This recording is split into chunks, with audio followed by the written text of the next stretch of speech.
This is a disclaimer, an invitation to listen beyond the words. Dear listeners, as you prepare to lose yourself in the tapestry of this tale, spun with care and woven with countless voices, allow me a moment to reflect on the nature of storytelling itself. Words, like wayward stars, often shine with unpredictable brilliance. They illuminate, they resonate, but they can also flicker as they cross from tongue to ear. In this telling, where the art of the spoken word meets the boundless intricacies of language, there may be an occasional note that rings unexpected. A pronunciation shaped by a performer's unique cadence, a name rendered slightly different than imagined, a rhythm that dances to its own tune. These moments are not flaws, but gentle reminders of the heart behind the performance, breathing life into the story in its own vivid way. Rather than distractions, consider them the creases in an ancient map, the character of a voice etched with the echoes of the world it seeks to bring alive. They are the marks of a tale well told, alive with the imperfections that makes human. Lean into the magic, allow the story to wash over you, and trust that, no matter the shape of each word, the soul of the journey remains unchanged. Your willingness to listen with an open heart is the truest magic of all. Around the World in 80 Days, by Jules Verne. Chapter 1. In which Phileas Fogg and Passepartout accept each other, the one as master, the other as man. Mr. Phileas Fogg lived, in 1872, at No. 7, Savile Row, Burlington Gardens, the house in which Sheridan died in 1814. He was one of the most noticeable members of the Reform Club, though he seemed always to avoid attracting attention, an enigmatical personage about whom little was known, except that he was a polished man of the world. People said that he resembled Byron, at least that his head was Byronic. But he was a bearded, tranquil Byron who might live on 1,000 years without growing old. Certainly an Englishman, it was more doubtful whether Phileas Fogg was a Londoner. He was never seen on 'Change, nor at the bank, nor in the counting rooms of the city. No ships ever came into London docks of which he was the owner. He had no public employment. He had never been entered at any of the Inns of Court, either at the Temple or Lincoln's Inn or Gray's Inn. Nor had his voice ever resounded in the Court of Chancery, or in the Exchequer or the Queen's Bench or the ecclesiastical courts. He certainly was not a manufacturer, nor was he a merchant or a gentleman farmer. His name was strange to the scientific and learned societies, and he never was known to take part in the sage deliberations of the Royal Institution or the London Institution, the Artisans' Association, or the Institution of Arts and Sciences. He belonged, in fact, to none of the numerous societies which swarm in the English capital, from the Harmonic to that of the entomologists, founded mainly for the purpose of abolishing pernicious insects. Phileas Fogg was a member of the Reform, and that was all. The way in which he got admission to this exclusive club was simple enough. He was recommended by the Barings, with whom he had an open credit. His checks were regularly paid at sight from his account current, which was always flush. Was Phileas Fogg rich? Undoubtedly. But those who knew him best could not imagine how he had made his fortune, and Mr. Fogg was the last person to whom to apply for the information. He was not lavish, nor, on the contrary, avaricious. For whenever he knew that money was needed for a noble, useful, or benevolent purpose, he supplied it quietly and sometimes anonymously. He was, in short, the least communicative of men. He talked very little, and seemed all the more mysterious for his taciturn manner. His daily habits were quite open to observation, but whatever he did was so exactly the same thing that he had always done before, that the wits of the curious were fairly puzzled. Had he traveled? It was likely, for no one seemed to know the world more familiarly. There was no spot so secluded that he did not appear to have an intimate acquaintance with it. He often corrected, with a few clear words, the 1,000 conjectures advanced by members of the club as to lost and unheard-of travelers, pointing out the true probabilities, and seeming as if gifted with a sort of second sight, so often did events justify his predictions. He must have traveled everywhere, at least in the spirit. It was at least certain that Phileas Fogg had not absented himself from London for many years. Those who were honored by a better acquaintance with him than the rest declared that nobody could pretend to have ever seen him anywhere else. His sole pastimes were reading the papers and playing whist. He often won at this game, which, as a silent one, harmonized with his nature. But his winnings never went into his purse, being reserved as a fund for his charities. Mr. Fogg played not to win, but for the sake of playing. The game was in his eyes a contest, a struggle with a difficulty, yet a motionless, unwearying struggle, congenial to his tastes. Phileas Fogg was not known to have either wife or children, which may happen to the most honest people, either relatives or near friends, which is certainly more unusual. He lived alone in his house in Savile Row, whither none penetrated. A single domestic sufficed to serve him. He breakfasted and dined at the club at hours mathematically fixed, in the same room, at the same table, never taking his meals with other members, much less bringing a guest with him, and went home at exactly midnight, only to retire at once to bed. He never used the cozy chambers which the Reform provides for its favored members. He passed 10 hours out of the 24 in Savile Row, either in sleeping or making his toilet. When he chose to take a walk, it was with a regular step in the entrance hall with its mosaic flooring, or in the circular gallery with its dome supported by 20 red porphyry Ionic columns, and illumined by blue-painted windows. When he breakfasted or dined, all the resources of the club, its kitchens and pantries, its buttery and dairy, aided to crowd his table with their most succulent stores. He was served by the gravest waiters in dress coats and shoes with swanskin soles, who proffered the viands in special porcelain, and on the finest linen. Club decanters of a lost mold contained his sherry, his port, and his cinnamon-spiced claret, while his beverages were refreshingly cooled with ice, brought at great cost from the American lakes. If to live in this style is to be eccentric, it must be confessed that there is something good in eccentricity. The mansion in Savile Row, though not sumptuous, was exceedingly comfortable.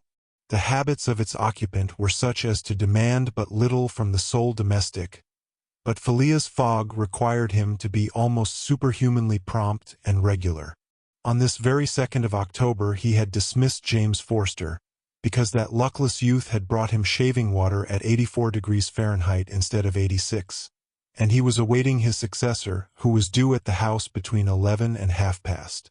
Phileas Fogg was seated squarely in his armchair, his feet close together like those of a grenadier on parade, his hands resting on his knees, his body straight, his head erect.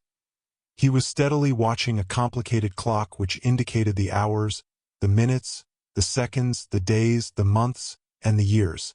At exactly 11:30 Mr. Fogg would, according to his daily habit, quit Savile Row and repair to the Reform. A rap at this moment sounded on the door of the cozy apartment where Phileas Fogg was seated, and James Forster, the dismissed servant, appeared. "The new servant," said he. A young man of 30 advanced and bowed. "You are a Frenchman, I believe?" asked Phileas Fogg. "And your name is John?" "Jean, if monsieur pleases," replied the newcomer, "Jean Passepartout, a surname which has clung to me because I have a natural aptness for going out of one business into another. I believe I'm honest, monsieur, but to be outspoken I've had several trades. I've been an itinerant singer, a circus rider, when I used to vault like Leotard, and dance on a rope like Blondin. Then I got to be a professor of gymnastics so as to make better use of my talents, and then I was a sergeant fireman at Paris, and assisted at many a big fire. But I quitted France 5 years ago, and, wishing to taste the sweets of domestic life, took service as a valet here in England. Finding myself out of place, and hearing that Monsieur Phileas Fogg was the most exact and settled gentleman in the United Kingdom, I have come to Monsieur in the hope of living with him a tranquil life, and forgetting even the name of Passepartout. Passepartout suits me, responded Mr. Fogg. "You are well recommended to me. I hear a good report of you. You know my conditions?" "Yes, monsieur." "Good. What time is it?" 22 minutes after 11, returned Passepartout, drawing an enormous silver watch from the depths of his pocket. "You are too slow," said Mr. Fogg. "Pardon me, monsieur. It is impossible. You are 4 minutes too slow. No matter. It's enough to mention the error. Now from this moment, 29 minutes after 11 a.m. this Wednesday, October 2nd, you are in my service." Phileas Fogg got up, took his hat in his left hand, put it on his head with an automatic motion, and went off without a word. Passepartout heard the street door shut once. It was his new master going out. He heard it shut again. It was his predecessor, James Forster, departing in his turn. Passepartout remained alone in the house in Savile Row. Chapter 2, in which Passepartout is convinced that he has at last found his ideal. "Faith," muttered Passepartout, somewhat flurried, "I've seen people at Madame Tussaud's as lively as my new master. Madame Tussaud's people, let it be said, are of wax, and are much visited in London. Speech is all that is wanting to make them human." During his brief interview with Mr. Fogg, Passepartout had been carefully observing him. He appeared to be a man about 40 years of age, with fine, handsome features and a tall, well-shaped figure.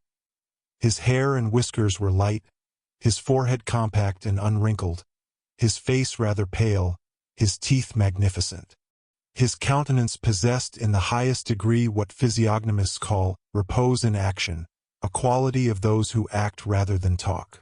Calm and phlegmatic, with a clear eye, Mr. Fogg seemed a perfect type of that English composure which Angelica Kauffmann has so skillfully represented on canvas. Seen in the various phases of his daily life, he gave the idea of being perfectly well-balanced, as exactly regulated as a Leroy chronometer. Phileas Fogg was, indeed, exactitude personified, and this was betrayed even in the expression of his very hands and feet. For in men, as well as in animals, the limbs themselves are expressive of the passions. He was so exact that he was never in a hurry, was always ready, and was economical alike of his steps and his motions. He never took one step too many, and always went to his destination by the shortest cut. He made no superfluous gestures, and was never seen to be moved or agitated. He was the most deliberate person in the world, yet always reached his destination at the exact moment.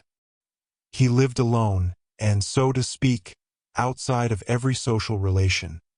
And as he knew that in this world account must be taken of friction, and that friction retards, he never rubbed against anybody.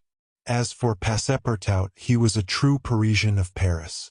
Since he had abandoned his own country for England, taking service as a valet, he had in vain searched for a master after his own heart. Passepartout was by no means one of those pert dunces depicted by Molière with a bold gaze and a nose held high in the air. He was an honest fellow, with a pleasant face, lips a trifle protruding, soft-mannered and serviceable, with a good round head, such as one likes to see on the shoulders of a friend. His eyes were blue, his complexion rubicund, his figure almost portly and well-built, his body muscular, and his physical powers fully developed by the exercises of his younger days.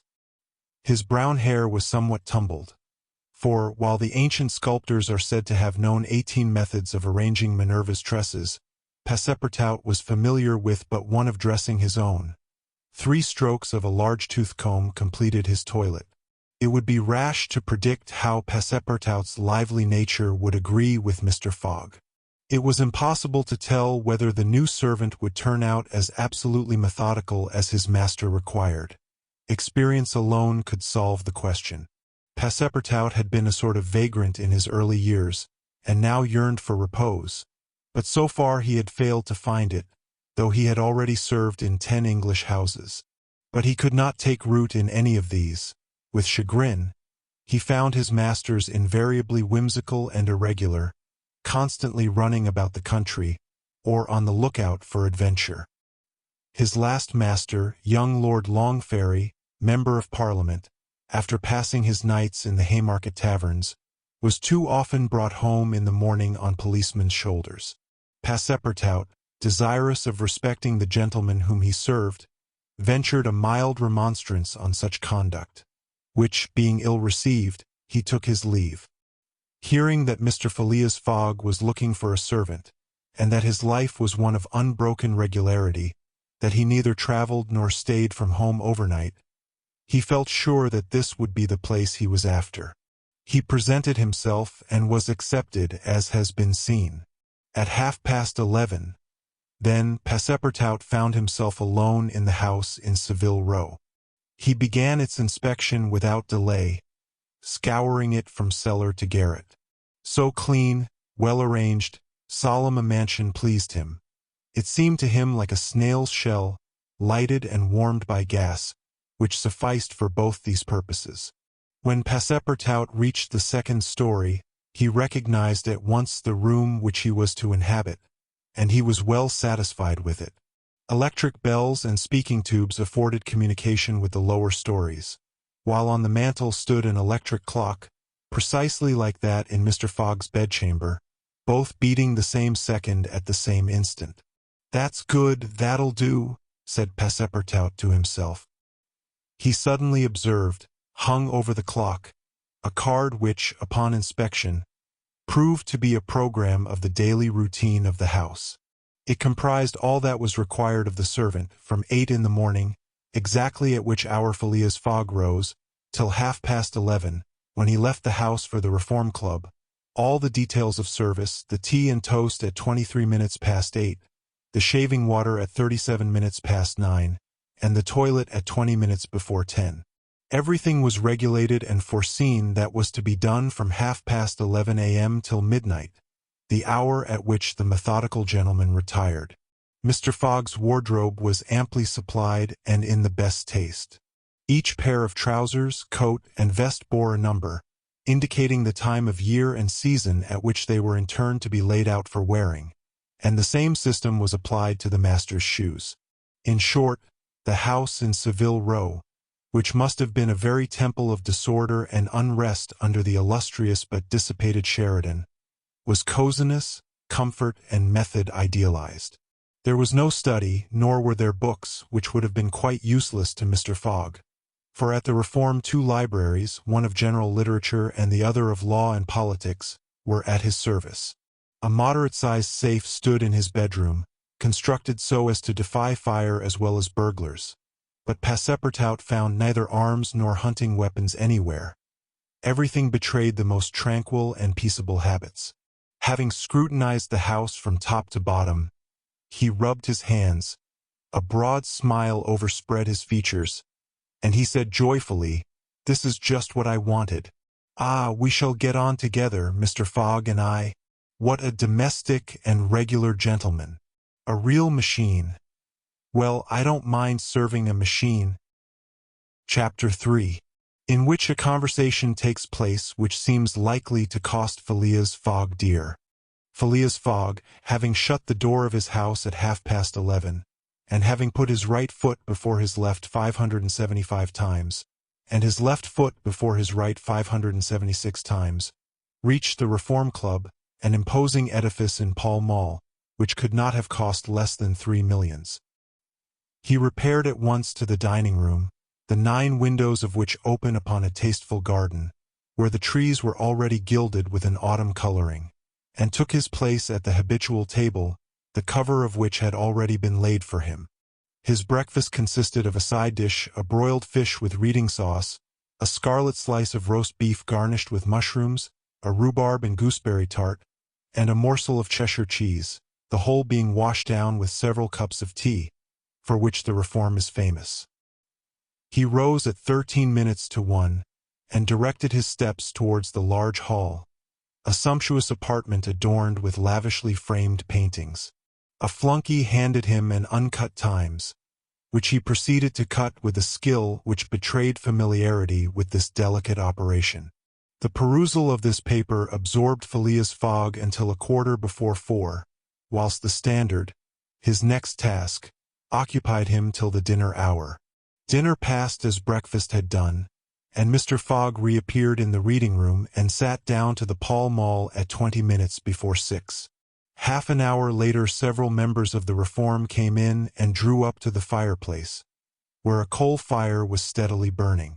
They were Mr. Fogg's usual partners at whist: Andrew Stewart, an engineer; John Sullivan and Samuel Fallentin, bankers; Thomas Flanagan, a brewer; and Gautier Ralph, one of the directors of the Bank of England, all rich and highly respectable personages, even in a club which comprises the princes of English trade and finance. "Well, Ralph," said Thomas Flanagan, "what about that robbery?" "Oh," replied Stewart, "the bank will lose the money." "On the contrary," broke in Ralph, "I hope we may put our hands on the robber.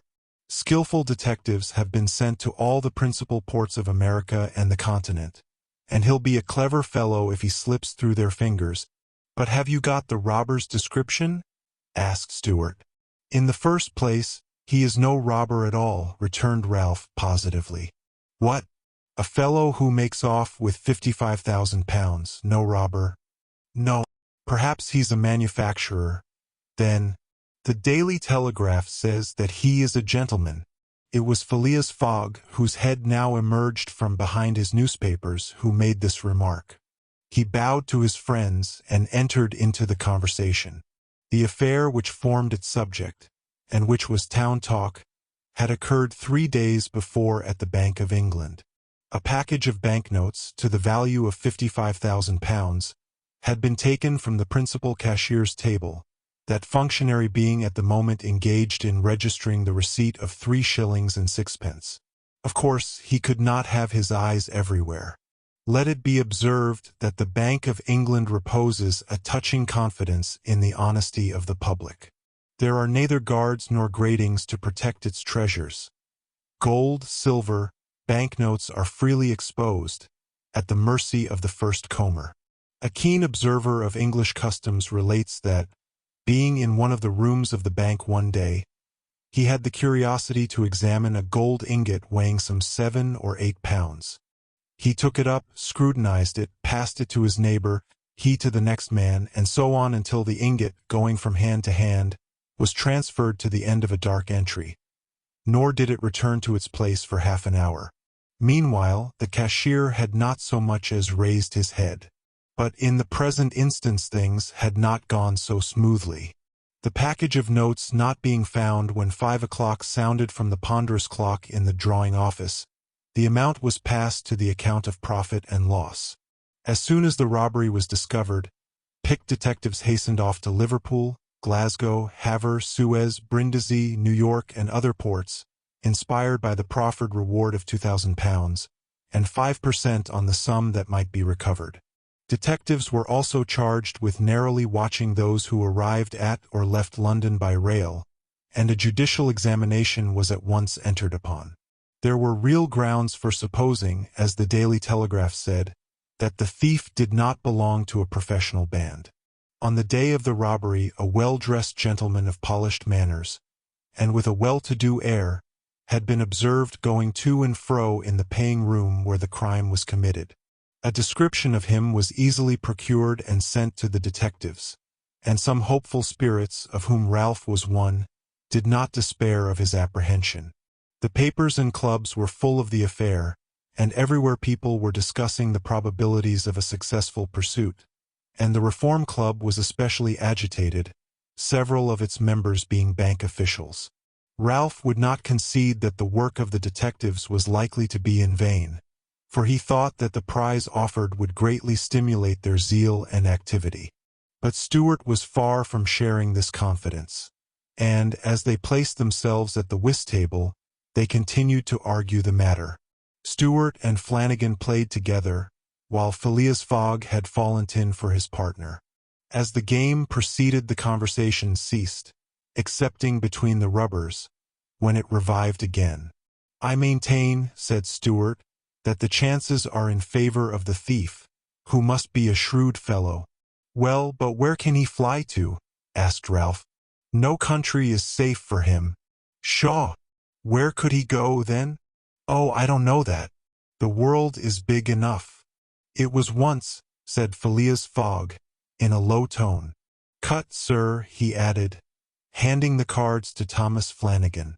The discussion fell during the rubber, after which Stewart took up its thread. What do you mean by once? Has the world grown smaller? Certainly, returned Ralph. I agree with Mr. Fogg. The world has grown smaller, since a man can now go round it 10 times more quickly than 100 years ago. And that is why the search for this thief will be more likely to succeed, and also why the thief can get away more easily. Be so good as to play, Mr. Stewart, said Phileas Fogg. But the incredulous Stewart was not convinced, and when the hand was finished, said eagerly, You have a strange way, Ralph, of proving that the world has grown smaller. So, because you can go round it in 3 months. In 80 days, interrupted Phileas Fogg. That is true, gentlemen, added John Sullivan. Only 80 days, now that the section between Rothal and Allahabad, on the Great Indian Peninsula Railway, has been opened. Here is the estimate made by the Daily Telegraph. From London to Suez via Mont Cenis and Brindisi, by rail and steamboats, 7 days. From Suez to Bombay, by steamer, 13. From Bombay to Calcutta, by rail, 3. From Calcutta to Hong Kong, by steamer, 13. From Hong Kong to Yokohama, Japan, by steamer, 6. From Yokohama to San Francisco, by steamer, 22. From San Francisco to New York, by rail, 7. From New York to London, by steamer and rail, 9. Total, 80 days. Yes, in 80 days, exclaimed Stewart, who in his excitement made a false deal. But that doesn't take into account bad weather, contrary winds, shipwrecks, railway accidents, and so on. All included, returned Phileas Fogg, continuing to play despite the discussion. But suppose the Hindus or Indians pull up the rails, replied Stewart. Suppose they stop the trains, pillage the luggage vans, and scalp the passengers. All included, calmly retorted Fogg, adding, as he threw down the cards, 2 trumps. Stewart, whose turn it was to deal, gathered them up and went on. You are right, theoretically, Mr. Fogg, but practically also, Mr. Stewart. I'd like to see you do it in 80 days. It depends on you. Shall we go? Heaven preserve me! But I would wager £4,000 that such a journey, made under these conditions, is impossible. Quite possible, on the contrary, returned Mr. Fogg. Well, make it then. The journey round the world in 80 days? Yes, I should like nothing better. When? At once. Only I warn you that I shall do it at your expense. It's absurd, cried Stewart, who was beginning to be annoyed at the persistency of his friend. Come, let's go on with the game. Deal over again, then, said Phileas Fogg. There's a false deal. Stewart took up the pack with a feverish hand, then suddenly put them down again. Well, Mr. Fogg, said he, it shall be so. I will wager the 4,000 on it. Calm yourself, my dear Stewart, said Fallentin. It's only a joke. When I say I'll wager, returned Stewart, I mean it. All right, said Mr. Fogg. And, turning to the others, he continued, I have a deposit of 20,000 at Barings which I will willingly risk upon it. 20,000 pounds, cried Sullivan. 20,000 pounds, which you would lose by a single accidental delay. The unforeseen does not exist, quietly replied Phileas Fogg. But, Mr. Fogg, 80 days are only the estimate of the least possible time in which the journey can be made. A well-used minimum suffices for everything, but, in order not to exceed it, you must jump mathematically from the trains upon the steamers, and from the steamers upon the trains again. I will jump, mathematically. You are joking. A true Englishman doesn't joke when he is talking about so serious a thing as a wager, replied Phileas Fogg solemnly. I will bet £20,000 against anyone who wishes that I will make the tour of the world in 80 days or less, in 1920 hours, or 115,200 minutes. Do you accept? We accept, replied Messrs. Stewart, Fallentin, Sullivan, Flanagan, and Ralph, after consulting each other. Good, said Mr. Fogg. The train leaves for Dover at 9:15. I will take it. This very evening? Asked Stewart. This very evening, returned Phileas Fogg. He took out and consulted a pocket almanac and added, as today is Wednesday, the 2nd of October, I shall be due in London in this very room of the Reform Club on Saturday, the 21st of December, at 9:15 p.m. Or else the £20,000, now deposited in my name at Barings, will belong to you, in fact and in right, gentlemen. Here is a check for the amount. A memorandum of the wager was at once drawn up and signed by the 6 parties, during which Phileas Fogg preserved a stoical composure. He certainly did not bet to win, and had only staked the £20,000, half of his fortune, because he foresaw that he might have to expend the other half to carry out this difficult, not to say unattainable, project. As for his antagonists, they seemed much agitated, not so much by the value of their stake, as because they had some scruples about betting under conditions so difficult to their friend. The clock struck 7, and the party offered to suspend the game so that Mr. Fogg might make his preparations for departure. I am quite ready now, was his tranquil response. Diamonds or trumps? Be so good as to play, gentlemen. Chapter 4, in which Phileas Fogg astounds Passepartout, his servant. Having won 20 guineas at whist, and taken leave of his friends, Phileas Fogg, at 7:25, left the Reform Club. Passepartout, who had conscientiously studied the program of his duties, was more than surprised to see his master guilty of the inexactness of appearing at this unaccustomed hour. For, according to rule, he was not due in Savile Row until precisely midnight. Mr. Fogg repaired to his bedroom, and called out, Passepartout. Passepartout did not reply. It could not be he who was called. It was not the right hour. Passepartout, repeated Mr. Fogg, without raising his voice. Passepartout made his appearance. I've called you twice, observed his master. But it is not midnight, responded the other, showing his watch. I know it. I don't blame you. We start for Dover and Calais in 10 minutes. A puzzled grin overspread Passepartout's round face. Clearly he had not comprehended his master. Monsieur is going to leave home? Yes, returned Phileas Fogg. We are going round the world. Passepartout opened wide his eyes, raised his eyebrows, held up his hands, and seemed about to collapse, so overcome was he with stupefied astonishment. Round the world, he murmured. In 80 days, responded Mr. Fogg. So we haven't a moment to lose. But the trunks, gasped Passepartout, unconsciously swaying his head from right to left. We'll have no trunks. Only a carpet bag with 2 shirts and 3 pairs of stockings for me, and the same for you. We'll buy our clothes on the way. Bring down my mackintosh and traveling cloak, and some stout shoes, though we shall do little walking. Make haste. Passepartout tried to reply, but could not. He went out, mounted to his own room, fell into a chair and muttered, That's good, that is, and I, who wanted to remain quiet. He mechanically set about making the preparations for departure. Around the world in 80 days. Was his master a fool? No. Was this a joke, then? They were going to Dover. Good. To Calais. Good again. After all, Passepartout, who had been away from France 5 years, would not be sorry to set foot on his native soil again.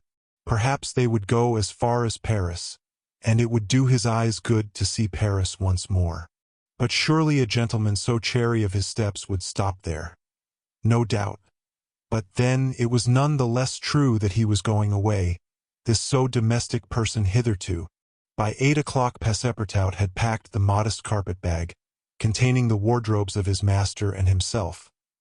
Then, still troubled in mind, he carefully shut the door of his room and descended to Mr. Fogg. Mr. Fogg was quite ready. Under his arm might have been observed a red-bound copy of Bradshaw's Continental Railway Steam Transit and General Guide, with its timetables showing the arrival and departure of steamers and railways. He took the carpet-bag, opened it, and slipped into it a goodly roll of Bank of England notes, which would pass wherever he might go. "You have forgotten nothing?" asked he. "Nothing, monsieur. My mackintosh and cloak? Here they are." "Good. Take this carpet-bag," handing it to Passepartout. "Take good care of it, for there are 20,000 pounds in it." Passepartout nearly dropped the bag, as if the 20,000 pounds were in gold, and weighed him down. Master and man then descended. The street door was double-locked, and at the end of Savile Row they took a cab and drove rapidly to Charing Cross. The cab stopped before the railway station at 20 minutes past 8. Passepartout jumped off the box and followed his master, who, after paying the cabman, was about to enter the station, when a poor beggar woman, with a child in her arms, her naked feet smeared with mud, her head covered with a wretched bonnet, from which hung a tattered feather, and her shoulders shrouded in a ragged shawl, approached and mournfully asked for alms. Mr. Fogg took out the 20 guineas he had just won at whist, and handed them to the beggar, saying, "Here, my good woman. I'm glad that I met you," and passed on. Passepartout had a moist sensation about the eyes. His master's action touched his susceptible heart. 2 first-class tickets for Paris having been speedily purchased, Mr. Fogg was crossing the station to the train, when he perceived his 5 friends of the Reform. "Well, gentlemen," said he, "I'm off, you see, and if you will examine my passport when I get back, you will be able to judge whether I have accomplished the journey agreed upon." "Oh, that would be quite unnecessary, Mr. Fogg," said Ralph politely. "We will trust your word, as a gentleman of honor." "You do not forget when you are due in London again?" asked Stewart. "In 80 days, on Saturday, the 21st of December, 1872, at 9:15 p.m. Goodbye, gentlemen." Phileas Fogg and his servants seated themselves in a first-class carriage at 20 minutes before 9. 5 minutes later the whistle screamed, and the train slowly glided out of the station. The night was dark, and a fine, steady rain was falling. Phileas Fogg, snugly ensconced in his corner, did not open his lips. Passepartout, not yet recovered from his stupefaction, clung mechanically to the carpet-bag, with its enormous treasure. Just as the train was whirling through Sydenham, Passepartout suddenly uttered a cry of despair. "What's the matter?" asked Mr. Fogg. "Alas! In my hurry, I forgot—" "What?" "To turn off the gas in my room." "Very well, young man," returned Mr. Fogg, coolly. "It will burn, at your expense." Chapter 5, in which a new species of funds, unknown to the moneyed men, appears on 'Change. Phileas Fogg rightly suspected that his departure from London would create a lively sensation at the West End. The news of the bet spread through the Reform Club, and afforded an exciting topic of conversation to its members. From the club it soon got into the papers throughout England. The boasted tour of the world was talked about, disputed, argued with as much warmth as if the subject were another Alabama claim. Some took sides with Phileas Fogg, but the large majority shook their heads and declared against him. It was absurd, impossible, they declared, that the tour of the world could be made, except theoretically and on paper, in this minimum of time and with the existing means of traveling. The Times, Standard, Morning Post, and Daily News, and 20 other highly respectable newspapers scouted Mr. Fogg's project as madness. The Daily Telegraph alone hesitatingly supported him. People in general thought him a lunatic, and blamed his Reform Club friends for having accepted a wager which betrayed the mental aberration of its proposer. Articles no less passionate than logical appeared on the question, for geography is one of the pet subjects of the English, and the columns devoted to Phileas Fogg's venture were eagerly devoured by all classes of readers. At first some rash individuals, principally of the gentler sex, espoused his cause, which became still more popular when the Illustrated London News came out with his portrait, copied from a photograph in the Reform Club. A few readers of the Daily Telegraph even dared to say, "Why not, after all? Stranger things have come to pass." At last a long article appeared on the 7th of October in the Bulletin of the Royal Geographical Society, which treated the question from every point of view and demonstrated the utter folly of the enterprise. Everything, it said, was against the travelers, every obstacle imposed alike by man and by nature. A miraculous agreement of the times of departure and arrival, which was impossible, was absolutely necessary to his success. He might, perhaps, reckon on the arrival of trains at the designated hours in Europe, where the distances were relatively moderate, but when he calculated upon crossing India in 3 days, and the United States in 7, could he rely beyond misgiving upon accomplishing his task? There were accidents to machinery, the liability of trains to run off the line, collisions, bad weather, the blocking up by snow. Were not all these against Phileas Fogg? Would he not find himself, when traveling by steamer in winter, at the mercy of the winds and fogs? Is it uncommon for the best ocean steamers to be 2 or 3 days behind time? But a single delay would suffice to fatally break the chain of communication. Should Phileas Fogg once miss, even by an hour, a steamer, he would have to wait for the next, and that would irrevocably render his attempt vain. This article made a great deal of noise, and, being copied into all the papers, seriously depressed the advocates of the rash tourist. Everybody knows that England is the world of betting men, who are of a higher class than mere gamblers. To bet is in the English temperament.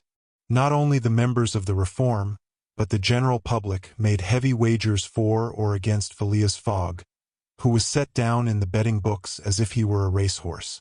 Bonds were issued and made their appearance on 'Change. Phileas Fogg bonds were offered at par or at a premium, and a great business was done in them. But 5 days after the article in the Bulletin of the Geographical Society appeared, the demand began to subside. Phileas Fogg declined. They were offered by packages, at first of 5, then of 10, until at last nobody would take less than 20, 50, 100. Lord Albemarle, an elderly paralytic gentleman, was now the only advocate of Phileas Fogg left. This noble lord, who was fastened to his chair, would have given his fortune to be able to make the tour of the world, if it took 10 years, and he bet £5,000 on Phileas Fogg. When the folly as well as the uselessness of the adventure was pointed out to him, he contented himself with replying, "If the thing is feasible, the first to do it ought to be an Englishman." The Fogg party dwindled more and more, everybody was going against him, and the bets stood 150 and 200 to 1.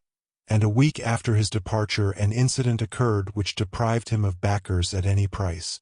The Commissioner of Police was sitting in his office at 9 o'clock one evening, when the following telegraphic dispatch was put into his hands. Suez to London. Rowan, Commissioner of Police, Scotland Yard. I found the bank robber, Phileas Fogg. Send without delay warrant of arrest to Bombay.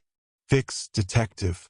The effect of this dispatch was instantaneous. The polished gentleman disappeared to give place to the bank robber. His photograph, which was hung with those of the rest of the members at the Reform Club, was minutely examined, and it betrayed, feature by feature, the description of the robber which had been provided to the police. The mysterious habits of Phileas Fogg were recalled. His solitary ways, his sudden departure, and it seemed clear that, in undertaking a tour round the world on the pretext of a wager, he had had no other end in view than to elude the detectives and throw them off his track. Chapter 6, in which Fix, the detective, betrays a very natural impatience. The circumstances under which this telegraphic dispatch about Phileas Fogg was sent were as follows. The steamer Mongolia, belonging to the Peninsular and Oriental Company, built of iron of 2,800 tons burden and 500 horsepower, was due at 11 o'clock a.m. on Wednesday, the 9th of October, at Suez. The Mongolia plied regularly between Brindisi and Bombay via the Suez Canal, and was one of the fastest steamers belonging to the company, always making more than 10 knots an hour between Brindisi and Suez, and 9.5 between Suez and Bombay. 2 men were promenading up and down the wharves, among the crowd of natives and strangers who were sojourning at this once straggling village. Now, thanks to the enterprise of M. Lesseps, a fast-growing town. One was the British consul at Suez, who, despite the prophecies of the English government and the unfavorable predictions of Stevenson, was in the habit of seeing, from his office window, English ships daily passing to and fro on the Great Canal, by which the old roundabout route from England to India by the Cape of Good Hope was abridged by at least a half. The other was a small, slight-built personage, with a nervous, intelligent face, and bright eyes peering out from under eyebrows which he was incessantly twitching. He was just now manifesting unmistakable signs of impatience, nervously pacing up and down, and unable to stand still for a moment. This was Fix, one of the detectives who had been dispatched from England in search of the bank robber. It was his task to narrowly watch every passenger who arrived at Suez, and to follow up all who seemed to be suspicious characters, or bore a resemblance to the description of the criminal, which he had received 2 days before from the police headquarters at London. The detective was evidently inspired by the hope of obtaining the splendid reward which would be the prize of success, and awaited with a feverish impatience, easy to understand, the arrival of the steamer Mongolia. "So you say, Consul," asked he for the 20th time, "that this steamer is never behind time?" "No, Mr. Fix," replied the consul. "She was bespoken yesterday at Port Said, and the rest of the way is of no account to such a craft. I repeat that the Mongolia has been in advance of the time required by the company's regulations, and gained the prize awarded for excess of speed. Does she come directly from Brindisi?" "Directly from Brindisi. She takes on the Indian mails there, and she left there Saturday at 5 p.m. Have patience, Mr. Fix. She will not be late. But really, I don't see how, from the description you have, you will be able to recognize your man, even if he is on board the Mongolia. A man rather feels the presence of these fellows, Consul, than recognizes them. You must have a scent for them, and a scent is like a sixth sense which combines hearing, seeing, and smelling. I've arrested more than one of these gentlemen in my time, and if my thief is on board, I'll answer for it. He'll not slip through my fingers. I hope so, Mr. Fix, for it was a heavy robbery, a magnificent robbery, Consul. £55,000. We don't often have such windfalls. Burglars are getting to be so contemptible nowadays. A fellow gets hung for a handful of shillings." "Mr. Fix," said the consul, "I like your way of talking and hope you'll succeed. But I fear you will find it far from easy. Don't you see, the description which you have there has a singular resemblance to an honest man." "Consul," remarked the detective, dogmatically, "great robbers always resemble honest folks. Fellows who have rascally faces have only one course to take, and that is to remain honest. Otherwise they would be arrested offhand.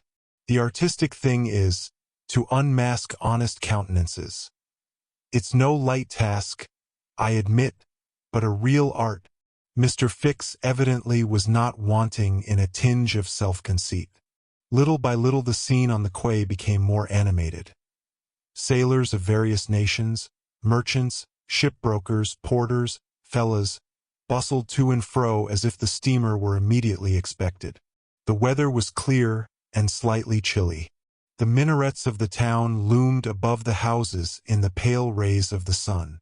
A jetty pier, some 2,000 yards along, extended into the roadstead. A number of fishing smacks and coasting boats, some retaining the fantastic fashion of ancient galleys, were discernible on the Red Sea. As he passed among the busy crowd, Fix, according to habit, scrutinized the passers-by with a keen, rapid glance. It was now 10:30. "The steamer doesn't come," he exclaimed, as the port clock struck. "She can't be far off now," returned his companion. "How long will she stop at Suez?" "For hours. Long enough to get in her coal. It is 1,310 miles from Suez to Aden, at the other end of the Red Sea, and she has to take in a fresh coal supply." "And does she go from Suez directly to Bombay?" "Without putting in anywhere." "Good," said Fix. "If the robber is on board he will no doubt get off at Suez, so as to reach the Dutch or French colonies in Asia by some other route. He ought to know that he would not be safe an hour in India, which is English soil, unless," objected the consul, "he is exceptionally shrewd. An English criminal, you know, is always better concealed in London than anywhere else." This observation furnished the detective food for thought, and meanwhile the consul went away to his office. Fix, left alone, was more impatient than ever, having a presentiment that the robber was on board the Mongolia. If he had indeed left London intending to reach the New World, he would naturally take the route via India, which was less watched and more difficult to watch than that of the Atlantic. But Fix's reflections were soon interrupted by a succession of sharp whistles, which announced the arrival of the Mongolia. The porters and fellows rushed down the quay, and a dozen boats pushed off from the shore to go and meet the steamer. Soon her gigantic hull appeared passing along between the banks, and 11 o'clock struck as she anchored in the road. She brought an unusual number of passengers, some of whom remained on deck to scan the picturesque panorama of the town, while the greater part disembarked in the boats and landed on the quay. Fix took up a position, and carefully examined each face and figure which made its appearance. Presently one of the passengers, after vigorously pushing his way through the importunate crowd of porters, came up to him and politely asked if he could point out the English consulate, at the same time showing a passport which he wished to have viséd. Fix instinctively took the passport, and with a rapid glance read the description of its bearer. An involuntary motion of surprise nearly escaped him, for the description in the passport was identical with that of the bank robber which he had received from Scotland Yard. "Is this your passport?" asked he. "No, it's my master's." "And your master is—" "He stayed on board. But he must go to the consul's in person, so as to establish his identity." "Oh, is that necessary?" "Quite indispensable." "And where is the consulate?" "There, on the corner of the square," said Fix, pointing to a house 200 steps off. "I'll go and fetch my master, who won't be much pleased, however, to be disturbed." The passenger bowed to Fix, and returned to the steamer. Chapter 7, which once more demonstrates the uselessness of passports as aids to detectives. The detective passed down the quay, and rapidly made his way to the consul's office, where he was at once admitted to the presence of that official. "Consul," said he, without preamble, "I have strong reasons for believing that my man is a passenger on the Mongolia," and he narrated what had just passed concerning the passport. "Well, Mr. Fix," replied the consul, "I shall not be sorry to see the rascal's face. But perhaps he won't come here, that is, if he is the person you suppose him to be. A robber doesn't quite like to leave traces of his flight behind him, and, besides, he is not obliged to have his passport countersigned. If he is as shrewd as I think he is, consul, he will come." "To have his passport viséd?" "Yes. Passports are only good for annoying honest folks, and aiding in the flight of rogues. I assure you it will be quite the thing for him to do.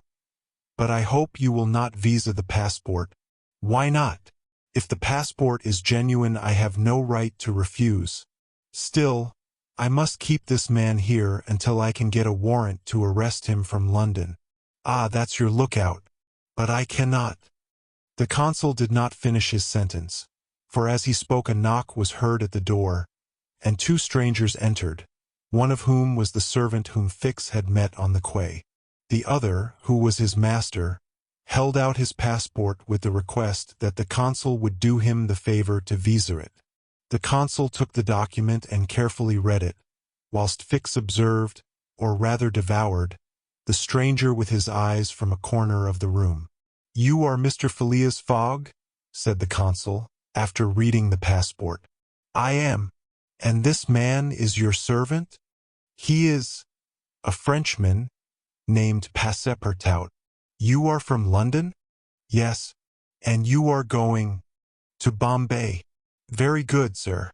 You know that a visa is useless, and that no passport is required."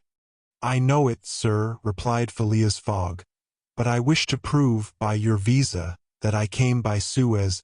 "Very well, sir." The consul proceeded to sign and date the passport, after which he added his official seal. Mr. Fogg paid the customary fee, coldly bowed, and went out, followed by his servant. "Well?" queried the detective. "Well, he looks and acts like a perfectly honest man," replied the consul. "Possibly. But that is not the question. Do you think, consul, that this phlegmatic gentleman resembles, feature by feature, the robber whose description I have received?" "I concede that. But then, all descriptions—" "I'll make certain of it," interrupted Fix. "The servant seems to me less mysterious than the master. Besides, he's a Frenchman and can't help talking. Excuse me for a little while, consul." Fix started off in search of Passepartout. Meanwhile, Mr. Fogg, after leaving the consulate, repaired to the quay, gave some orders to Passepartout, went off to the Mongolia in a boat, and descended to his cabin. He took up his notebook, which contained the following memoranda. Left London, Wednesday, October 2nd, at 8:45 p.m. Reached Paris, Thursday, October 3rd, at 7:20 a.m. Left Paris, Thursday, at 8:40 a.m. Reached Turin by Mont Cenis, Friday, October 4th, at 6:35 a.m. Left Turin, Friday, at 7:20 a.m. Arrived at Brindisi, Saturday, October 5th, at 4 p.m. Sailed on the Mongolia, Saturday at 5 p.m. Reached Suez, Wednesday, October 9th, at 11 a.m. Total of hours spent, 158½ or in days, 6 days and a half. These dates were inscribed in an itinerary divided into columns, indicating the month, the day of the month, and the day for the stipulated and actual arrivals at each principal point: Paris, Brindisi, Suez, Bombay, Calcutta, Singapore, Hong Kong, Yokohama, San Francisco, New York, and London, from the 2nd of October to the 21st of December, and giving a space for setting down the gain made or the loss suffered on arrival at each locality. This methodical record thus contained an account of everything needed, and Mr. Fogg always knew whether he was behindhand or in advance of his time. On this Friday, October 9th, he noted his arrival at Suez, and observed that he had as yet neither gained nor lost.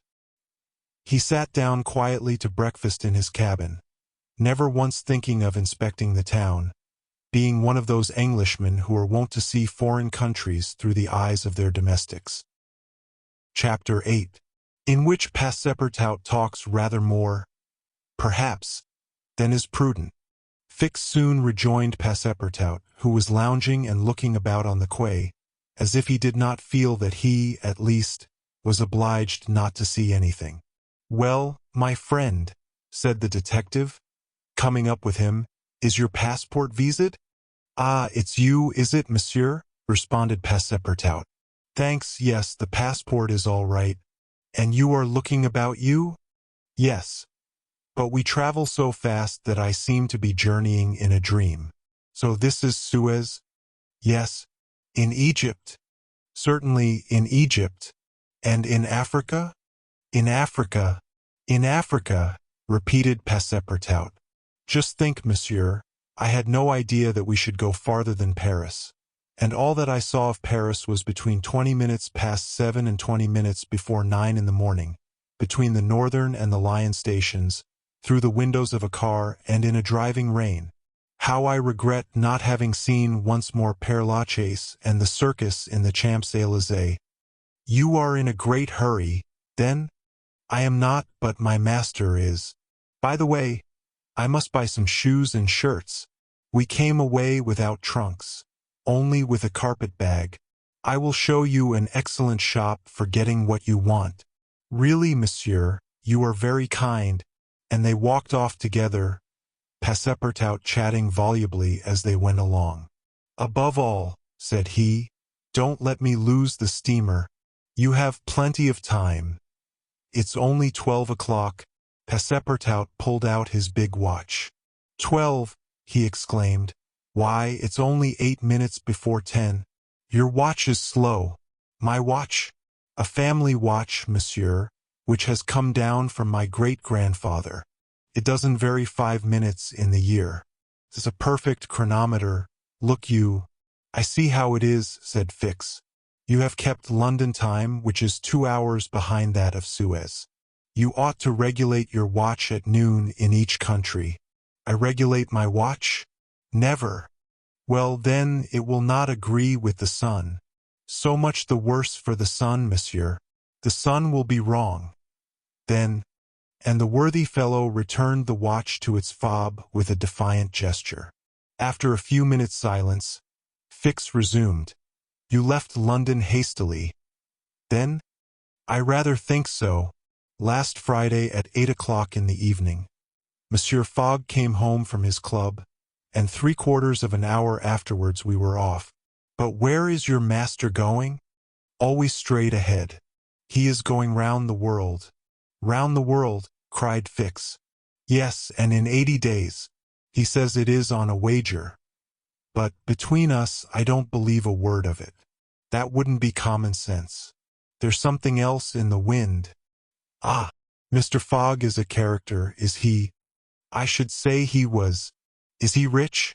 No doubt, for he is carrying an enormous sum in brand-new banknotes with him. And he doesn't spare the money on the way, either. He has offered a large reward to the engineer of the Mongolia if he gets us to Bombay well in advance of time. And you have known your master a long time? Why, no. I entered his service the very day we left London. The effect of these replies upon the already suspicious and excited detective may be imagined. The hasty departure from London soon after the robbery, the large sum carried by Mr. Fogg, his eagerness to reach distant countries, the pretext of an eccentric and foolhardy bet, all confirmed Fix in his theory.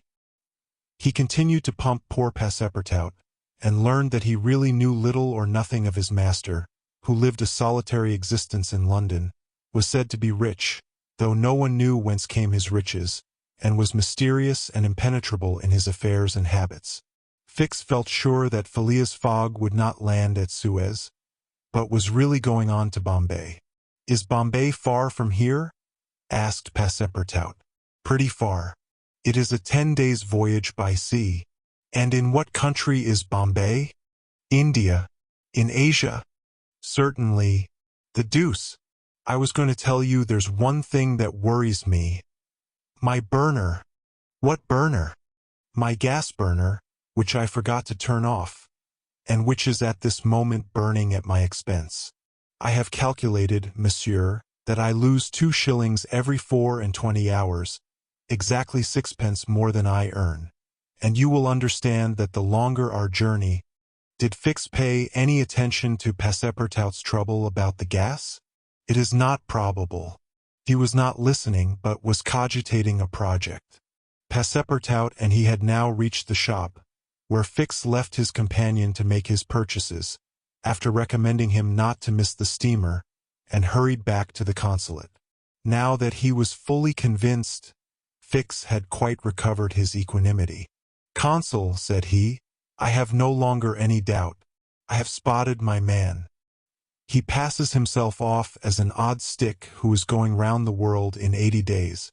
Then he's a sharp fellow," returned the consul, "and counts on returning to London after putting the police of the two countries off his track." "We'll see about that," replied Fix. "But are you not mistaken?" "I am not mistaken. Why was this robber so anxious to prove, by the visa, that he had passed through Suez? Why, I have no idea. But listen to me." He reported in a few words the most important parts of his conversation with Passepartout.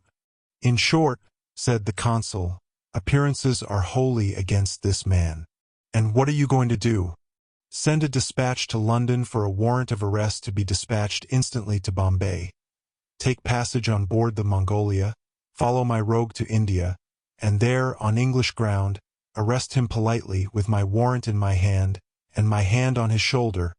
Having uttered these words with a cool, careless air, the detective took leave of the consul and repaired to the telegraph office, whence he sent the dispatch which we have seen to the London police office.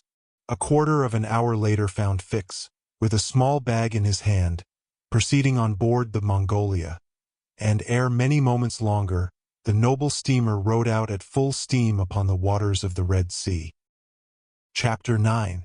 In which the Red Sea and the Indian Ocean prove propitious to the designs of Phileas Fogg.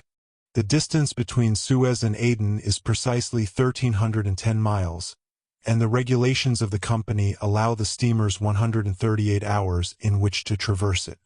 The Mongolia, thanks to the vigorous exertions of the engineer, seemed likely, so rapid was her speed, to reach her destination considerably within that time.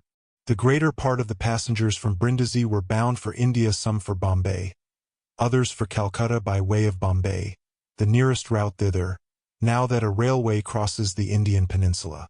Among the passengers was a number of officials and military officers of various grades, the latter being either attached to the regular British forces or commanding the sepoy troops, and receiving high salaries ever since the central government has assumed the powers of the East India Company. For the sub-lieutenants get £280, brigadiers £2,400, and generals of divisions £4,000. What with the military men, a number of rich young Englishmen on their travels, and the hospitable efforts of the purser, the time passed quickly on the Mongolia. The best of fare was spread upon the cabin tables at breakfast, lunch, dinner, and the 8 o'clock supper, and the ladies scrupulously changed their toilets twice a day. And the hours were whirled away, when the sea was tranquil, with music, dancing, and games. But the Red Sea is full of caprice, and often boisterous, like most long and narrow gulfs. When the wind came from the African or Asian coast, the Mongolia, with her long hull, rolled fearfully. Then the ladies speedily disappeared below. The pianos were silent. Singing and dancing suddenly ceased. Yet the good ship ploughed straight on, unretarded by wind or wave, towards the straits of Bab el-Mandeb. What was Phileas Fogg doing all this time? It might be thought that, in his anxiety, he would be constantly watching the changes of the wind, the disorderly raging of the billows, every chance, in short, which might force the Mongolia to slacken her speed, and thus interrupt his journey. But, if he thought of these possibilities, he did not betray the fact by any outward sign. Always the same impassible member of the Reform Club, whom no incident could surprise, as unvarying as the ship's chronometers, and seldom having the curiosity even to go upon the deck, he passed through the memorable scenes of the Red Sea with cold indifference, did not care to recognize the historic towns and villages which, along its borders, raised their picturesque outlines against the sky, and betrayed no fear of the dangers of the Arabic Gulf, which the old historians always spoke of with horror, and upon which the ancient navigators never ventured without propitiating the gods by ample sacrifices. How did this eccentric personage pass his time on the Mongolia? He made his 4 hearty meals every day, regardless of the most persistent rolling and pitching on the part of the steamer. And he played whist indefatigably, for he had found partners as enthusiastic in the game as himself. A tax collector on the way to his post at Goa, the Reverend Decimus Smith returning to his parish at Bombay, and a brigadier general of the English army, who was about to rejoin his brigade at Benares, made up the party, and, with Mr. Fogg, played whist by the hour together in absorbing silence. As for Passepartout, he, too, had escaped seasickness, and took his meals conscientiously in the forward cabin. He rather enjoyed the voyage, for he was well fed and well lodged, took a great interest in the scenes through which they were passing, and consoled himself with the delusion that his master's whim would end at Bombay. He was pleased, on the day after leaving Suez, to find on deck the obliging person with whom he had walked and chatted on the quays.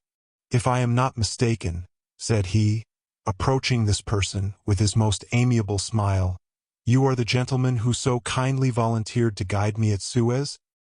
Ah, I quite recognize you. You are the servant of the strange Englishman." "Just so, Monsieur Fix." "Monsieur Fix," resumed Passepartout, "I'm charmed to find you on board. Where are you bound?" "Like you, to Bombay." "That's capital. Have you made this trip before?" "Several times. I am one of the agents of the Peninsular Company." "Then you know India?" "Why, yes," replied Fix, who spoke cautiously. "A curious place, this India?" "Oh, very curious. Mosques, minarets, temples, fakirs, pagodas, tigers, snakes, elephants.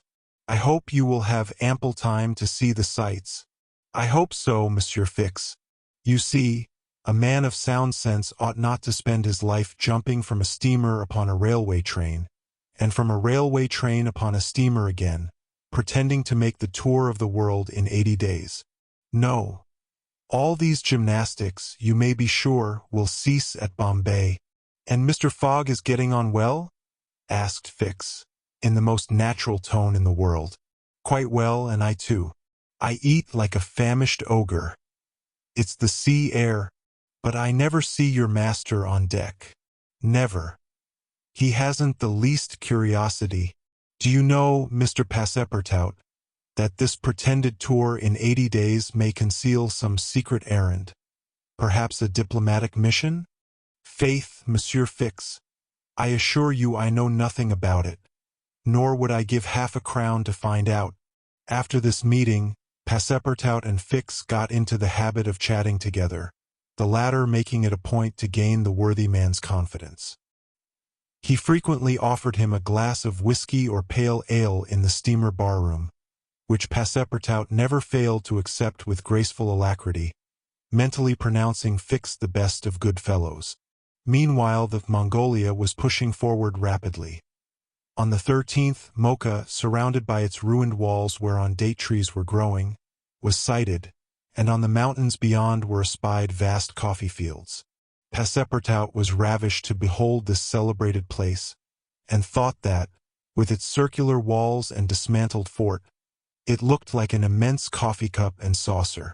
The following night they passed through the Strait of Bab el-Mandeb, which means in Arabic, the Bridge of Tears, and the next day they put in at Steamer Point, northwest of Aden Harbor, to take in coal. This matter of fueling steamers is a serious one at such distances from the coal mines. It costs the Peninsular Company some £800,000 a year. In these distant seas, coal is worth £3 or £4 sterling a ton. The Mongolia had still 1,650 miles to traverse before reaching Bombay, and was obliged to remain 4 hours at Steamer Point to coal up. But this delay, as it was foreseen, did not affect Phileas Fogg's program. Besides, the Mongolia, instead of reaching Aden on the morning of the 15th, when she was due, arrived there on the evening of the 14th, a gain of 15 hours. Mr. Fogg and his servant went ashore at Aden to have the passport again visaed. Fix, unobserved, followed them. The visa procured, Mr. Fogg returned on board to resume his former habits, while Passepartout, according to custom, sauntered about among the mixed population of Somalis, Banyans, Parsis, Jews, Arabs, and Europeans who comprised the 25,000 inhabitants of Aden. He gazed with wonder upon the fortifications which make this place the Gibraltar of the Indian Ocean, and the vast cisterns where the English engineers were still at work, 2,000 years after the engineers of Solomon. Very curious, said Passepartout to himself, on returning to the steamer. I see that it is by no means useless to travel, if a man wants to see something new. At 6 p.m. the Mongolia slowly moved out of the roadstead, and was soon once more on the Indian Ocean. She had 168 hours in which to reach Bombay, and the sea was favorable, the wind being in the northwest, and all sails aiding the engine. The steamer rolled but little, the ladies, in fresh toilets, reappeared on deck, and the singing and dancing were resumed. The trip was being accomplished most successfully, and Passepartout was enchanted with the congenial companion which chance had secured him in the person of the delightful Fix. On Sunday, October 20th, towards noon, they came in sight of the Indian coast. 2 hours later the pilot came on board. A range of hills lay against the sky in the horizon, and soon the rows of palms which adorn Bombay came distinctly into view. The steamer entered the road formed by the islands in the bay, and at 4:30 she hauled up at the quays of Bombay. Phileas Fogg was in the act of finishing the 33rd rubber of the voyage, and his partner and himself having, by a bold stroke, captured all 13 of the tricks, concluded this fine campaign with a brilliant victory. The Mongolia was due at Bombay on the 22nd. She arrived on the 20th. This was a gain to Phileas Fogg of 2 days since his departure from London, and he calmly entered the fact in the itinerary, in the column of gains. Chapter 10, in which Passepartout is only too glad to get off with the loss of his shoes. Everybody knows that the great reverse triangle of land, with its base in the north and its apex in the south, which is called India, embraces 1,400,000 square miles, upon which is spread unequally a population of 180 millions of souls. The British Crown exercises a real and despotic dominion over the larger portion of this vast country, and has a Governor-General stationed at Calcutta, governors at Madras, Bombay, and in Bengal, and a lieutenant governor at Agra. But British India, properly so called, only embraces 700,000 square miles, and a population of from 100 to 110 millions of inhabitants. A considerable portion of India is still free from British authority, and there are certain ferocious Rajas in the interior who are absolutely independent. The celebrated East India Company was all-powerful from 1756, when the English first gained a foothold on the spot where now stands the city of Madras, down to the time of the great Sepoy insurrection. It gradually annexed province after province, purchasing them of the native chiefs, whom it seldom paid, and appointed the Governor-General and his subordinates, civil and military. But the East India Company has now passed away, leaving the British possessions in India directly under the control of the Crown. The aspect of the country, as well as the manners and distinctions of race, is daily changing. Formerly one was obliged to travel in India by the old cumbrous methods of going on foot or on horseback, in palanquins or unwieldy coaches. Now fast steamboats ply on the Indus and the Ganges, and a great railway, with branch lines joining the main line at many points on its route, traverses the peninsula from Bombay to Calcutta in 3 days. This railway does not run in a direct line across India. The distance between Bombay and Calcutta, as the bird flies, is only from 1,000 to 1,100 miles. But the deflections of the road increase this distance by more than a third. The general route of the Great Indian Peninsula Railway is as follows. Leaving Bombay, it passes through Salsette, crossing to the continent opposite Tanna, goes over the chain of the Western Ghats, runs thence northeast as far as Burhampur, skirts the nearly independent territory of Bundelkhand, ascends to Allahabad, turns thence eastwardly, meeting the Ganges at Benares, then departs from the river a little and, descending southeastward by Bird Ivan and the French town of Chandernagor, has its terminus at Calcutta. The passengers of the Mongolia went ashore at 4:30 p.m. At exactly 8 the train would start for Calcutta. Mr. Fogg, after bidding goodbye to his whist partners, left the steamer, gave his servant several errands to do, urged it upon him to be at the station promptly at 8, and, with his regular step, which beat to the second, like an astronomical clock, directed his steps to the passport office. As for the wonders of Bombay, its famous city hall, its splendid library, its forts and docks, its bazaars, mosques, synagogues, its Armenian churches, and the noble pagoda on Malabar Hill with its 2 polygonal towers, he cared not a straw to see them. He would not deign to examine even the masterpieces of Elephanta or the mysterious Hypogea, concealed southeast from the docks, or those fine remains of Buddhist architecture, the Kanherian grottos of the island of Salsette. Having transacted his business at the passport office, Phileas Fogg repaired quietly to the railway station, where he ordered dinner. Among the dishes served up to him, the landlord especially recommended a certain giblet of native rabbit, on which he prided himself. Mr. Fogg accordingly tasted the dish, but, despite its spice sauce, found it far from palatable. He rang for the landlord, and, on his appearance, said, fixing his clear eyes upon him, "Is this rabbit, sir?" "Yes, my lord," the rogue boldly replied, "rabbit from the jungles." "And this rabbit did not mew when he was killed?" "Mew, my lord." "What, a rabbit mew? I swear to you—" "Be so good, landlord, as not to swear, but remember this. Cats were formerly considered in India as sacred animals. That was a good time. For the cats, my lord? Perhaps for the travelers as well." After which Mr. Fogg quietly continued his dinner. Fix had gone on shore shortly after Mr. Fogg, and his first destination was the headquarters of the Bombay police. He made himself known as a London detective, told his business at Bombay, and the position of affairs relative to the supposed robber, and nervously asked if a warrant had arrived from London. It had not reached the office. Indeed, there had not yet been time for it to arrive.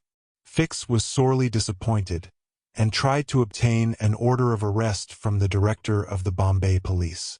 This the director refused, as the matter concerned the London office, which alone could legally deliver the warrant. Fix did not insist, and was fain to resign himself to await the arrival of the important document.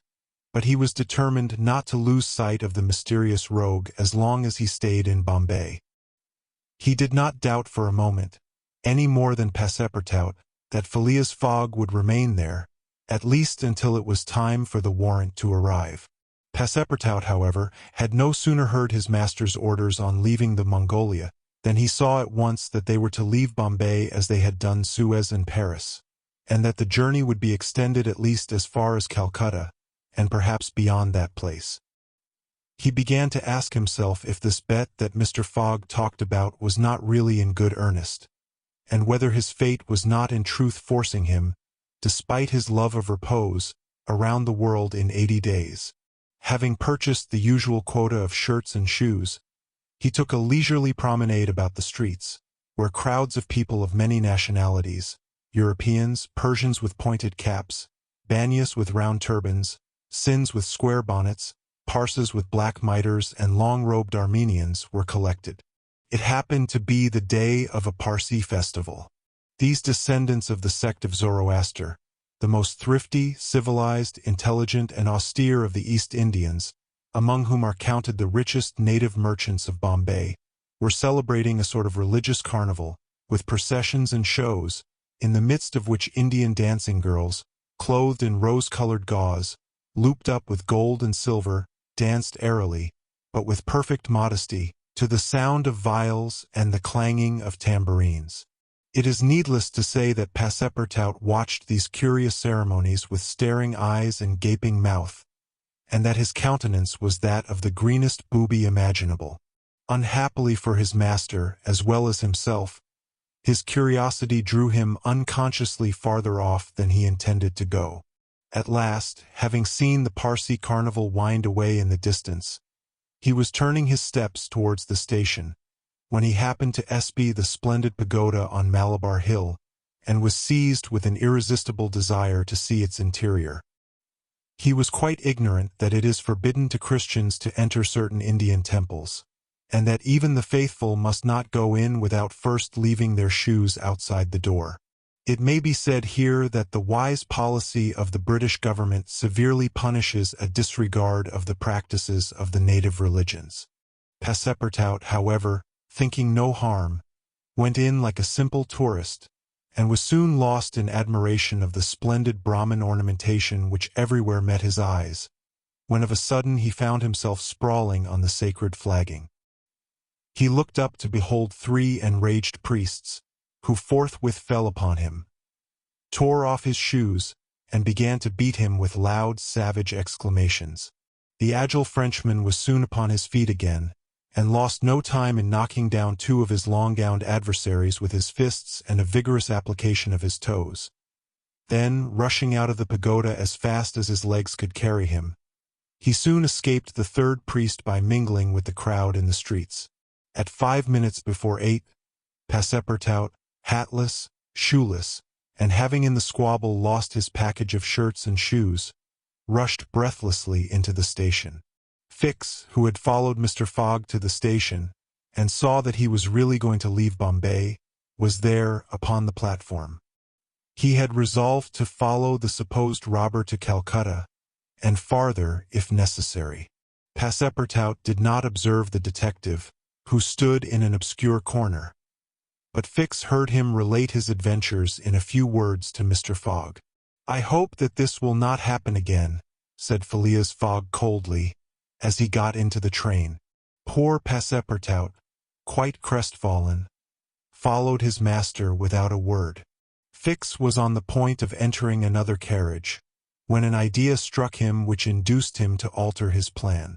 "No, I'll stay," muttered he. "An offense has been committed on Indian soil. I've got my man." Just then the locomotive gave a sharp screech, and the train passed out into the darkness of the night.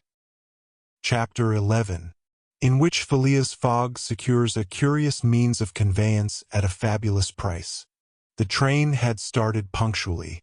Among the passengers were a number of officers, government officials, and opium and indigo merchants, whose business called them to the eastern coast.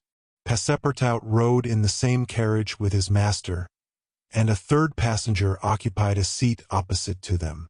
This was Sir Francis Cromarty, one of Mr. Fogg's whist partners on the Mongolia, now on his way to join his corps at Benares. Sir Francis was a tall, fair man of 50, who had greatly distinguished himself in the last Sepoy revolt. He made India his home, only paying brief visits to England at rare intervals, and was almost as familiar as a native with the customs, history, and character of India and its people. But Phileas Fogg, who was not traveling, but only describing a circumference, took no pains to inquire into these subjects. He was a solid body, traversing an orbit around the terrestrial globe, according to the laws of rational mechanics.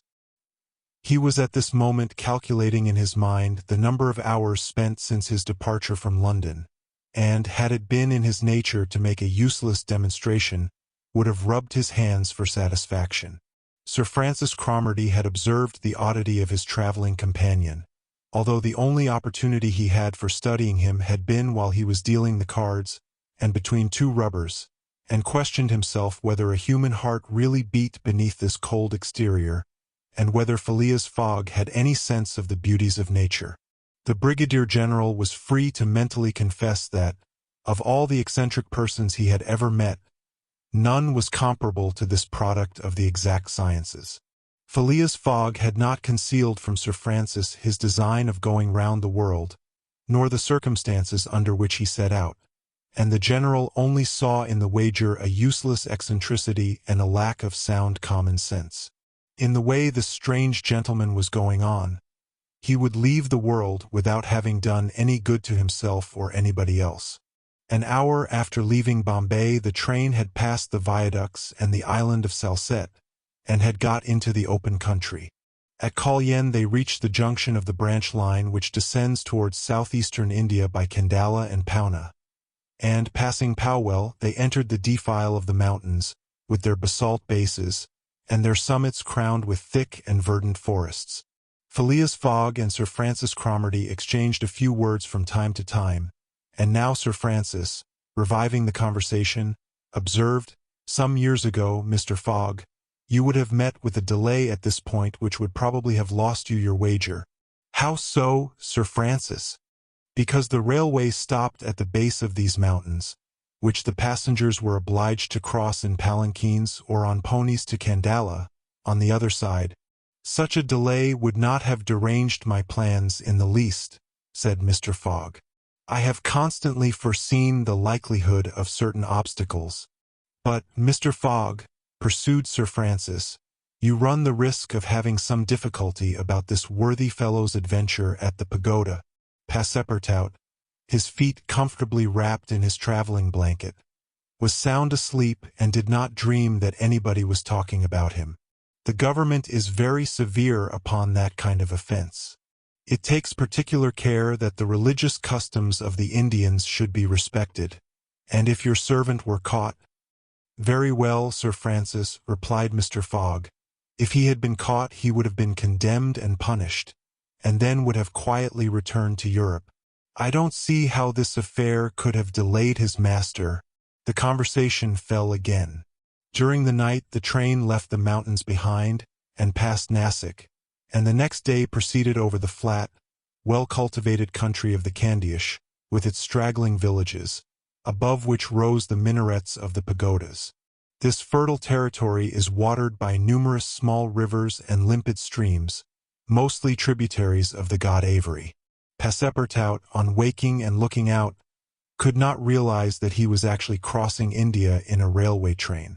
The locomotive, guided by an English engineer and fed with English coal, threw out its smoke upon cotton, coffee, nutmeg, clove and pepper plantations, while the steam curled in spirals around groups of palm trees, in the midst of which were seen picturesque bungalows, viharis, sort of abandoned monasteries, and marvelous temples enriched by the exhaustless ornamentation of Indian architecture.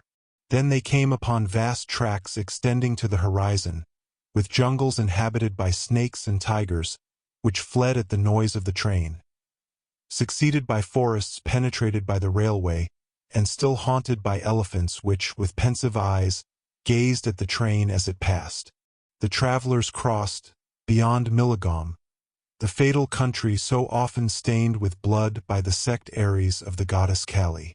Not far off rose Ellora, with its graceful pagodas, and the famous Aurungabad, capital of the ferocious Aurangzeb, now the chief town of one of the detached provinces of the kingdom of the Nizam.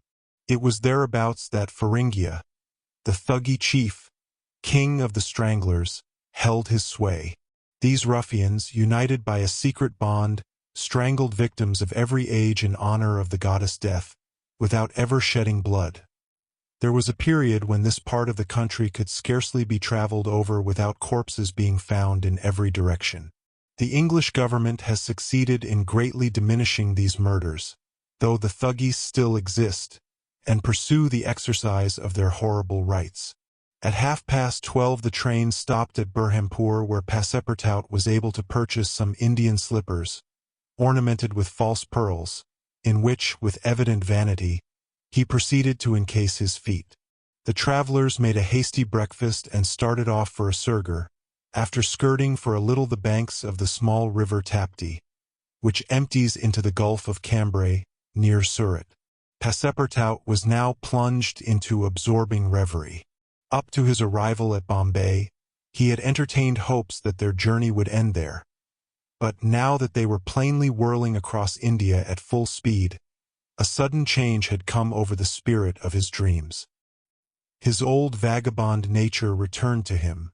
The fantastic ideas of his youth once more took possession of him. He came to regard his master's project as intended in good earnest, believed in the reality of the bet, and therefore in the tour of the world and the necessity of making it without fail within the designated period. Already he began to worry about possible delays and accidents which might happen on the way. He recognized himself as being personally interested in the wager, and trembled at the thought that he might have been the means of losing it by his unpardonable folly of the night before. Being much less cool-headed than Mr. Fogg, he was much more restless, counting and recounting the days passed over, uttering maledictions when the train stopped, and accusing it of sluggishness, and mentally blaming Mr. Fogg for not having bribed the engineer. The worthy fellow was ignorant that, while it was possible by such means to hasten the rate of a steamer, it could not be done on the railway. The train entered the defile of the Sutpore Mountains, which separate the Candyish from Bundelkund, towards evening. The next day Sir Francis Cromarty asked Passepartout what time it was, to which, on consulting his watch, he replied that it was 3 in the morning. This famous timepiece, always regulated on the Greenwich meridian, which was now some 77 degrees westward, was at least 4 hours slow. Sir Francis corrected Passepartout's time, whereupon the latter made the same remark that he had done to Fix, and upon the general insisting that the watch should be regulated in each new meridian, since he was constantly going eastward, that is in the face of the sun, and therefore the days were shorter by 4 minutes for each degree gone over, Passepartout obstinately refused to alter his watch, which he kept at London time. It was an innocent delusion which could harm no one. The train stopped at 8 o'clock, in the midst of a glade some 15 miles beyond Rothel, where there were several bungalows and workmen's cabins. The conductor, passing along the carriages, shouted, "Passengers will get out here." Phileas Fogg looked at Sir Francis Cromarty for an explanation, but the general could not tell what meant a halt in the midst of this forest of dates and acacias. Passepartout, not less surprised, rushed out and speedily returned, crying, "Monsieur, no more railway." "What do you mean?" asked Sir Francis. "I mean to say that the train isn't going on." The general at once stepped out, while Phileas Fogg calmly followed him, and they proceeded together to the conductor. "Where are we?" asked Sir Francis. "At the hamlet of Colby." "Do we stop here?" "Certainly. The railway isn't finished." "What? Not finished?" "No. There's still a matter of 50 miles to be laid from here to Allahabad, where the line begins again. But the papers announced the opening of the railway throughout." "What would you have, officer?" "The papers were mistaken." "Yet you sell tickets from Bombay to Calcutta," retorted Sir Francis, who was growing warm. "No doubt," replied the conductor, "but the passengers know that they must provide means of transportation for themselves from Colby to Allahabad." Sir Francis was furious. Passepartout would willingly have knocked the conductor down, and did not dare to look at his master. "Sir Francis," said Mr. Fogg quietly, "we will, if you please, look about for some means of conveyance to Allahabad." "Mr. Fogg, this is a delay greatly to your disadvantage." "No, Sir Francis. It was foreseen." "What? You knew that the way—" "Not at all, but I knew that some obstacle or other would sooner or later arise on my route. Nothing, therefore, is lost. I have 2 days, which I have already gained, to sacrifice. A steamer leaves Calcutta for Hong Kong at noon, on the 25th. This is the 22nd, and we shall reach Calcutta in time." There was nothing to say to so confident a response. It was but too true that the railway came to a termination at this point. The papers were like some watches which have a way of getting too fast, and had been premature in their announcement of the completion of the line. The greater part of the travelers were aware of this interruption, and, leaving the train, they began to engage such vehicles as the village could provide: 4-wheeled pakagaris, wagons drawn by zebus, carriages that looked like perambulating pagodas, palanquins, ponies, and what not. Mr. Fogg and Sir Francis Cromarty, after searching the village from end to end, came back without having found anything. "I shall go afoot," said Phileas Fogg. Passepartout, who had now rejoined his master, made a wry grimace as he thought of his magnificent, but too frail Indian shoes. Happily he too had been looking about him, and, after a moment's hesitation, said, "Monsieur, I think I have found a means of conveyance." "What?" "An elephant. An elephant that belongs to an Indian who lives but 100 steps from here." "Let's go and see the elephant," replied Mr. Fogg. They soon reached a small hut, near which, enclosed within some high palings, was the animal in question. An Indian came out of the hut, and, at their request, conducted them within the enclosure. The elephant, which its owner had reared, not for a beast of burden, but for warlike purposes, was half domesticated. The Indian had begun already by often irritating him and feeding him every 3 months on sugar and butter, to impart to him a ferocity not in his nature, this method being often employed by those who train the Indian elephants for battle. Happily, however, for Mr. Fogg, the animal's instruction in this direction had not gone far, and the elephant still preserved his natural gentleness. Kiuni, this was the name of the beast, could doubtless travel rapidly for a long time, and, in default of any other means of conveyance, Mr. Fogg resolved to hire him. But elephants are far from cheap in India, where they are becoming scarce. The males, which alone are suitable for circus shows, are much sought, especially as but few of them are domesticated. When therefore Mr. Fogg proposed to the Indian to hire Kiuni, he refused point-blank. Mr. Fogg persisted, offering the excessive sum of £10 an hour for the loan of the beast to Allahabad. Refused. £20? Refused also. £40? Still refused. Passepartout jumped at each advance. But the Indian declined to be tempted. Yet the offer was an alluring one, for, supposing it took the elephant 15 hours to reach Allahabad, his owner would receive no less than £600 sterling. Phileas Fogg, without getting in the least flurried, then proposed to purchase the animal outright, and at first offered £1,000 for him. The Indian, perhaps thinking he was going to make a great bargain, still refused. Sir Francis Cromarty took Mr. Fogg aside, and begged him to reflect before he went any further, to which that gentleman replied that he was not in the habit of acting rashly, that a bet of £20,000 was at stake, that the elephant was absolutely necessary to him, and that he would secure him if he had to pay 20 times his value. Returning to the Indian, whose small, sharp eyes, glistening with avarice, betrayed that with him it was only a question of how great a price he could obtain, Mr. Fogg offered first £1,200, then £1,500, £1,800, £2,000. Passepartout, usually so rubicund, was fairly white with suspense. At £2,000 the Indian yielded. "What a price!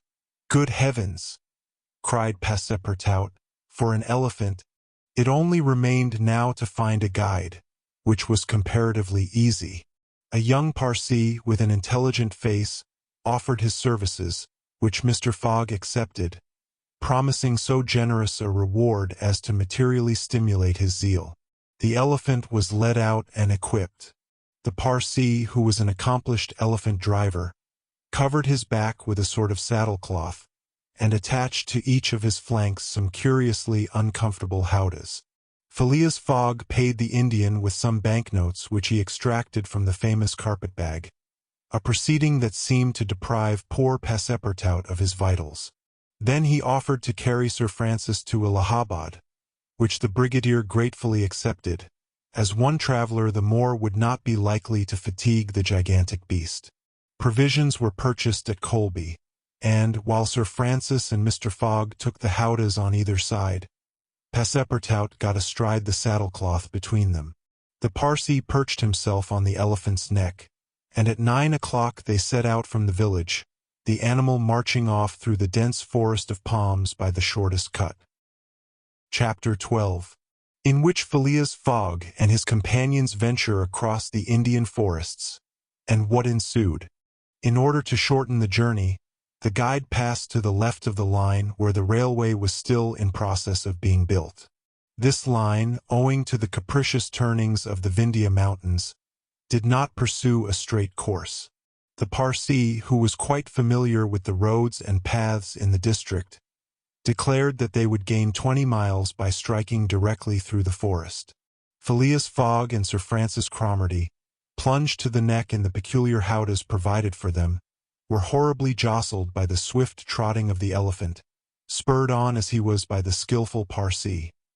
But they endured the discomfort with true British phlegm, talking little, and scarcely able to catch a glimpse of each other.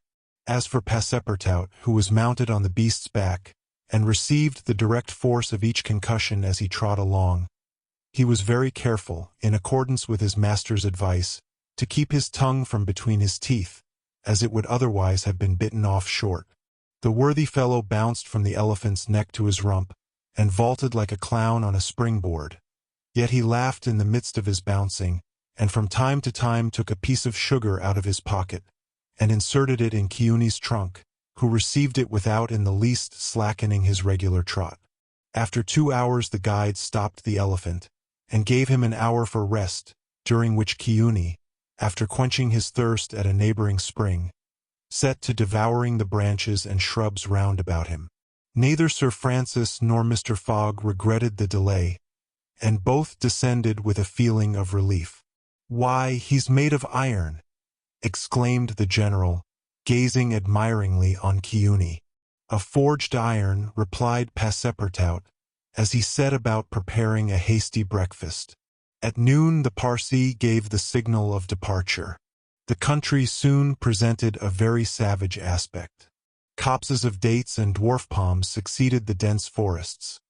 Then vast, dry plains, dotted with scanty shrubs, and sown with great blocks of syenite. All this portion of Bundelkund, which is little frequented by travelers, is inhabited by a fanatical population, hardened in the most horrible practices of the Hindu faith. The English have not been able to secure complete dominion over this territory, which is subjected to the influence of Rajas, whom it is almost impossible to reach in their inaccessible mountain fastnesses. The travelers several times saw bands of ferocious Indians, who, when they perceived the elephant striding across country, made angry and threatening motions. The Parsee avoided them as much as possible. Few animals were observed on the route. Even the monkeys hurried from their path with contortions and grimaces which convulsed Passepartout with laughter. In the midst of his gaiety, however, one thought troubled the worthy servant. What would Mr. Fogg do with the elephant when he got to Allahabad? Would he carry him on with him? Impossible. The cost of transporting him would make him ruinously expensive. Would he sell him or set him free? The estimable beast certainly deserved some consideration. Should Mr. Fogg choose to make him, Passepartout, a present of Chiuni, he would be very much embarrassed, and these thoughts did not cease worrying him for a long time. The principal chain of the Vindhyas was crossed by 8 in the evening, and another halt was made on the northern slope in a ruined bungalow. They had gone nearly 25 miles that day, and an equal distance still separated them from the station of Allahabad. The night was cold. The Parsee lit a fire in the bungalow with a few dry branches, and the warmth was very grateful. Provisions purchased at Colby sufficed for supper, and the travelers ate ravenously. The conversation, beginning with a few disconnected phrases, soon gave place to loud and steady snores. The guide watched Chiuni, who slept standing, bolstering himself against the trunk of a large tree. Nothing occurred during the night to disturb the slumberers, although occasional growls from panthers and chatterings of monkeys broke the silence. The more formidable beasts made no cries or hostile demonstration against the occupants of the bungalow. Sir Francis slept heavily, like an honest soldier overcome with fatigue. Passepartout was wrapped in uneasy dreams of the bouncing of the day before. As for Mr. Fogg, he slumbered as peacefully as if he had been in his serene mansion in Savile Row. The journey was resumed at 6 in the morning. The guide hoped to reach Allahabad by evening. In that case, Mr. Fogg would only lose a part of the 48 hours saved since the beginning of the tour. Cuny, resuming his rapid gait, soon descended the lower spurs of the Vindhyas, and towards noon they passed by the village of Callinger, on the Kani, one of the branches of the Ganges. The guide avoided inhabited places, thinking it safer to keep the open country, which lies along the first depressions of the basin of the great river. Allahabad was now only 12 miles to the northeast. They stopped under a clump of bananas, the fruit of which, as healthy as bread and as succulent as cream, was amply partaken of and appreciated. At 2 o'clock the guide entered a thick forest which extended several miles. He preferred to travel under cover of the woods. They had not as yet had any unpleasant encounters, and the journey seemed on the point of being successfully accomplished, when the elephant, becoming restless, suddenly stopped. It was then 4 o'clock. "What's the matter?" asked Sir Francis, putting out his head. "I don't know, officer," replied the Parsee, listening attentively to a confused murmur which came through the thick branches. The murmur soon became more distinct. It now seemed like a distant concert of human voices accompanied by brass instruments. Passepartout was all eyes and ears. Mr. Fogg patiently waited without a word. The Parsee jumped to the ground, fastened the elephant to a tree, and plunged into the thicket. He soon returned, saying, "A procession of Brahmins is coming this way. We must prevent their seeing us, if possible." The guide unloosed the elephant and led him into a thicket, at the same time asking the travelers not to stir. He held himself ready to bestride the animal at a moment's notice, should flight become necessary, but he evidently thought that the procession of the faithful would pass without perceiving them amid the thick foliage, in which they were wholly concealed. The discordant tones of the voices and instruments drew nearer, and now droning songs mingled with the sound of the tambourines and cymbals. The head of the procession soon appeared beneath the trees, 100 paces away, and the strange figures who performed the religious ceremony were easily distinguished through the branches. First came the priests, with mitres on their heads, and clothed in long lace robes. They were surrounded by men, women, and children, who sang a kind of lugubrious psalm, interrupted at regular intervals by the tambourines and cymbals, while behind them was drawn a car with large wheels, the spokes of which represented serpents entwined with each other. Upon the car, which was drawn by 4 richly caparisoned zebus, stood a hideous statue with 4 arms, the body colored a dull red, with haggard eyes, disheveled hair, protruding tongue, and lips tinted with beetle. It stood upright upon the figure of a prostrate and headless giant. Sir Francis, recognizing the statue, whispered, "The goddess Kali, the goddess of love and death." "Of death, perhaps," muttered back Passepartout, "but of love, that ugly old hag? Never." The Parsee made a motion to keep silence. A group of old fakirs were capering and making a wild ado round the statue. These were striped with ochre and covered with cuts whence their blood issued drop by drop. Stupid fanatics, who, in the great Indian ceremonies, still throw themselves under the wheels of Juggernaut. Some Brahmins, clad in all the sumptuousness of Oriental apparel, and leading a woman who faltered at every step, followed. This woman was young, and as fair as a European.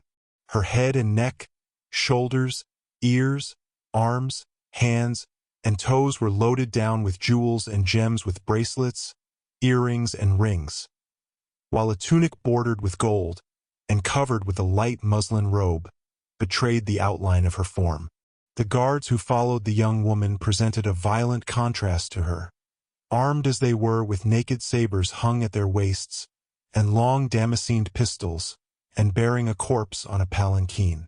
It was the body of an old man, gorgeously arrayed in the habiliments of a Raja, wearing, as in life, a turban embroidered with pearls, a robe of tissue of silk and gold, a scarf of cashmere sewed with diamonds, and the magnificent weapons of a Hindu prince. Next came the musicians and a rearguard of capering fakirs, whose cries sometimes drowned the noise of the instruments. These closed the procession. Sir Francis watched the procession with a sad countenance, and, turning to the guide, said, "A sati." The Parsee nodded, and put his finger to his lips. The procession slowly wound under the trees, and soon its last ranks disappeared in the depths of the wood. The songs gradually died away. Occasionally cries were heard in the distance, until at last all was silence again. Phileas Fogg had heard what Sir Francis said, and, as soon as the procession had disappeared, asked, "What is a suttee?" "A suttee," returned the general, "is a human sacrifice, but a voluntary one. The woman you have just seen will be burned tomorrow at the dawn of day." "Oh, the scoundrels!" cried Passepartout, who could not repress his indignation. "And the corpse?" asked Mr. Fogg. "Is that of the prince, her husband," said the guide, "an independent Rajah of Bundelkund." "Is it possible," resumed Phileas Fogg, his voice betraying not the least emotion, "that these barbarous customs still exist in India, and that the English have been unable to put a stop to them?" "These sacrifices do not occur in the larger portion of India," replied Sir Francis, "but we have no power over these savage territories, and especially here in Bundelkund. The whole district north of the Vindhyas is the theater of incessant murders and pillage." "The poor wretch!" exclaimed Passepartout. "To be burned alive." "Yes," returned Sir Francis, "burned alive. And, if she were not, you cannot conceive what treatment she would be obliged to submit to from her relatives. They would shave off her hair, feed her on a scanty allowance of rice, treat her with contempt. She would be looked upon as an unclean creature, and would die in some corner like a scurvy dog. The prospect of so frightful an existence drives these poor creatures to the sacrifice much more than love or religious fanaticism. Sometimes, however, the sacrifice is really voluntary, and it requires the active interference of the government to prevent it. Several years ago, when I was living at Bombay, a young widow asked permission of the governor to be burned along with her husband's body. But, as you may imagine, he refused. The woman left the town, took refuge with an independent Rajah, and there carried out her self-devoted purpose. While Sir Francis was speaking, the guide shook his head several times, and now said, "The sacrifice which will take place tomorrow at dawn is not a voluntary one." "How do you know?" "Everybody knows about this affair in Bundelkund." "But the wretched creature did not seem to be making any resistance," observed Sir Francis. "That was because they had intoxicated her with fumes of hemp and opium." "But where are they taking her?" "To the pagoda of Palaji, 2 miles from here. She will pass the night there, and the sacrifice will take place tomorrow at the first light of dawn." The guide now led the elephant out of the thicket, and leaped upon his neck. Just at the moment that he was about to urge Cuny forward with a peculiar whistle, Mr. Fogg stopped him, and, turning to Sir Francis Cromarty, said, "Suppose we save this woman?" "Save the woman, Mr. Fogg? I have yet 12 hours to spare. I can devote them to that." "Why, you are a man of heart." "Sometimes," replied Phileas Fogg, quietly, "when I have the time." Chapter 13, in which Passepartout receives a new proof that fortune favors the brave. The project was a bold one, full of difficulty, perhaps impracticable. Mr. Fogg was going to risk life, or at least liberty, and therefore the success of his tour. But he did not hesitate, and he found in Sir Francis Cromarty an enthusiastic ally. As for Passepartout, he was ready for anything that might be proposed. His master's idea charmed him.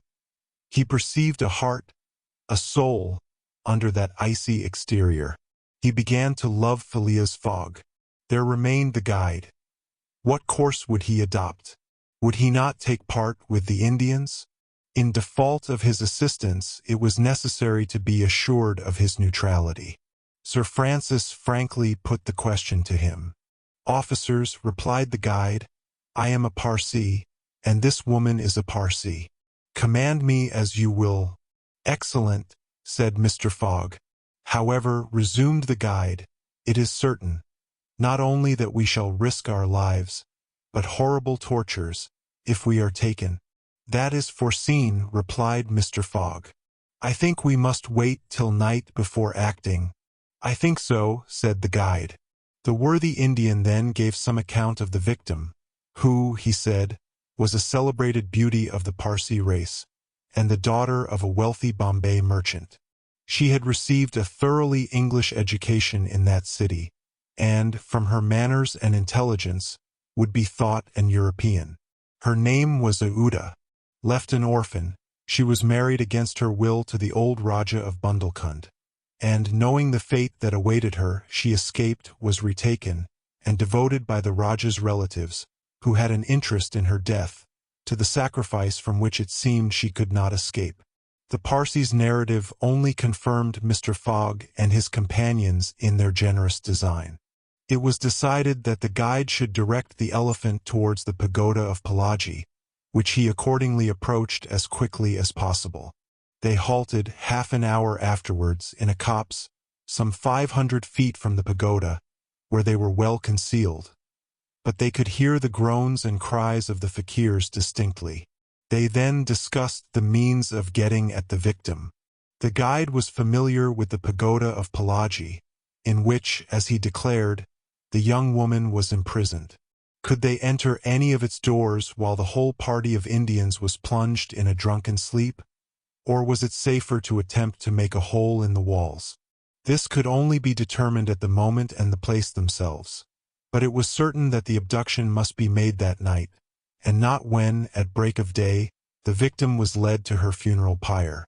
Then no human intervention could save her. As soon as night fell, about 6 o'clock, they decided to make a reconnaissance around the pagoda. The cries of the fakirs were just ceasing. The Indians were in the act of plunging themselves into the drunkenness caused by liquid opium mingled with hemp, and it might be possible to slip between them to the temple itself. The Parsee, leading the others, noiselessly crept through the wood, and in 10 minutes they found themselves on the banks of a small stream, whence, by the light of the rosin torches, they perceived a pyre of wood, on the top of which lay the embalmed body of the Rajah, which was to be burned with his wife. The pagoda, whose minarets loomed above the trees in the deepening dusk, stood 100 steps away. "Come," whispered the guide. He slipped more cautiously than ever through the brush, followed by his companions. The silence around was only broken by the low murmuring of the wind among the branches. Soon the Parsee stopped on the borders of the glade, which was lit up by the torches. The ground was covered by groups of the Indians, motionless in their drunken sleep. It seemed a battlefield strewn with the dead. Men, women, and children lay together. In the background, among the trees, the pagoda of Palaji loomed distinctly. Much to the guide's disappointment, the guards of the Rajah, lighted by torches, were watching at the doors and marching to and fro with naked sabers. Probably the priests, too, were watching within. The Parsee, now convinced that it was impossible to force an entrance to the temple, advanced no farther, but led his companions back again. Phileas Fogg and Sir Francis Cromarty also saw that nothing could be attempted in that direction. They stopped and engaged in a whispered colloquy. "It is only 8 now," said the brigadier, "and these guards may also go to sleep." "It is not impossible," returned the Parsee. They lay down at the foot of a tree and waited. The time seemed long. The guide ever and anon left them to take an observation on the edge of the wood, but the guards watched steadily by the glare of the torches, and a dim light crept through the windows of the pagoda.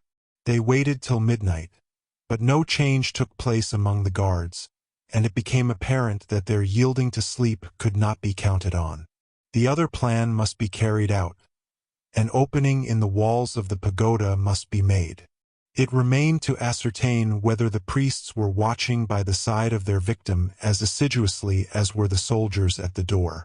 After a last consultation, the guide announced that he was ready for the attempt, and advanced, followed by the others. They took a roundabout way so as to get at the pagoda on the rear. They reached the walls about 12:30 without having met anyone. Here there was no guard, nor were there either windows or doors. The night was dark. The moon, on the wane, scarcely left the horizon, and was covered with heavy clouds. The height of the trees deepened the darkness. It was not enough to reach the walls. An opening in them must be accomplished, and to attain this purpose the party only had their pocket-knives. Happily the temple walls were built of brick and wood, which could be penetrated with little difficulty. After one brick had been taken out, the rest would yield easily. They set noiselessly to work, and the Parsi on one side and Passepartout on the other began to loosen the bricks so as to make an aperture 2 feet wide. They were getting on rapidly, when suddenly a cry was heard in the interior of the temple, followed almost instantly by other cries replying from the outside. Passepartout and the guide stopped. Had they been heard? Was the alarm being given? Common prudence urged them to retire, and they did so, followed by Phileas Fogg and Sir Francis. They again hid themselves in the wood, and waited till the disturbance, whatever it might be, ceased, holding themselves ready to resume their attempt without delay. But, awkwardly enough, the guards now appeared at the rear of the temple, and there installed themselves in readiness to prevent a surprise. It would be difficult to describe the disappointment of the party, thus interrupted in their work. They could not now reach the victim. How, then, could they save her? Sir Francis shook his fists. Passepartout was beside himself, and the guide gnashed his teeth with rage. The tranquil Fogg waited, without betraying any emotion. "We have nothing to do but to go away," whispered Sir Francis. "Nothing but to go away," echoed the guide. "Stop," said Fogg. "I am only due at Allahabad tomorrow before noon." "But what can you hope to do?" asked Sir Francis. "In a few hours it will be daylight, and the chance which now seems lost may present itself at the last moment." Sir Francis would have liked to read Phileas Fogg's eyes. What was this cool Englishman thinking of? Was he planning to make a rush for the young woman at the very moment of the sacrifice, and boldly snatch her from her executioners? This would be utter folly, and it was hard to admit that Fogg was such a fool. Sir Francis consented, however, to remain to the end of this terrible drama. The guide led them to the rear of the glade, where they were able to observe the sleeping groups. Meanwhile Passepartout, who had perched himself on the lower branches of a tree, was resolving an idea which had at first struck him like a flash, and which was now firmly lodged in his brain. He had commenced by saying to himself, "What folly!" and then he repeated, "Why not, after all? It's a chance. Perhaps the only one, and with such sots." Thinking thus, he slipped, with the suppleness of a serpent, to the lowest branches, the ends of which bent almost to the ground. The hours passed, and the lighter shades now announced the approach of day, though it was not yet light. This was the moment. The slumbering multitude became animated. The tambourines sounded, songs and cries arose. The hour of the sacrifice had come. The doors of the pagoda swung open, and a bright light escaped from its interior, in the midst of which Mr. Fogg and Sir Francis espied the victim. She seemed, having shaken off the stupor of intoxication, to be striving to escape from her executioner.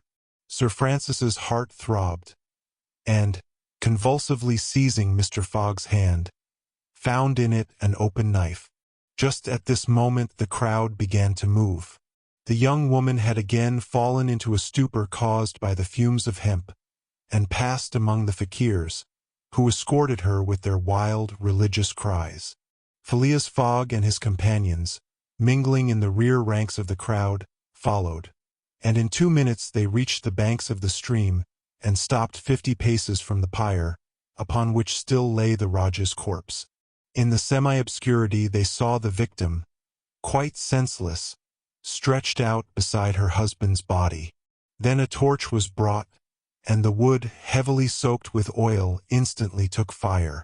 At this moment Sir Francis and the guide seized Phileas Fogg, who, in an instant of mad generosity, was about to rush upon the pyre.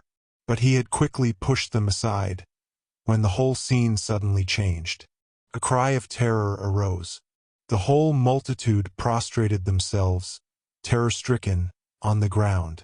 The old Rajah was not dead. Then, since he rose of a sudden, like a spectre, took up his wife in his arms, and descended from the pyre in the midst of the clouds of smoke, which only heightened his ghostly appearance. Fakirs and soldiers and priests, seized with instant terror, lay there, with their faces on the ground, not daring to lift their eyes and behold such a prodigy. The inanimate victim was borne along by the vigorous arms which supported her, and which she did not seem in the least to burden. Mr. Fogg and Sir Francis stood erect. The Parsee bowed his head, and Passepartout was, no doubt, scarcely less stupefied. The resuscitated Rajah approached Sir Francis and Mr. Fogg, and, in an abrupt tone, said, "Let us be off." It was Passepartout himself, who had slipped upon the pyre in the midst of the smoke and, profiting by the still overhanging darkness, had delivered the young woman from death. It was Passepartout who, playing his part with a happy audacity, had passed through the crowd amid the general terror. A moment after all four of the party had disappeared in the woods, and the elephant was bearing them away at a rapid pace. But the cries and noise, and a ball which whizzed through Phileas Fogg's hat, apprised them that the trick had been discovered. The old Rajah's body, indeed, now appeared upon the burning pyre, and the priests, recovered from their terror, perceived that an abduction had taken place. They hastened into the forest, followed by the soldiers, who fired a volley after the fugitives. But the latter rapidly increased the distance between them, and ere long found themselves beyond the reach of the bullets and arrows. Chapter 14, in which Phileas Fogg descends the whole length of the beautiful valley of the Ganges without ever thinking of seeing it. The rash exploit had been accomplished, and for an hour Passepartout laughed gaily at his success. Sir Francis pressed the worthy fellow's hand, and his master said, "Well done," which from him was high commendation, to which Passepartout replied that all the credit of the affair belonged to Mr. Fogg. As for him, he had only been struck with a queer idea, and he laughed to think that for a few moments he, Passepartout, the ex-gymnast, ex-sergeant fireman, had been the spouse of a charming woman, a venerable, embalmed Rajah. As for the young Indian woman, she had been unconscious throughout of what was passing, and now, wrapped up in a traveling blanket, was reposing in one of the howdahs. The elephant, thanks to the skillful guidance of the Parsee, was advancing rapidly through the still darksome forest, and an hour after leaving the pagoda had crossed a vast plain. They made a halt at 7 o'clock, the young woman being still in a state of complete prostration. The guide made her drink a little brandy and water, but the drowsiness which stupefied her could not yet be shaken off. Sir Francis, who was familiar with the effects of the intoxication produced by the fumes of hemp, reassured his companions on her account. But he was more disturbed at the prospect of her future fate. He told Phileas Fogg that, should Aouda remain in India, she would inevitably fall again into the hands of her executioners. These fanatics were scattered throughout the county, and would, despite the English police, recover their victim at Madras, Bombay, or Calcutta. She would only be safe by quitting India forever. Phileas Fogg replied that he would reflect upon the matter. The station at Allahabad was reached about 10 o'clock, and, the interrupted line of railway being resumed, would enable them to reach Calcutta in less than 24 hours. Phileas Fogg would thus be able to arrive in time to take the steamer which left Calcutta the next day, October 25th at noon, for Hong Kong. The young woman was placed in one of the waiting rooms of the station, whilst Passepartout was charged with purchasing for her various articles of toilet, a dress, shawl, and some furs, for which his master gave him unlimited credit. Passepartout started off forthwith and found himself in the streets of Allahabad, that is, the city of God, one of the most venerated in India, being built at the junction of the two sacred rivers, Ganges and Jumna, the waters of which attract pilgrims from every part of the peninsula. The Ganges, according to the legends of the Ramayana, rises in heaven, whence, owing to Brahma's agency, it descends to the earth. Passepartout made it a point, as he made his purchases, to take a good look at the city. It was formerly defended by a noble fort, which has since become a state prison. Its commerce has dwindled away, and Passepartout in vain looked about him for such a bazaar as he used to frequent in Regent Street. At last he came upon an elderly, crusty Jew, who sold second-hand articles, and from whom he purchased a dress of Scotch stuff, a large mantle, and a fine otterskin pelisse, for which he did not hesitate to pay £75. He then returned triumphantly to the station. The influence to which the priests of Palaji had subjected Auda began gradually to yield, and she became more herself, so that her fine eyes resumed all their soft Indian expression. When the poet-king, Yusuf ad-Daul, celebrates the charms of the Queen of Amanagara, he speaks thus: her shining tresses, divided in two parts, encircle the harmonious contour of her white and delicate cheeks, brilliant in their glow and freshness. Her ebony brows have the form and charm of the bow of Kama, the god of love, and beneath her long silken lashes the purest reflections and a celestial light swim, as in the sacred lakes of Himalaya, in the black pupils of her great clear eyes. Her teeth, fine, equal, and white, glitter between her smiling lips like dewdrops in a passion-flower's half-enveloped breast. Her delicately formed ears, her vermilion hands, her little feet, curved and tender as the lotus bud, glitter with the brilliancy of the loveliest pearls of Ceylon, the most dazzling diamonds of Golconda. Her narrow and supple waist, which a hand may clasp around, sets forth the outline of her rounded figure and the beauty of her bosom, where youth in its flower displays the wealth of its treasures. And beneath the silken folds of her tunic she seems to have been modeled in pure silver by the godlike hand of Vikvarkarma, the immortal sculptor. It is enough to say, without applying this poetical rhapsody to Auda, that she was a charming woman, in all the European acceptation of the phrase. She spoke English with great purity, and the guide had not exaggerated in saying that the young Parsee had been transformed by her bringing up. The train was about to start from Allahabad, and Mr. Fogg proceeded to pay the guide the price agreed upon for his service, and not a farthing more, which astonished Passepartout, who remembered all that his master owed to the guide's devotion. He had, indeed, risked his life in the adventure at Palaji, and, if he should be caught afterwards by the Indians, he would with difficulty escape their vengeance. Kiuni also must be disposed of. What should be done with the elephant, which had been so dearly purchased? Phileas Fogg had already determined this question. "Parsee," said he to the guide, "you have been serviceable and devoted. I have paid for your service, but not for your devotion. Would you like to have this elephant? He is yours." The guide's eyes glistened. "Your honor is giving me a fortune," cried he. "Take him, guide," returned Mr. Fogg, "and I shall still be your debtor." "Good!" exclaimed Passepartout. "Take him, friend. Kiuni is a brave and faithful beast." And, going up to the elephant, he gave him several lumps of sugar, saying, "Here, Kiuni, here, here."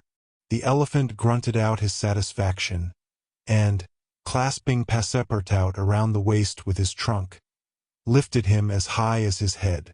Passepartout, not in the least alarmed, caressed the animal, which replaced him gently on the ground. Soon after, Phileas Fogg, Sir Francis Cromarty, and Passepartout, installed in a carriage with Aouda, who had the best seat, were whirling at full speed towards Benares. It was a run of 80 miles, and was accomplished in 2 hours. During the journey, the young woman fully recovered her senses. What was her astonishment to find herself in this carriage, on the railway, dressed in European habiliments, and with travelers who were quite strangers to her. Her companions first set about fully reviving her with a little liquor, and then Sir Francis narrated to her what had passed, dwelling upon the courage with which Phileas Fogg had not hesitated to risk his life to save her, and recounting the happy sequel of the venture, the result of Passepartout's rash idea. Mr. Fogg said nothing, while Passepartout, abashed, kept repeating that it wasn't worth telling. Aouda pathetically thanked her deliverers, rather with tears than words. Her fine eyes interpreted her gratitude better than her lips. Then, as her thoughts strayed back to the scene of the sacrifice, and recalled the dangers which still menaced her, she shuddered with terror. Phileas Fogg understood what was passing in Aouda's mind, and offered, in order to reassure her, to escort her to Hong Kong, where she might remain safely until the affair was hushed up, an offer which she eagerly and gratefully accepted. She had, it seems, a Parsee relation who was one of the principal merchants of Hong Kong, which is wholly an English city, though on an island on the Chinese coast. At 12:30 the train stopped at Benares. The Brahmin legends assert that this city is built on the site of the ancient Kasi, which, like Muhammad's tomb, was once suspended between heaven and earth, though the Benares of today, which the Orientalists call the Athens of India, stands quite unpoetically on the solid earth. Passepartout caught glimpses of its brick houses and clay huts, giving an aspect of desolation to the place as the train entered it. Benares was Sir Francis Cromarty's destination, the troops he was rejoining being encamped some miles northward of the city. He bade adieu to Phileas Fogg, wishing him all success, and expressing the hope that he would come that way again in a less original but more profitable fashion.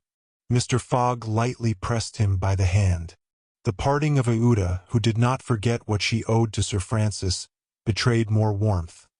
And as for Passepartout, he received a hearty shake of the hand from the gallant general. The railway, on leaving Benares, passed for a while along the valley of the Ganges. Through the windows of their carriage the travelers had glimpses of the diversified landscape of Bihar, with its mountains clothed in verdure, its fields of barley, wheat, and corn, its jungles peopled with green alligators, its neat villages, and its still thickly leaved forests. Elephants were bathing in the waters of the sacred river, and groups of Indians, despite the advanced season and chilly air, were performing solemnly their pious ablutions. These were fervent Brahmins, the bitterest foes of Buddhism, their deities being Vishnu, the solar god, Shiva, the divine impersonation of natural forces, and Brahma, the supreme ruler of priests and legislators. What would these divinities think of India, anglicized as it is today, with steamers whistling and scudding along the Ganges, frightening the gulls which float upon its surface, the turtles swarming along its banks, and the faithful dwelling upon its borders? The panorama passed before their eyes like a flash, save when the steam concealed it fitfully from the view. The travelers could scarcely discern the fort of Trupani, 20 miles southwestward from Benares, the ancient stronghold of the Rajas of Bihar, or Ghazipur and its famous rosewater factories, or the tomb of Lord Cornwallis, rising on the left bank of the Ganges, the fortified town of Buxar or Putna, a large manufacturing and trading place, where is held the principal opium market of India, or Munghir, a more than European town, for it is as English as Manchester or Birmingham, with its iron foundries, edge-tool factories, and high chimneys puffing clouds of black smoke heavenward. Night came on. The train passed on at full speed, in the midst of the roaring of the tigers, bears, and wolves which fled before the locomotive. And the marvels of Bengal, Golconda ruined Gore, Murshidabad, the ancient capital, Burdwan, Hugli, and the French town of Chandernagor, where Passepartout would have been proud to see his country's flag flying, were hidden from their view in the darkness. Calcutta was reached at 7 in the morning, and the packet left for Hong Kong at noon, so that Phileas Fogg had 5 hours before him. According to his journal, he was due at Calcutta on the 25th of October, and that was the exact date of his actual arrival. He was therefore neither behindhand nor ahead of time. The 2 days gained between London and Bombay had been lost, as has been seen, in the journey across India. But it is not to be supposed that Phileas Fogg regretted them. Chapter 15, in which the bag of banknotes disgorges some thousands of pounds more. The train entered the station, and Passepartout, jumping out first, was followed by Mr. Fogg, who assisted his fair companion to descend.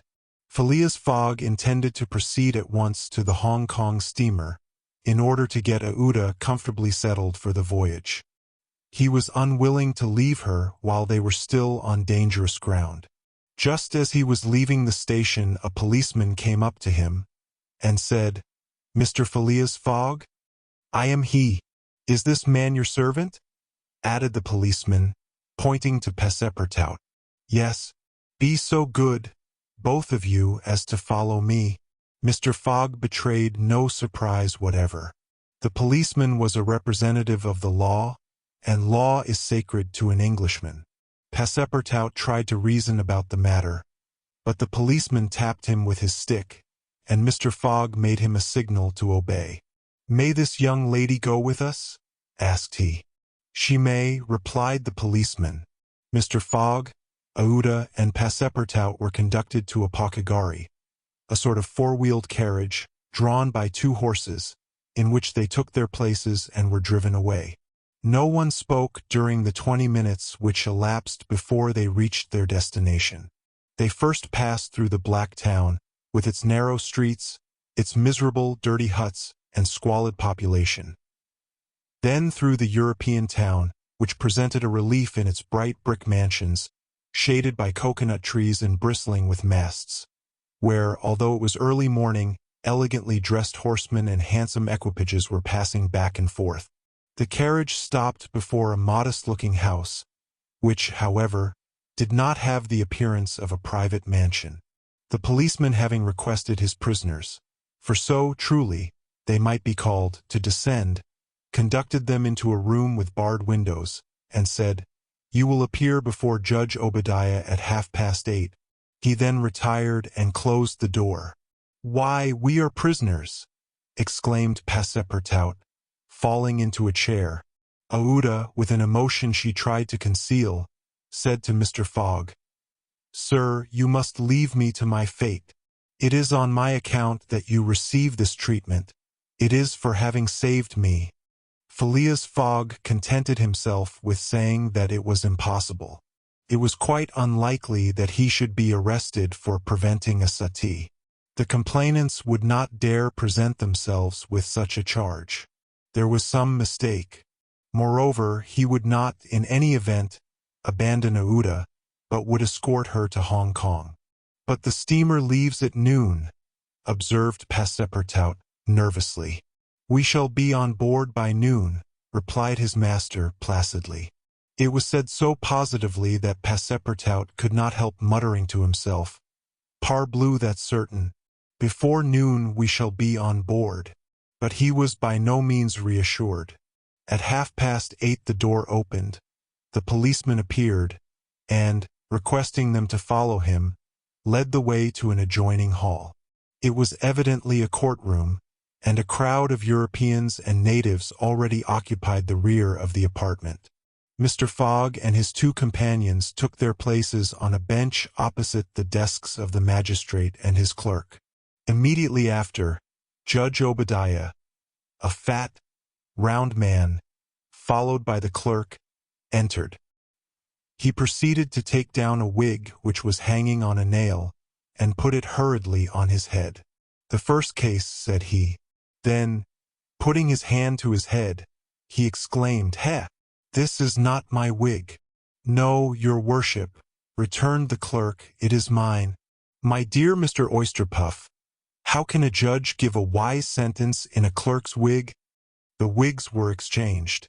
Passepartout was getting nervous, for the hands on the face of the big clock over the judge seemed to go around with terrible rapidity. "The first case," repeated Judge Obadiah. "Phileas Fogg?" demanded Oysterpuff. "I am here," replied Mr. Fogg. "Passepartout?" "Present," responded Passepartout. "Good," said the judge. "You have been looked for, prisoners, for 2 days on the trains from Bombay." "But of what are we accused?" asked Passepartout impatiently. "You are about to be informed." "I am an English subject, sir," said Mr. Fogg, "and I have the right—" "Have you been ill-treated?" "Not at all." "Very well. Let the complainants come in." A door was swung open by order of the judge, and 3 Indian priests entered. "That's it," muttered Passepartout. "These are the rogues who were going to burn our young lady." The priests took their places in front of the judge, and the clerk proceeded to read in a loud voice a complaint of sacrilege against Phileas Fogg and his servant, who were accused of having violated a place held consecrated by the Brahmin religion. "You hear the charge?" asked the judge. "Yes, sir," replied Mr. Fogg, consulting his watch, "and I admit it." "You admit it?"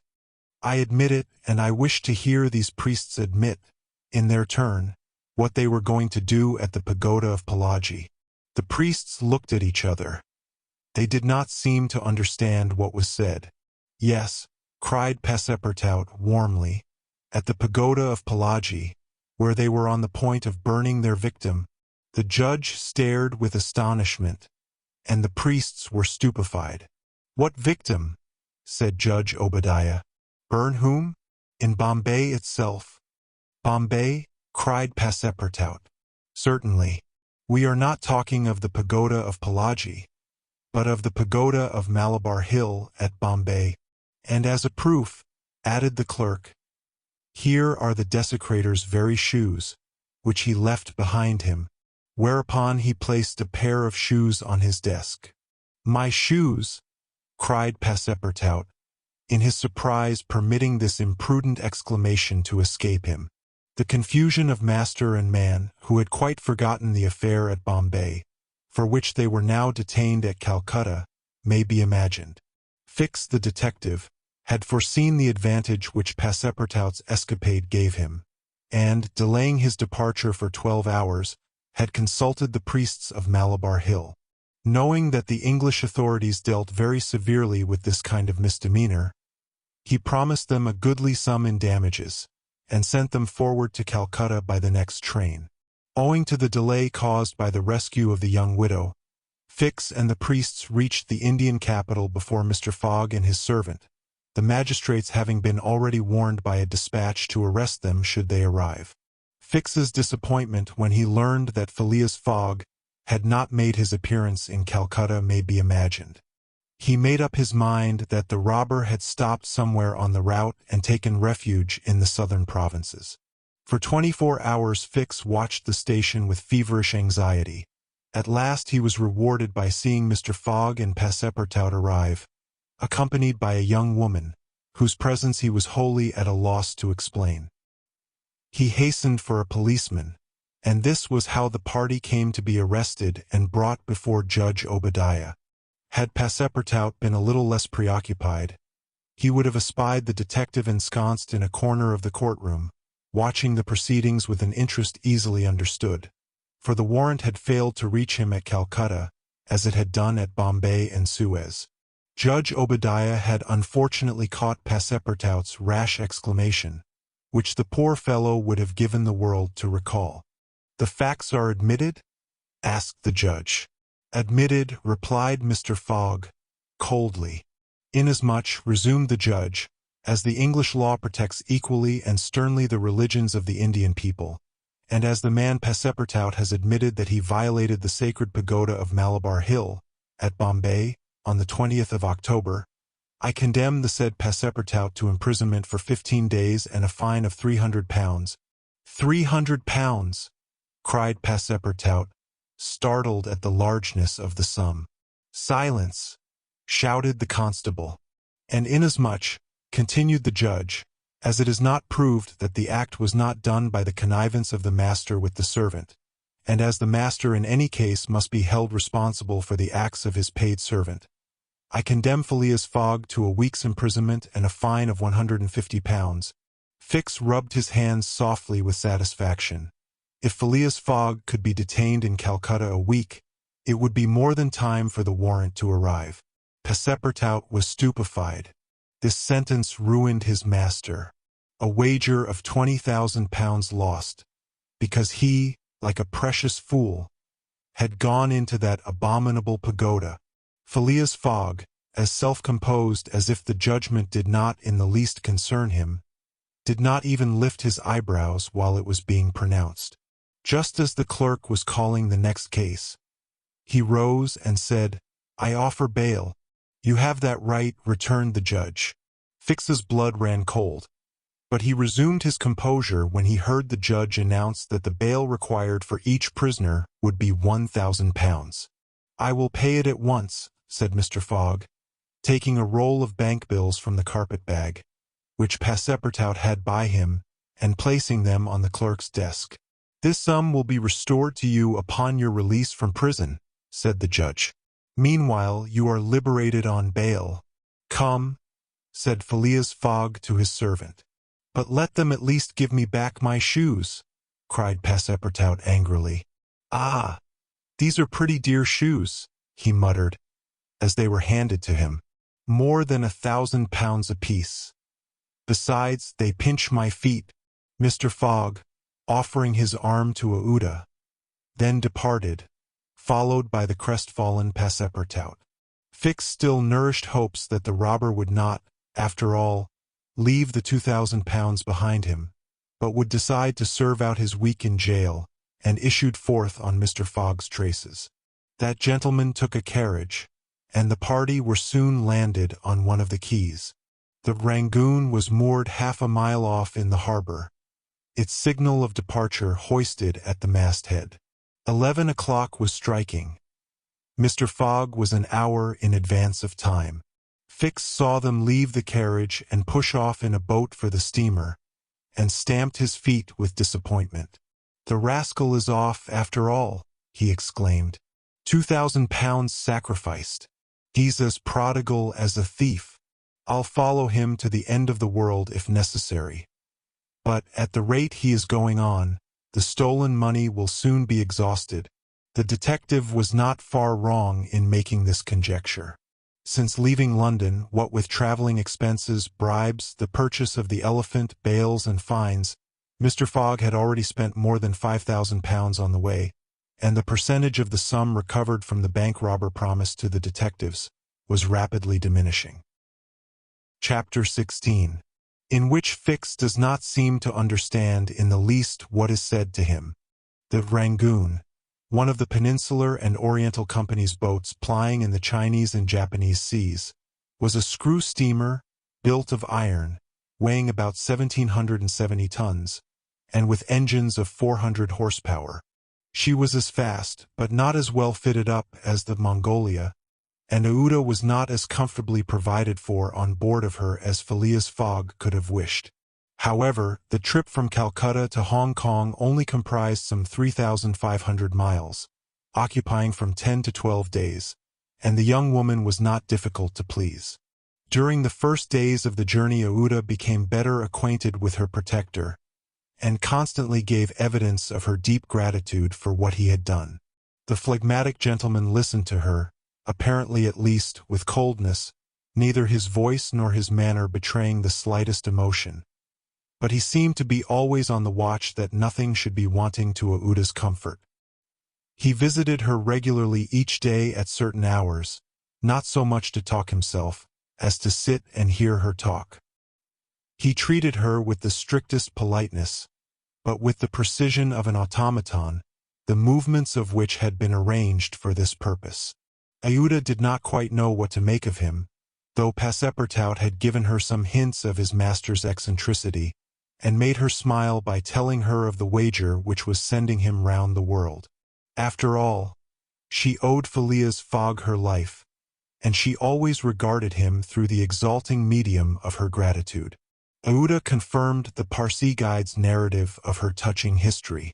She did, indeed, belong to the highest of the native races of India. Many of the Parsi merchants have made great fortunes there by dealing in cotton, and one of them, Sir Jamitsi Jijiboy, was made a baronet by the English government. Aouda was a relative of this great man, and it was his cousin, Gigi, whom she hoped to join at Hong Kong. Whether she would find a protector in him she could not tell, but Mr. Fogg essayed to calm her anxieties, and to assure her that everything would be mathematically. He used the very word, arranged. Aouda fastened her great eyes, clear as the sacred lakes of the Himalaya, upon him. But the intractable Fogg, as reserved as ever, did not seem at all inclined to throw himself into this lake. The first few days of the voyage passed prosperously, amid favorable weather and propitious winds, and they soon came in sight of the Great Andaman, the principal of the islands in the Bay of Bengal, with its picturesque Saddle Peak, 2,400 feet high, looming above the waters. The steamer passed along near the shores, but the savage Papuans, who are in the lowest scale of humanity, but are not, as has been asserted, cannibals, did not make their appearance. The panorama of the islands, as they steamed by them, was superb. Vast forests of palms, erics, bamboo, teakwood, of the gigantic mimosa, and tree-like ferns covered the foreground, while behind, the graceful outlines of the mountains were traced against the sky, and along the coast swarmed by thousands the precious swallows whose nests furnish a luxurious dish to the tables of the celestial empire. The varied landscape afforded by the Andaman Islands was soon passed, however, and the Rangoon rapidly approached the Straits of Malacca, which gave access to the China Seas. What was Detective Fix so unluckily drawn on from country to country doing all this while? He had managed to embark on the Rangoon at Calcutta without being seen by Passepartout, after leaving orders that, if the warrant should arrive, it should be forwarded to him at Hong Kong, and he hoped to conceal his presence to the end of the voyage. It would have been difficult to explain why he was on board without awakening Passepartout's suspicions, who thought him still at Bombay. But necessity impelled him, nevertheless, to renew his acquaintance with the worthy servant, as will be seen. All the detective's hopes and wishes were now centered on Hong Kong, for the steamer's stay at Singapore would be too brief to enable him to take any steps there. The arrest must be made at Hong Kong, or the robber would probably escape him forever. Hong Kong was the last English ground on which he would set foot. Beyond China, Japan, America offered to Fogg an almost certain refuge. If the warrant should at last make its appearance at Hong Kong, Fix could arrest him and give him into the hands of the local police, and there would be no further trouble. But beyond Hong Kong, a simple warrant would be of no avail. An extradition warrant would be necessary, and that would result in delays and obstacles, of which the rascal would take advantage to elude justice. Fix thought over these probabilities during the long hours which he spent in his cabin, and kept repeating to himself, "Now either the warrant will be at Hong Kong, in which case I shall arrest my man, or it will not be there, and this time it is absolutely necessary that I should delay his departure. I have failed at Bombay, and I have failed at Calcutta. If I fail at Hong Kong, my reputation is lost. Cost what it may, I must succeed. But how shall I prevent his departure, if that should turn out to be my last resource?" Fix made up his mind that, if worst came to worst, he would make a confidant of Passepartout, and tell him what kind of a fellow his master really was. That Passepartout was not Fogg's accomplice, he was very certain. The servant, enlightened by his disclosure, and afraid of being himself implicated in the crime, would doubtless become an ally of the detective. But this method was a dangerous one, only to be employed when everything else had failed. A word from Passepartout to his master would ruin all. The detective was therefore in a sore strait. But suddenly a new idea struck him. The presence of Aouda on the Rangoon, in company with Phileas Fogg, gave him new material for reflection. Who was this woman? What combination of events had made her Fogg's traveling companion? They had evidently met somewhere between Bombay and Calcutta. But where? Had they met accidentally? Or had Fogg gone into the interior purposely in quest of this charming damsel? Fix was fairly puzzled. He asked himself whether there had not been a wicked elopement, and this idea so impressed itself upon his mind that he determined to make use of the supposed intrigue. Whether the young woman were married or not, he would be able to create such difficulties for Mr. Fogg at Hong Kong that he could not escape by paying any amount of money. But could he even wait till they reached Hong Kong? Fogg had an abominable way of jumping from one boat to another, and, before anything could be effected, might get full underway again for Yokohama. Fix decided that he must warn the English authorities and signal the Rangoon before her arrival. This was easy to do, since the steamer stopped at Singapore, whence there is a telegraphic wire to Hong Kong. He finally resolved, moreover, before acting more positively, to question Passepartout. It would not be difficult to make him talk, and, as there was no time to lose, Fix prepared to make himself known.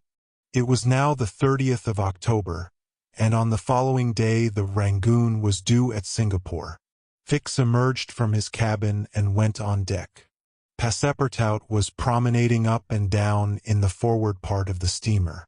The detective rushed forward with every appearance of extreme surprise, and exclaimed, "You here on the Rangoon? What, Monsieur Fix, are you on board?" returned the really astonished Passepartout, recognizing his crony of the Mongolia. "Why, I left you at Bombay, and here you are on the way to Hong Kong. Are you going round the world too?" "No, no," replied Fix. "I shall stop at Hong Kong, at least for some days." "Hum," said Passepartout, who seemed for an instant perplexed. "But how is it I have not seen you on board since we left Calcutta?" "Oh, a trifle of seasickness. I've been staying in my berth. The Gulf of Bengal does not agree with me as well as the Indian Ocean." "And how is Mr. Fogg?" "As well and as punctual as ever, not a day behind time. But, Monsieur Fix, you don't know that we have a young lady with us." "A young lady?" replied the detective, not seeming to comprehend what was said.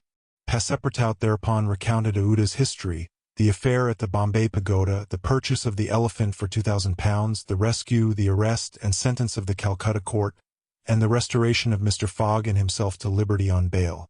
Fix, who was familiar with the last events, seemed to be equally ignorant of all that Passepartout related, and the later was charmed to find so interested a listener. "But does your master propose to carry this young woman to Europe?" "Not at all. We are simply going to place her under the protection of one of her relatives, a rich merchant at Hong Kong." "Nothing to be done there," said Fix to himself, concealing his disappointment. "A glass of gin, Mr. Passepartout?" "Willingly, Monsieur Fix. We must at least have a friendly glass on board the Rangoon." Chapter 17. Showing what happened on the voyage from Singapore to Hong Kong. The detective and Passepartout met often on deck after this interview, though Fix was reserved, and did not attempt to induce his companion to divulge any more facts concerning Mr. Fogg. He caught a glimpse of that mysterious gentleman once or twice, but Mr. Fogg usually confined himself to the cabin, where he kept Aouda company, or, according to his inveterate habit, took a hand at whist. Passepartout began very seriously to conjecture what strange chance kept Fix still on the route that his master was pursuing. It was really worth considering why this certainly very amiable and complacent person, whom he had first met at Suez, had then encountered on board the Mongolia, who disembarked at Bombay, which he announced as his destination, and now turned up so unexpectedly on the Rangoon, was following Mr. Fogg's track step by step. What was Fix's object? Passepartout was ready to wager his Indian shoes, which he religiously preserved, that Fix would also leave Hong Kong at the same time with them, and probably on the same steamer. Passepartout might have cudgeled his brain for a century without hitting upon the real object which the detective had in view. He never could have imagined that Phileas Fogg was being tracked as a robber around the globe. But, as it is in human nature to attempt the solution of every mystery, Passepartout suddenly discovered an explanation of Fix's movements, which was in truth far from unreasonable. Fix, he thought, could only be an agent of Mr. Fogg's friends at the Reform Club, sent to follow him up, and to ascertain that he really went round the world as had been agreed upon. "It's clear," repeated the worthy servant to himself, proud of his shrewdness. "He's a spy sent to keep us in view. That isn't quite the thing, either, to be spying Mr. Fogg, who is so honorable a man. Ah, gentlemen of the Reform, this shall cost you dear." Passepartout, enchanted with his discovery, resolved to say nothing to his master, lest he should be justly offended at this mistrust on the part of his adversaries. But he determined to chaff Fix, when he had the chance, with mysterious allusions, which, however, need not betray his real suspicions. During the afternoon of Wednesday, October 30th, the Rangoon entered the Strait of Malacca, which separates the peninsula of that name from Sumatra. The mountainous and craggy islets intercepted the beauties of this noble island from the view of the travelers. The Rangoon weighed anchor at Singapore the next day at 4 a.m. to receive coal, having gained half a day on the prescribed time of her arrival. Phileas Fogg noted this gain in his journal, and then, accompanied by Aouda, who betrayed a desire for a walk on shore, disembarked. Fix, who suspected Mr. Fogg's every movement, followed them cautiously without being himself perceived, while Passepartout, laughing in his sleeve at Fix's maneuvers, went about his usual errands. The island of Singapore is not imposing in aspect, for there are no mountains, yet its appearance is not without attractions. It is a park checkered by pleasant highways and avenues. A handsome carriage, drawn by a sleek pair of New Holland horses, carried Phileas Fogg and Aouda into the midst of rows of palms with brilliant foliage, and of clove trees, whereof the cloves form the heart of a half-open flower. Pepper plants replaced the prickly hedges of European fields. Sago bushes, large ferns with gorgeous branches, varied the aspect of this tropical clime, while nutmeg trees in full foliage filled the air with a penetrating perfume. Agile and grinning bands of monkeys skipped about in the trees, nor were tigers wanting in the jungles. After a drive of 2 hours through the country, Aouda and Mr. Fogg returned to the town, which is a vast collection of heavy-looking, irregular houses surrounded by charming gardens rich in tropical fruits and plants. And at 10 o'clock they re-embarked, closely followed by the detective who had kept them constantly in sight. Passepartout, who had been purchasing several dozen mangoes, a fruit as large as good-sized apples, of a dark brown color outside and a bright red within, and whose white pulp, melting in the mouth, affords gourmands a delicious sensation, was waiting for them on deck. He was only too glad to offer some mangoes to Aouda, who thanked him very gracefully for them. At 11 o'clock the Rangoon rode out of Singapore harbor, and in a few hours the high mountains of Malacca, with their forests, inhabited by the most beautifully furred tigers in the world, were lost to view. Singapore is distant some 1,300 miles from the island of Hong Kong, which is a little English colony near the Chinese coast. Phileas Fogg hoped to accomplish the journey in 6 days, so as to be in time for the steamer which would leave on the 6th of November for Yokohama, the principal Japanese port. The Rangoon had a large quota of passengers, many of whom disembarked at Singapore, among them a number of Indians, Ceylonese, Chinamen, Malays, and Portuguese, mostly second-class travelers. The weather, which had hitherto been fine, changed with the last quarter of the moon.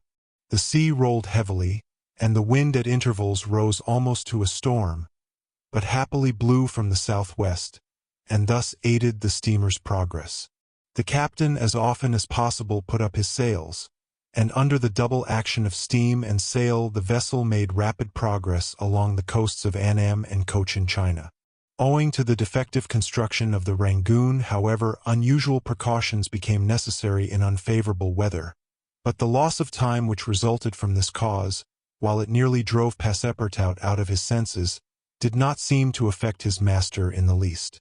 Passepartout blamed the captain, the engineer, and the crew, and consigned all who were connected with the ship to the land where the pepper grows.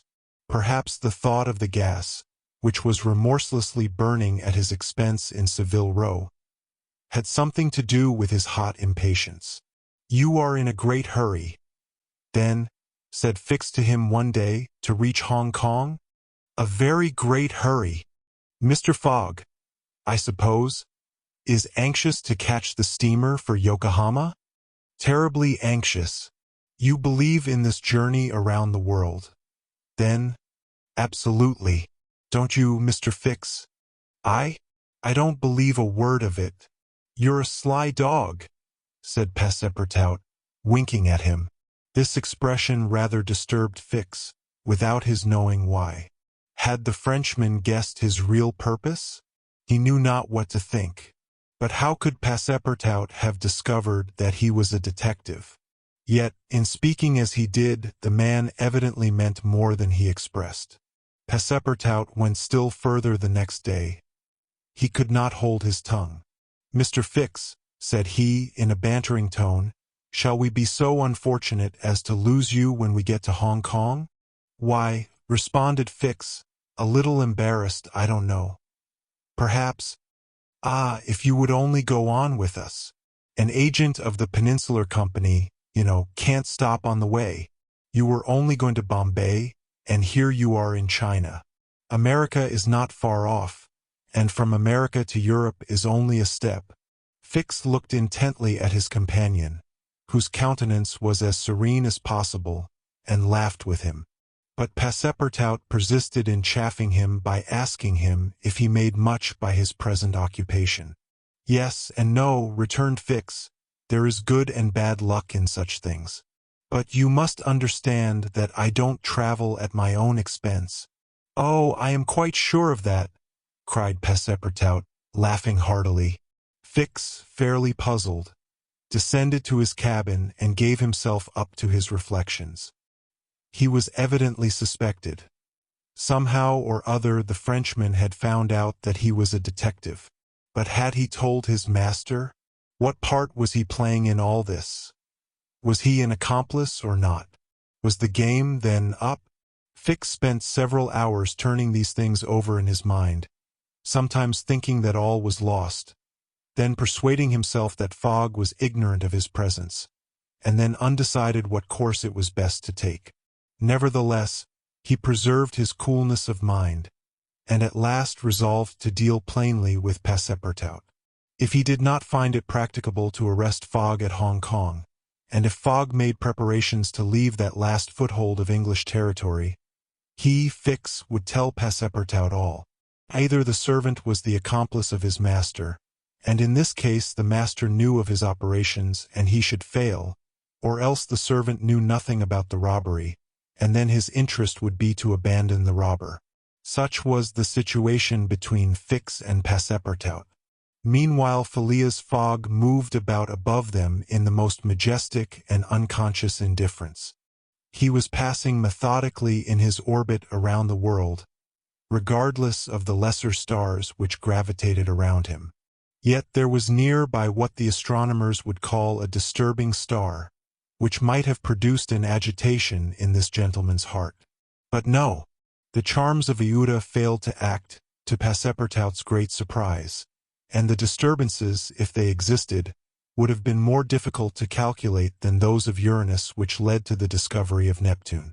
It was every day an increasing wonder to Passepartout, who read in Iuda's eyes the depths of her gratitude to his master. Phileas Fogg, though brave and gallant, must be, he thought, quite heartless. As to the sentiment which this journey might have awakened in him, there was clearly no trace of such a thing, while poor Passepartout existed in perpetual reveries. One day he was leaning on the railing of the engine-room, and was observing the engine, when a sudden pitch of the steamer threw the screw out of the water. The steam came hissing out of the valves, and this made Passepartout indignant. "The valves are not sufficiently charged," he exclaimed. "We are not going. Oh, these English!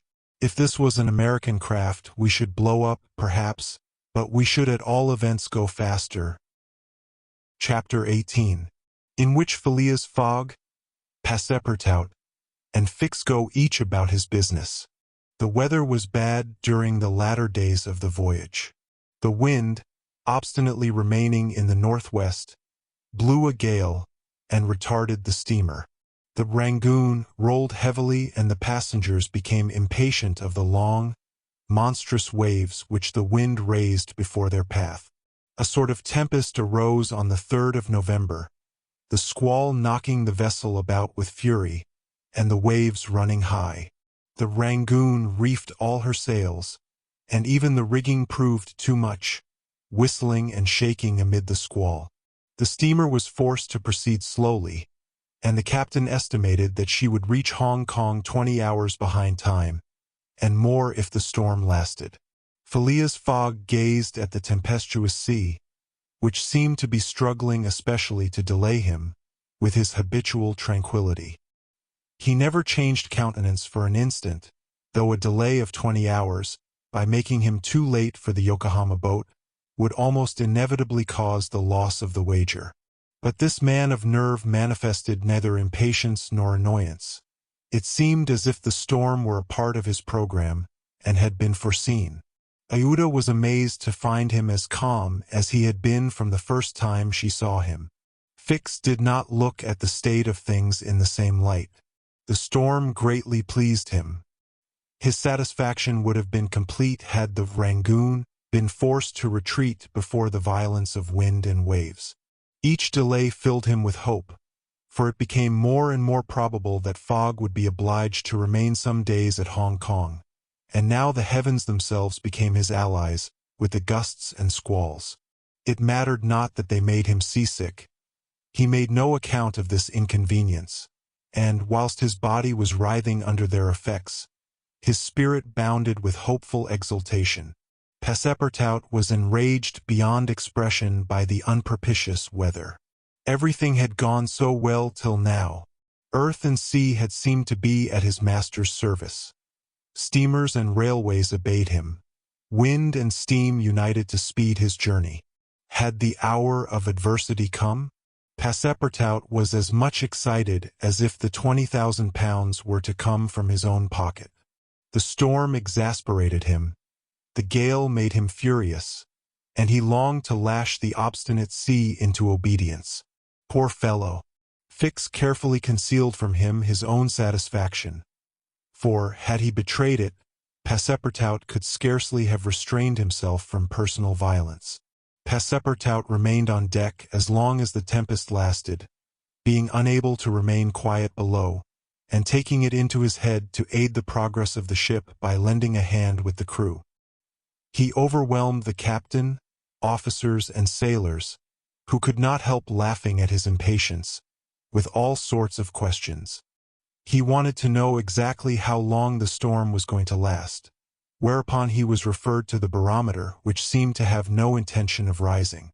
Passepartout shook it, but with no perceptible effect, for neither shaking nor maledictions could prevail upon it to change its mind.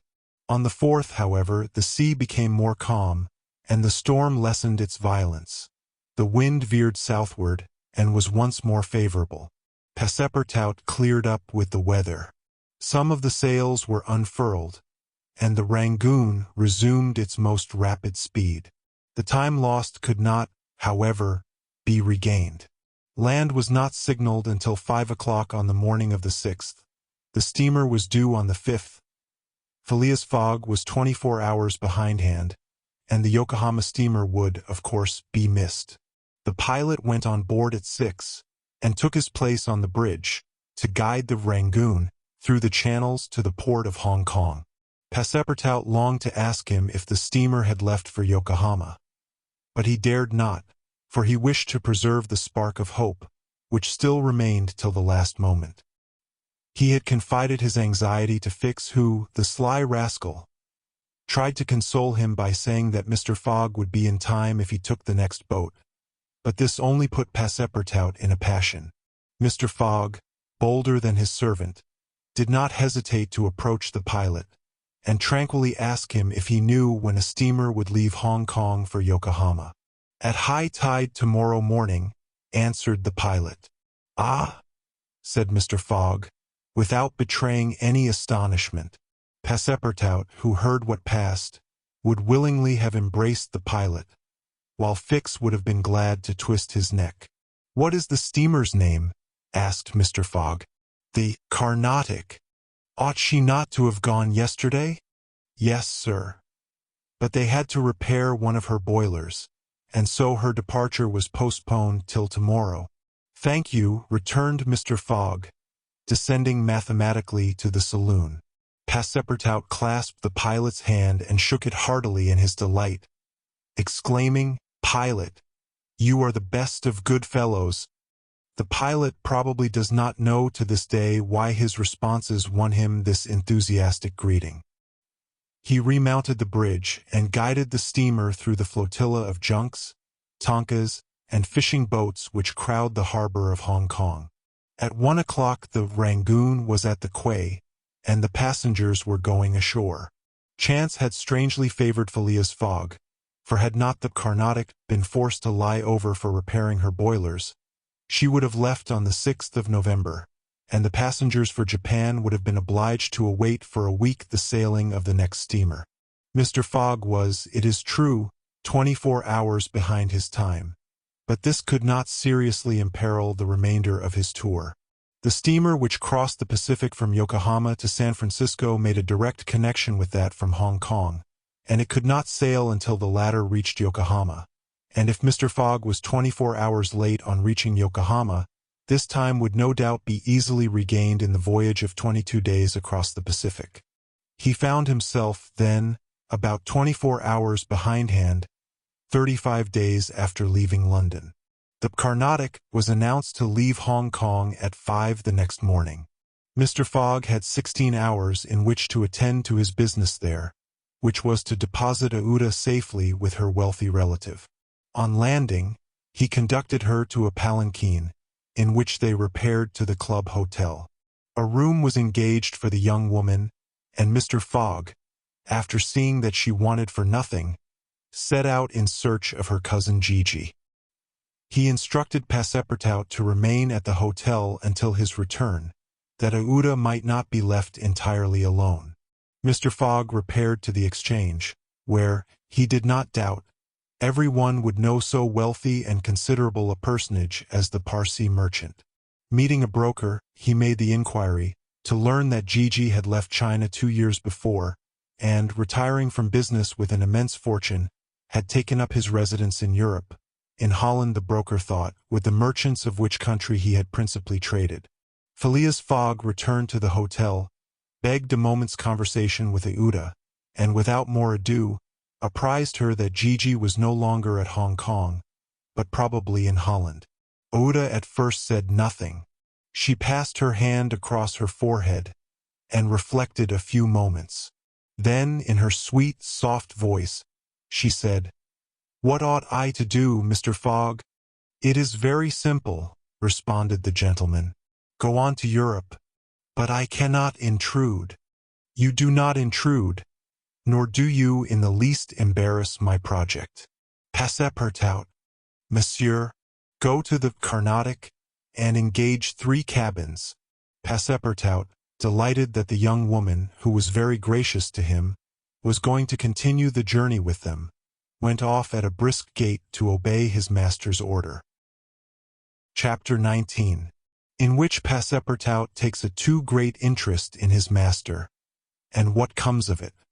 Hong Kong is an island which came into the possession of the English by the Treaty of Nanking, after the War of 1842, and the colonizing genius of the English has created upon it an important city and an excellent port. The island is situated at the mouth of the Canton River, and is separated by about 60 miles from the Portuguese town of Macau, on the opposite coast. Hong Kong has beaten Macau in the struggle for the Chinese trade, and now the greater part of the transportation of Chinese goods finds its depot at the former place. Docks, hospitals, wharves, a Gothic cathedral, a government house, macadamized streets, give to Hong Kong the appearance of a town in Kent or Surrey transferred by some strange magic to the antipodes.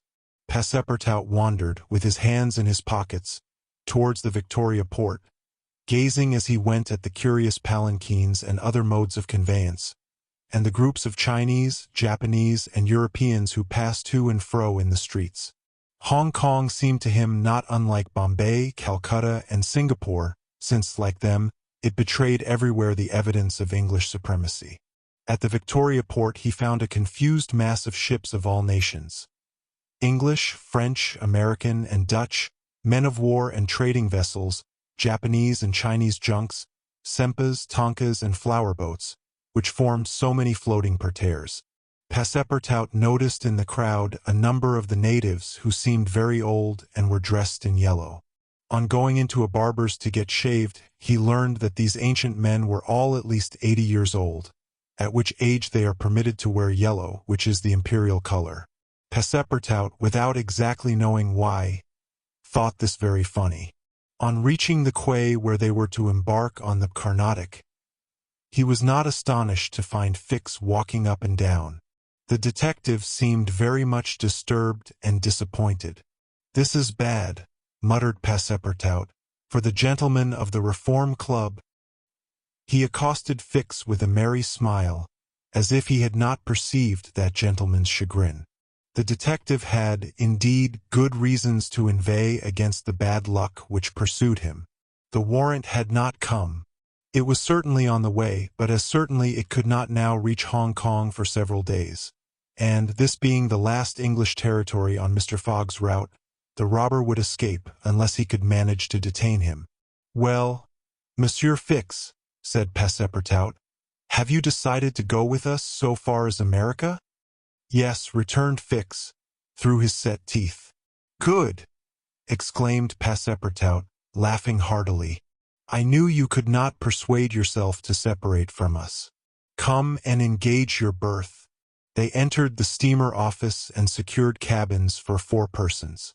The clerk, as he gave them the tickets, informed them that, the repairs on the Carnatic having been completed, the steamer would leave that very evening, and not next morning as had been announced. "That will suit my master all the better," said Passepartout. "I will go and let him know." Fix now decided to make a bold move. He resolved to tell Passepartout all. It seemed to be the only possible means of keeping Phileas Fogg several days longer at Hong Kong.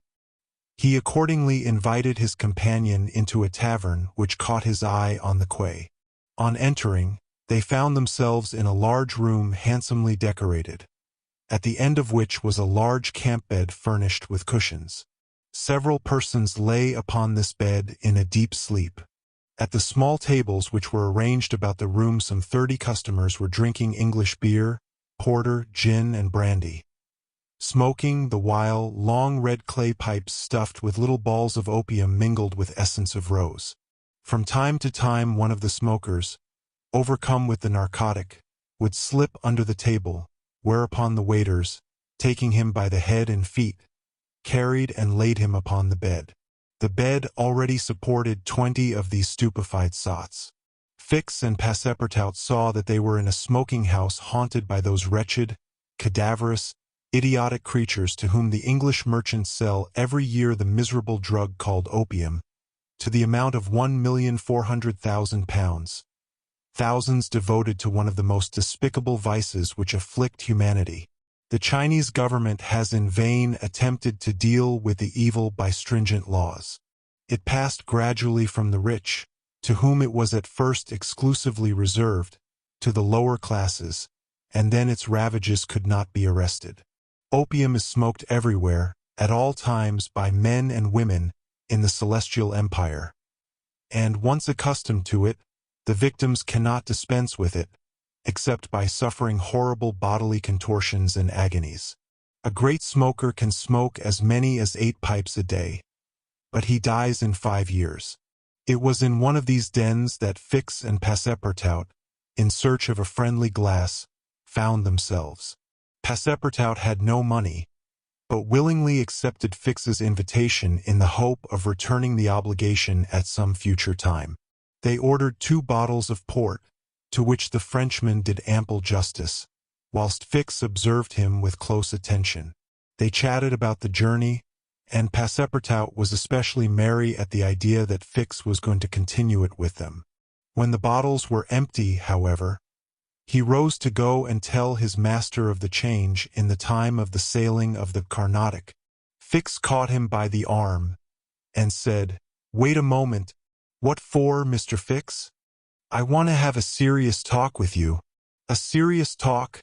cried Passepartout, drinking up the little wine that was left in the bottom of his glass. "Well, we'll talk about it tomorrow. I haven't time now. Stay. What I have to say concerns your master." Passepartout, at this, looked attentively at his companion. Fix's face seemed to have a singular expression. He resumed his seat. "What is it that you have to say?" Fix placed his hand upon Passepartout's arm, and, lowering his voice, said, "You have guessed who I am?" "Parbleu," said Passepartout, smiling. "Then I'm going to tell you everything. Now that I know everything, my friend." "Ah, that's very good. But go on, go on. First, though, let me tell you that those gentlemen have put themselves to a useless expense." "Useless," said Fix. "You speak confidently. It's clear that you don't know how large the sum is." "Of course I do," returned Passepartout. £20,000. 55,000, answered Fix, pressing his companion's hand. "What?" cried the Frenchman. "Has Monsieur Fogg dared? £55,000. Well, there's all the more reason for not losing an instant," he continued, getting up hastily. Fix pushed Passepartout back in his chair and resumed, £55,000, and if I succeed I get £2,000. If you'll help me, I'll let you have 500 of them." "Help you?" cried Passepartout, whose eyes were standing wide open. "Yes. Help me keep Mr. Fogg here for 2 or 3 days. Why, what are you saying? Those gentlemen are not satisfied with following my master and suspecting his honor, but they must try to put obstacles in his way." "I blush for them." "What do you mean?" "I mean that it is a piece of shameful trickery. They might as well waylay Mr. Fogg and put his money in their pockets. That's just what we count on doing." "It's a conspiracy, then?" cried Passepartout, who became more and more excited as the liquor mounted in his head, for he drank without perceiving it. "A real conspiracy, and gentlemen too." "Bah!" Fix began to be puzzled. "Members of the Reform Club," continued Passepartout. "You must know, Monsieur Fix, that my master is an honest man, and that, when he makes a wager, he tries to win it fairly." "But who do you think I am?" asked Fix, looking at him intently. "Parbleu, an agent of the members of the Reform Club, sent out here to interrupt my master's journey. But, though I found you out some time ago, I've taken good care to say nothing about it to Mr. Fogg." "He knows nothing, then?" "Nothing," replied Passepartout, again emptying his glass. The detective passed his hand across his forehead, hesitating before he spoke again. What should he do? Passepartout's mistake seemed sincere, but it made his design more difficult. It was evident that the servant was not the master's accomplice, as Fix had been inclined to suspect. "Well," said the detective to himself, "as he is not an accomplice, he will help me." He had no time to lose. Fogg must be detained at Hong Kong, so he resolved to make a clean breast of it. "Listen to me," said Fix abruptly. "I am not, as you think, an agent of the members of the Reform Club." "Bah!" retorted Passepartout with an air of raillery. "I am a police detective, sent out here by the London office. You, a detective? I will prove it. Here is my commission." Passepartout was speechless with astonishment when Fix displayed this document, the genuineness of which could not be doubted. "Mr. Fogg's wager," resumed Fix, "is only a pretext, of which you and the gentlemen of the reform are dupes. He had a motive for securing your innocent complicity. But why? Listen. On the 28th of last September, a robbery of £55,000 was committed at the Bank of England by a person whose description was fortunately secured. Here is his description. It answers exactly to that of Mr. Phileas Fogg." "What nonsense!" cried Passepartout, striking the table with his fist. "My master is the most honorable of men." "How can you tell? You know scarcely anything about him. You went into his service the day he came away, and he came away on a foolish pretext, without trunks, and carrying a large amount in banknotes. And yet you are bold enough to assert that he is an honest man." "Yes, yes," repeated the poor fellow mechanically. "Would you like to be arrested as his accomplice?" Passepartout, overcome by what he had heard, held his head between his hands, and did not dare to look at the detective. Phileas Fogg, the savior of Aouda, that brave and generous man, a robber, and yet how many presumptions there were against him! Passepartout essayed to reject the suspicions which forced themselves upon his mind. He did not wish to believe that his master was guilty. "Well, what do you want of me?" said he at last, with an effort. "See here," replied Fix, "I have tracked Mr. Fogg to this place, but as yet I have failed to receive the warrant of arrest for which I sent to London. You must help me to keep him here in Hong Kong." But I will share with you the £2,000 reward offered by the Bank of England." "Never," replied Passepartout, who tried to rise, but fell back, exhausted in mind and body. "Mr. Fix," he stammered, "even should what you say be true, if my master is really the robber you are seeking for, which I deny, I have am in his service. I have seen his generosity and goodness, and I will never betray him, not for all the gold in the world. I come from a village where they don't eat that kind of bread. You refuse?" "I refuse." "Consider that I've said nothing," said Fix, "and let us drink." "Yes, let us drink." Passepartout felt himself yielding more and more to the effects of the liquor. Fix, seeing that he must, at all hazards, be separated from his master, wished to entirely overcome him. Some pipes full of opium lay upon the table. Fix slipped one into Passepartout's hand. He took it, put it between his lips, lit it, drew several puffs, and his head, becoming heavy under the influence of the narcotic, fell upon the table. "At last," said Fix, seeing Passepartout unconscious. "Mr. Fogg will not be informed of the Carnatic's departure, and, if he is, he will have to go without this cursed Frenchman." And, after paying his bill, Fix left the tavern. Chapter 20, in which Fix comes face to face with Phileas Fogg.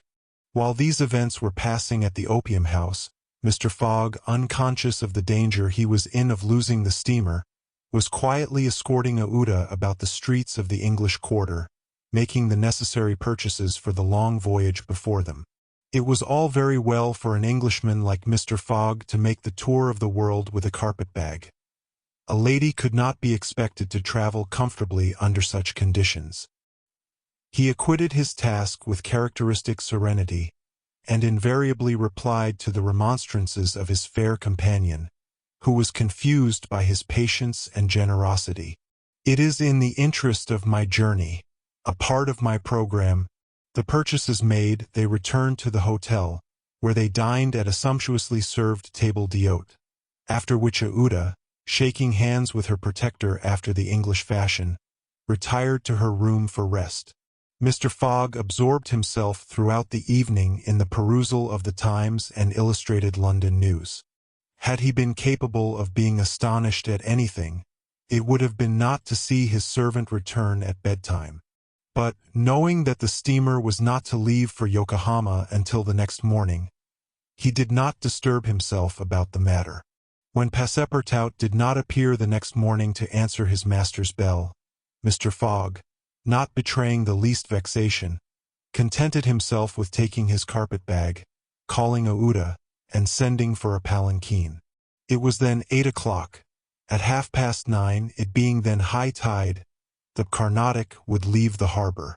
Mr. Fogg and Aouda got into the palanquin, their luggage being brought after on a wheelbarrow, and half an hour later stepped upon the quay whence they were to embark. Mr. Fogg then learned that the Carnatic had sailed the evening before. He had expected to find not only the steamer, but his domestic, and was forced to give up both. But no sign of disappointment appeared on his face, and he merely remarked to Aouda, "It is an accident, madam." Nothing more. At this moment a man who had been observing him attentively approached. It was Fix, who, bowing, addressed Mr. Fogg.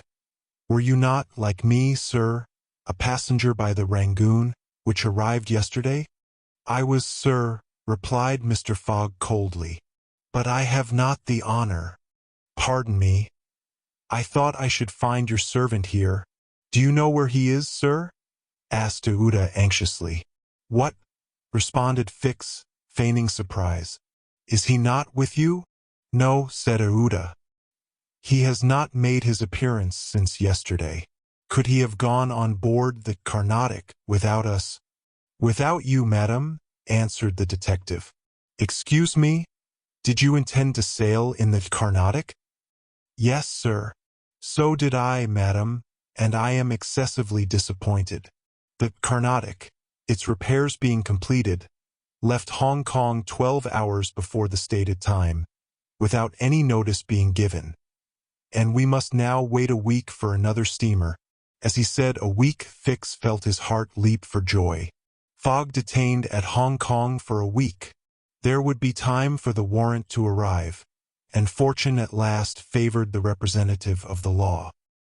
His horror may be imagined when he heard Mr. Fogg say, in his placid voice, "But there are other vessels besides the Carnatic, it seems to me, in the harbor of Hong Kong," and, offering his arm to Aouda, he directed his steps toward the docks in search of some craft about to start.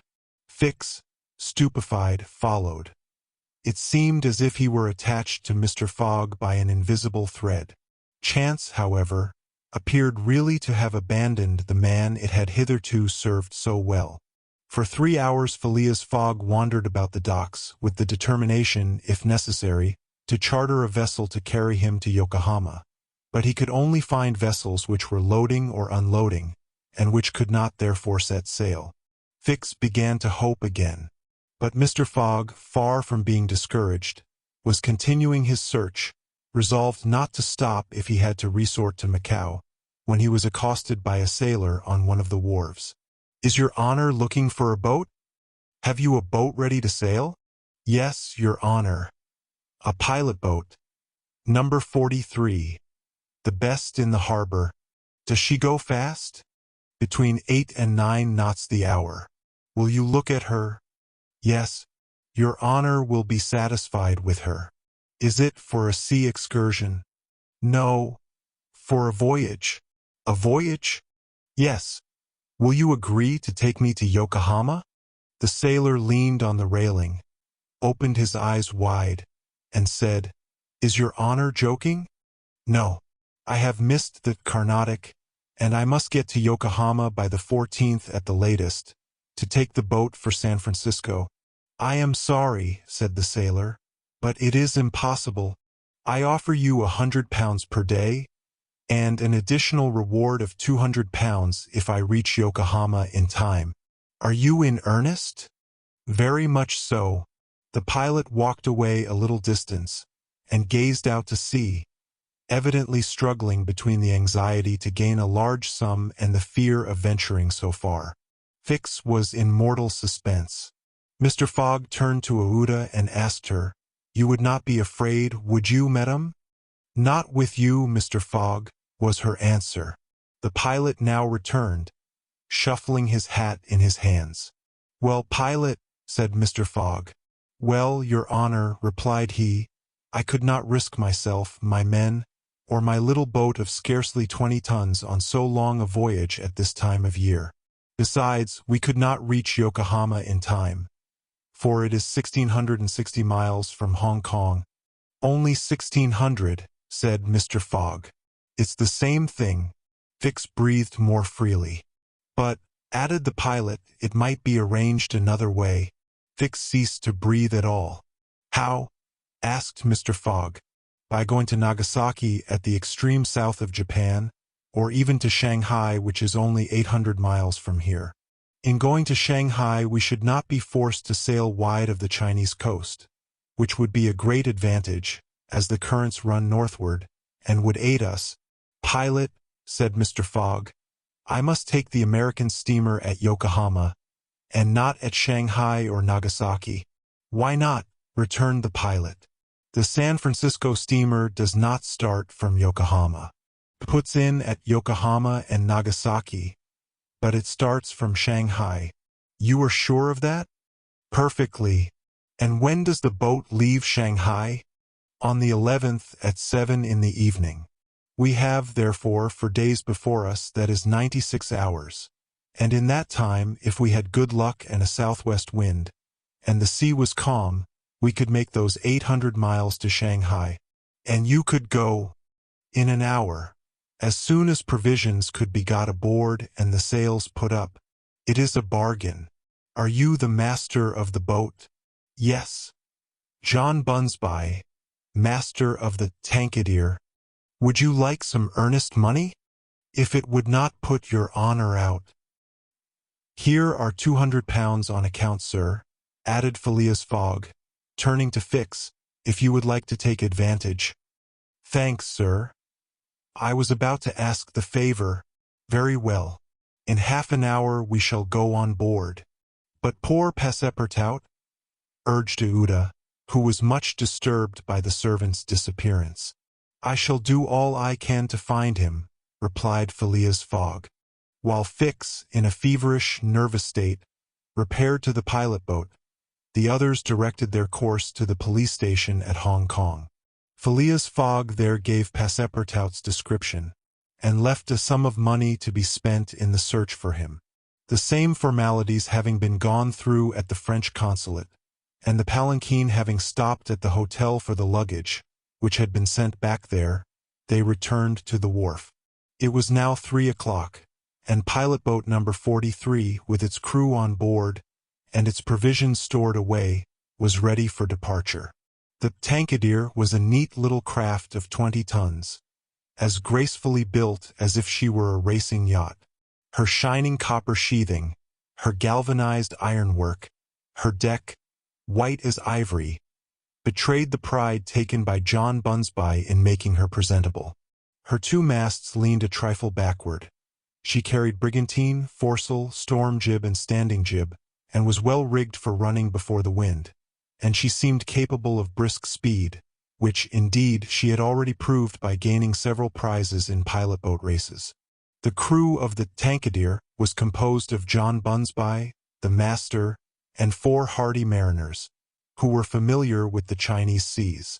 John Bunsby himself, a man of 45 or thereabouts, vigorous, sunburnt, with a sprightly expression of the eye, and energetic and self-reliant countenance, would have inspired confidence in the most timid.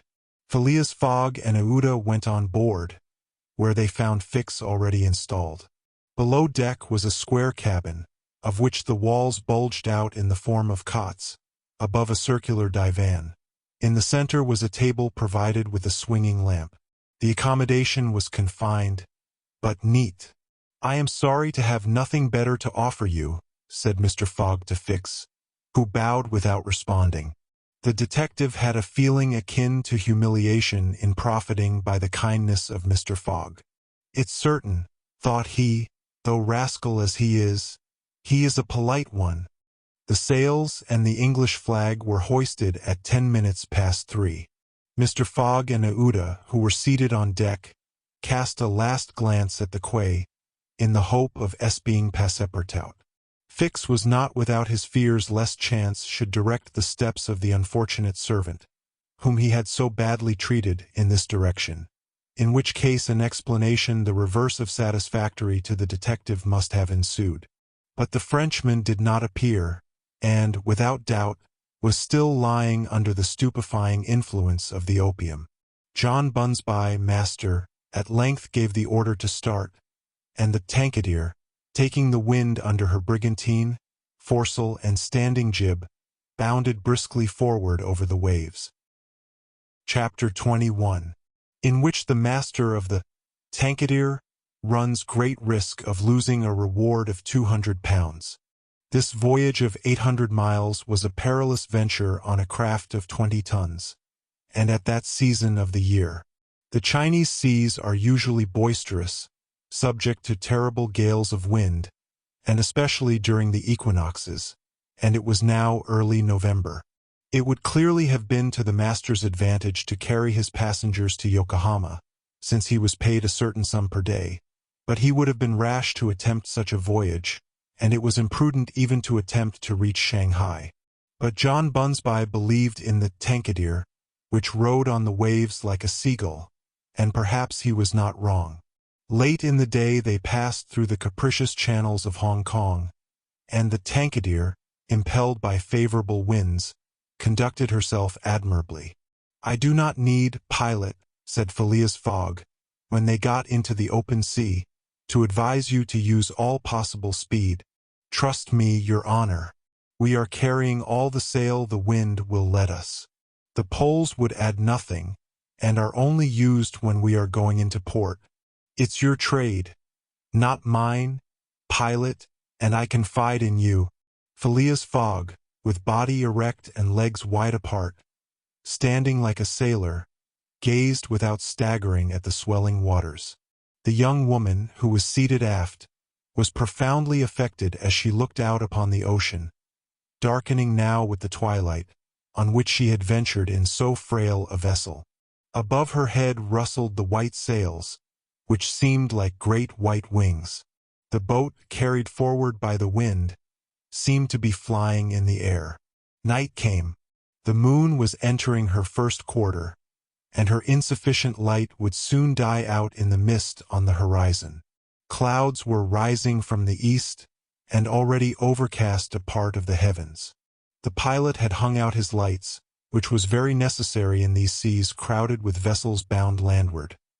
For collisions are not uncommon occurrences, and, at the speed she was going, the least shock would shatter the gallant little craft. Fix, seated in the bow, gave himself up to meditation. He kept apart from his fellow travelers, knowing Mr. Fogg's taciturn tastes. Besides, he did not quite like to talk to the man whose favors he had accepted. He was thinking, too, of the future. It seemed certain that Fogg would not stop at Yokohama, but would at once take the boat for San Francisco, and the vast extent of America would ensure him impunity and safety. Fogg's plan appeared to him the simplest in the world. Instead of sailing directly from England to the United States, like a common villain, he had traversed 3/4 of the globe, so as to gain the American continent more surely, and there, after throwing the police off his track, he would quietly enjoy himself with the fortune stolen from the bank. But, once in the United States, what should he, Fix, do? Should he abandon this man? No, 100 times no. Until he had secured his extradition, he would not lose sight of him for an hour. It was his duty, and he would fulfill it to the end. At all events, there was one thing to be thankful for. Passepartout was not with his master, and it was above all important, after the confidences Fix had imparted to him, that the servant should never have speech with his master. Phileas Fogg was also thinking of Passepartout, who had so strangely disappeared. Looking at the matter from every point of view, it did not seem to him impossible that, by some mistake, the man might have embarked on the Carnatic at the last moment. And this was also Aouda's opinion, who regretted very much the loss of the worthy fellow to whom she owed so much. They might then find him at Yokohama. For, if the Carnatic was carrying him thither, It would be easy to ascertain if he had been on board. A brisk breeze arose about 10 o'clock, but, though it might have been prudent to take in a reef, the pilot, after carefully examining the heavens, let the craft remain rigged as before. The Tankadere bore sail admirably, as she drew a great deal of water, and everything was prepared for high speed in case of a gale. Mr. Fogg and Aouda descended into the cabin at midnight, having been already preceded by Fix, who had lain down on one of the cots. The pilot and crew remained on deck all night. At sunrise the next day, which was November 8th, the boat had made more than 100 miles. The log indicated a mean speed of between 8 and 9 miles.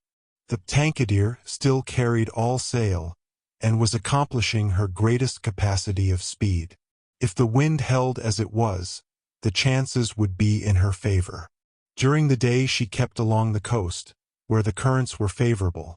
The coast, irregular in profile and visible sometimes across the clearings, was at most 5 miles distant. The sea was less boisterous since the wind came off land, a fortunate circumstance for the boat, which would suffer, owing to its small tonnage, by a heavy surge on the sea. The breeze subsided a little towards noon, and set in from the southwest. The pilot put up his poles, but took them down again within 2 hours, as the wind freshened up anew. Mr. Fogg and Aouda, happily unaffected by the roughness of the sea, ate with a good appetite, Fix being invited to share their repast, which he accepted with secret chagrin. To travel at this man's expense and live upon his provisions was not palatable to him. Still, he was obliged to eat, and so he ate. When the meal was over, he took Mr. Fogg apart and said, "Sir."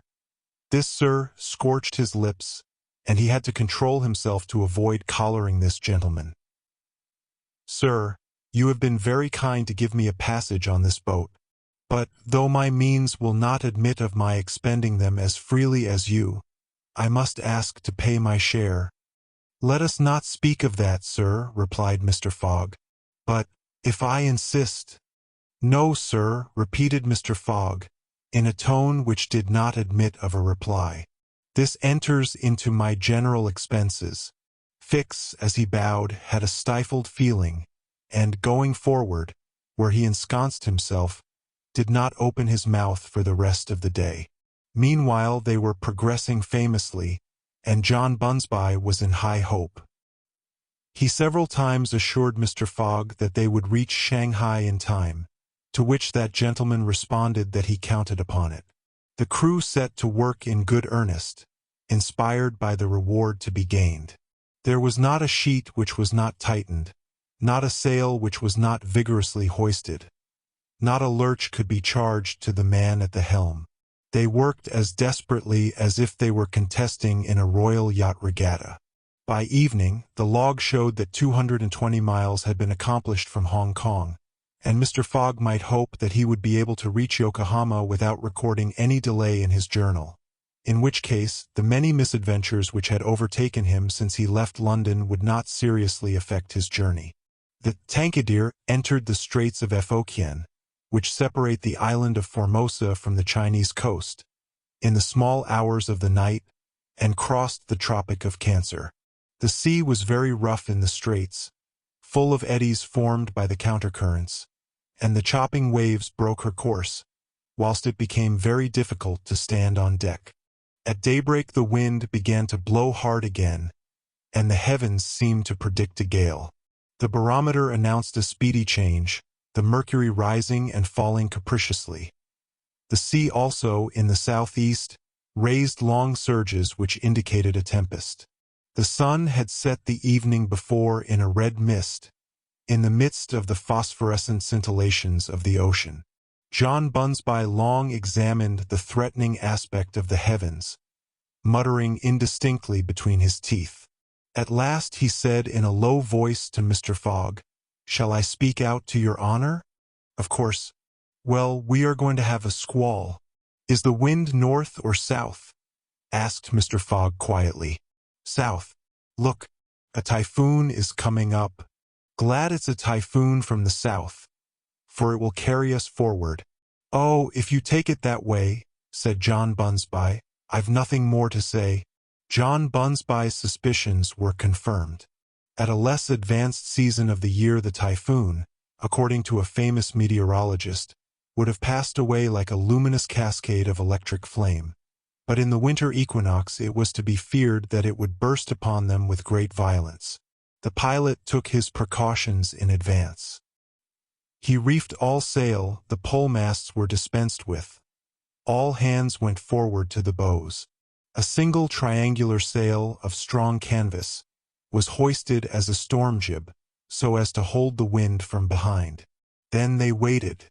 John Bunsby had requested his passengers to go below. But this imprisonment in so narrow a space, with little air, and the boat bouncing in the gale, was far from pleasant. Neither Mr. Fogg, Fix, nor Aouda consented to leave the deck. The storm of rain and wind descended upon them towards 8 o'clock. With but its bit of sail, the Tankadere was lifted like a feather by a wind, an idea of whose violence can scarcely be given. To compare her speed to 4 times that of a locomotive going on full steam would be below the truth.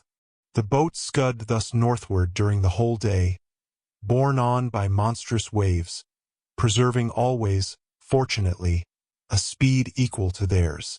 20 times she seemed almost to be submerged by these mountains of water which rose behind her. But the adroit management of the pilot saved her. The passengers were often bathed in spray, but they submitted to it philosophically. Fix cursed it, no doubt, but Aouda, with her eyes fastened upon her protector, whose coolness amazed her, showed herself worthy of him, and bravely weathered the storm.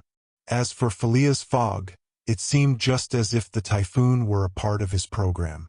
Up to this time the Tankadere had always held her course to the north, but towards evening the wind, veering 3/4, bore down from the northwest.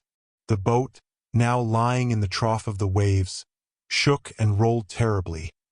The sea struck her with fearful violence. At night the tempest increased in violence. John Bunsby saw the approach of darkness and the rising of the storm with dark misgivings. He thought a while and then asked his crew if it was not time to slacken speed. After a consultation he approached Mr. Fogg and said, "I think, Your Honor, that we should do well to make for one of the ports on the coast." "I think so too." "Ah," said the pilot, "but which one?" "I know of but one," returned Mr. Fogg tranquilly, "and that is Shanghai." The pilot, at first, did not seem to comprehend. He could scarcely realize so much determination and tenacity. Then he cried, "Well, yes, Your Honor is right. To Shanghai." So the Tankadere kept steadily on her northward track. The night was really terrible. It would be a miracle if the craft did not founder. Twice it could have been all over with her if the crew had not been constantly on the watch. Aouda was exhausted, but did not utter a complaint. More than once Mr. Fogg rushed to protect her from the violence of the waves. Day reappeared. The tempest still raged with undiminished fury, but the wind now returned to the southeast. It was a favorable change, and the Tankadere again bounded forward on this mountainous sea, though the waves crossed each other, and imparted shocks and countershocks which would have crushed a craft less solidly built.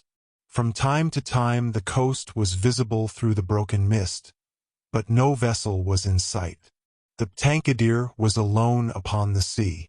There were some signs of a calm at noon, and these became more distinct as the sun descended toward the horizon. The tempest had been as brief as terrific.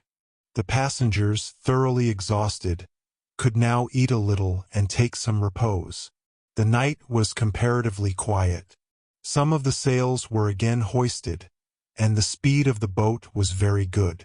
The next morning at dawn they espied the coast, and John Bunsby was able to assert that they were not 100 miles from Shanghai. 100 miles, and only 1 day to traverse them. That very evening Mr. Fogg was due at Shanghai, if he did not wish to miss the steamer to Yokohama. Had there been no storm, during which several hours were lost, They would be at this moment within 30 miles of their destination. The wind grew decidedly calmer, and happily the sea fell with it. All sails were now hoisted, and at noon the Tankadere was within 45 miles of Shanghai. There remained yet 6 hours in which to accomplish that distance. All on board feared that it could not be done, and everyone, Phileas Fogg no doubt excepted, felt his heart beat with impatience. The boat must keep up an average of 9 miles an hour, and the wind was becoming calmer every moment. It was a capricious breeze, coming from the coast, and after it passed the sea became smooth. Still, the Tankadere was so light, and her fine sails caught the fickle zephyrs so well, that, with the aid of the currents, John Bunsby found himself at 6 o'clock not more than 10 miles from the mouth of Shanghai River. Shanghai itself is situated at least 12 miles up the stream. At 7 they were still 3 miles from Shanghai. The pilot swore an angry oath. The reward of £200 was evidently on the point of escaping him. He looked at Mr. Fogg. Mr. Fogg was perfectly tranquil, and yet his whole fortune was at this moment at stake. At this moment, also, a long black funnel, crowned with wreaths of smoke, appeared on the edge of the waters. It was the American steamer, leaving for Yokohama at the appointed time. "Confound her!" cried John Bunsby, pushing back the rudder with a desperate jerk. "Signal her," said Phileas Fogg quietly. A small brass cannon stood on the forward deck of the Tankadere for making signals in the fogs. It was loaded to the muzzle, but just as the pilot was about to apply a red-hot coal to the touch-hole, Mr. Fogg said, "Hoist your flag." The flag was run up at half-mast, and, this being the signal of distress, it was hoped that the American steamer, perceiving it, would change her course a little so as to succor the pilot-boat. "Fire!" said Mr. Fogg, and the booming of the little cannon resounded in the air. Chapter 22, in which Passepartout finds out that, even at the antipodes, it is convenient to have some money in one's pocket. The Carnatic, setting sail from Hong Kong at 6:30 on the 7th of November, directed her course at full steam towards Japan. She carried a large cargo and a well-filled cabin of passengers. 2 staterooms in the rear were, however, unoccupied, those which had been engaged by Phileas Fogg. The next day a passenger with a half-stupefied eye, staggering gait, and disordered hair, was seen to emerge from the second cabin, and to totter to a seat on deck. It was Passepartout, and what had happened to him was as follows. Shortly after Fix left the opium den, 2 waiters had lifted the unconscious Passepartout, and had carried him to the bed reserved for the smokers. 3 hours later, pursued even in his dreams by a fixed idea, the poor fellow awoke, and struggled against the stupefying influence of the narcotic. The thought of a duty unfulfilled shook off his torpor, and he hurried from the abode of drunkenness, staggering and holding himself up by keeping against the walls, falling down and creeping up again, and irresistibly impelled by a kind of instinct, he kept crying out, "The Carnatic! The Carnatic!" The steamer lay puffing alongside the quay, on the point of starting. Passepartout had but few steps to go, and, rushing upon the plank, he crossed it, and fell unconscious on the deck, just as the Carnatic was moving off. Several sailors, who were evidently accustomed to this sort of scene, carried the poor Frenchman down into the second cabin, and Passepartout did not wake until they were 150 miles away from China. Thus he found himself the next morning on the deck of the Carnatic, and eagerly inhaling the exhilarating sea breeze. The pure air sobered him. He began to collect his sense, which he found a difficult task, but at last he recalled the events of the evening before, Fix's revelation, and the opium house. "It is evident," said he to himself, "that I have been abominably drunk. What will Mr. Fogg say? At least I have not missed the steamer, which is the most important thing." Then, as Fix occurred to him, "As for that rascal, I hope we are well rid of him, and that he has not dared, as he proposed, to follow us on board the Carnatic, a detective on the track of Mr. Fogg, accused of robbing the Bank of England. Pshaw! Mr. Fogg is no more a robber than I am a murderer. Should he divulge Fix's real errand to his master? Would it do to tell the part the detective was playing? Would it not be better to wait until Mr. Fogg reached London again, and then impart to him that an agent of the Metropolitan Police had been following him round the world, and have a good laugh over it? No doubt, at least it was worth considering. The first thing to do was to find Mr. Fogg, and apologize for his singular behavior. Passepartout got up and proceeded, as well as he could with the rolling of the steamer, to the afterdeck. He saw no one who resembled either his master or Aouda. "Good," muttered he. "Aouda has not got up yet, and Mr. Fogg has probably found some partners at whist."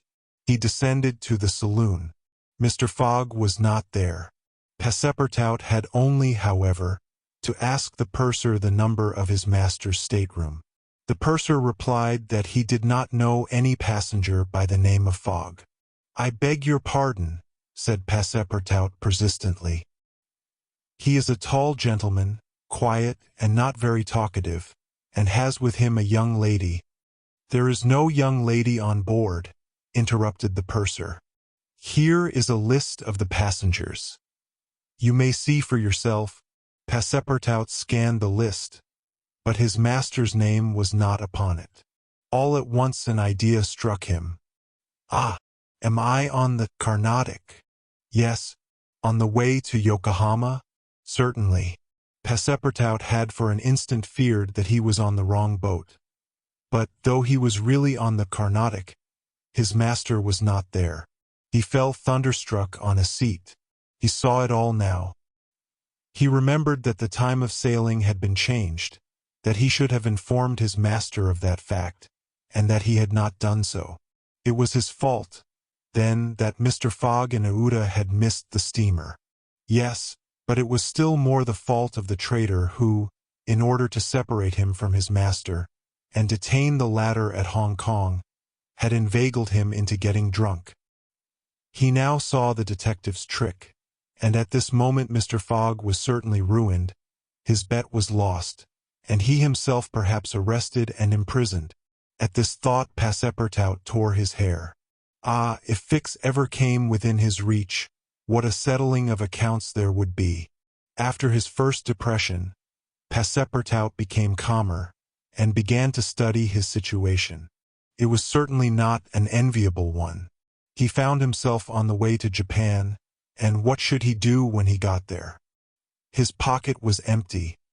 He had not a solitary shilling, not so much as a penny.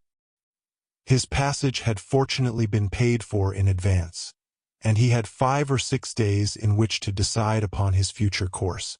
He fell to at meals with an appetite, and ate for Mr. Fogg, Aouda, and himself. He helped himself as generously as if Japan were a desert, where nothing to eat was to be looked for.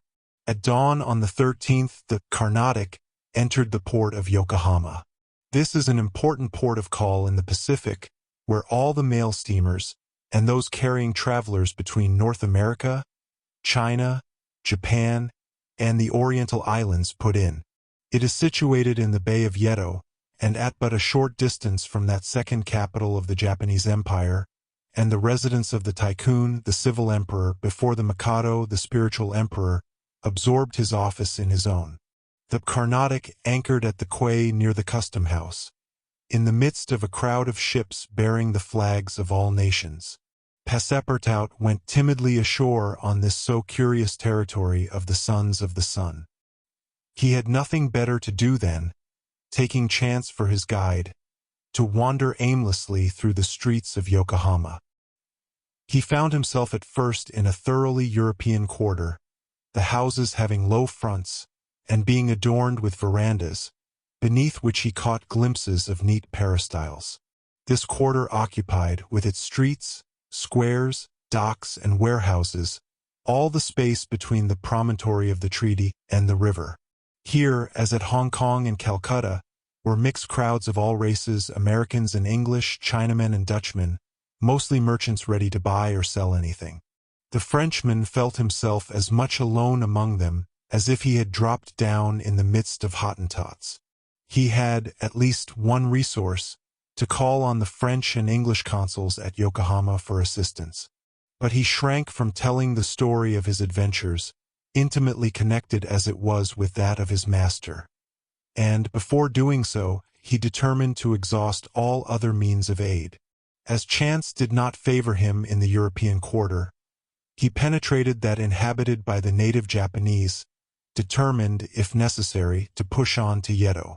The Japanese quarter of Yokohama is called Benten, after the goddess of the sea, who is worshipped on the islands round about. There Passepartout beheld beautiful fir and cedar groves, sacred gates of a singular architecture, bridges half hid in the midst of bamboos and reeds, temples shaded by immense cedar trees, holy retreats where were sheltered Buddhist priests and sectaries of Confucius, and interminable streets, where a perfect harvest of rose-tinted and red-cheeked children, who looked as if they had been cut out of Japanese screens, and who were playing in the midst of short-legged poodles and yellowish cats, might have been gathered. The streets were crowded with people. Priests were passing in processions, beating their dreary tambourines. Police and custom-house officers with pointed hats encrusted with lac and carrying 2 sabers hung to their waists. Soldiers, clad in blue cotton with white stripes and bearing guns. The Mikado's guards, enveloped in silken doubles, hauberks and coats of mail, and numbers of military folk of all ranks, for the military profession is as much respected in Japan as it is despised in China, went hither and thither in groups and pairs.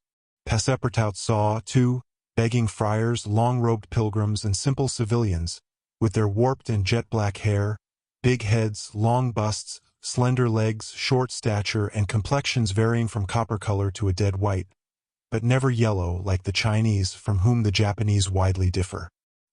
He did not fail to observe the curious equipages, carriages and palanquins, barrows supplied with sails, and litters made of bamboo, nor the women, whom he thought not especially handsome, who took little steps with their little feet, whereon they wore canvas shoes, straw sandals, and clogs of worked wood, and who displayed tight-looking eyes, flat chests, teeth fashionably blackened, and gowns crossed with silken scarfs, tied in an enormous knot behind an ornament which the modern Parisian ladies seem to have borrowed from the dames of Japan.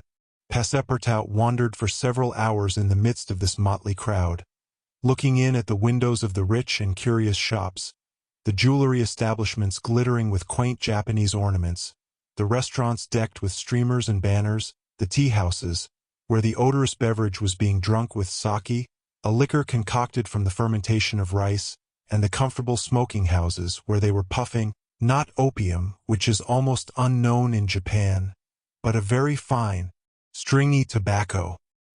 He went on till he found himself in the fields, in the midst of vast rice plantations. There he saw dazzling camellias expanding themselves, with flowers which were giving forth their last colors and perfumes, not on bushes, but on trees, and within bamboo enclosures, cherry, plum, and apple trees, which the Japanese cultivate rather for their blossoms than their fruit, and which queerly fashioned, grinning scarecrows protected from the sparrows, pigeons, ravens, and other voracious birds. On the branches of the cedars were perched large eagles.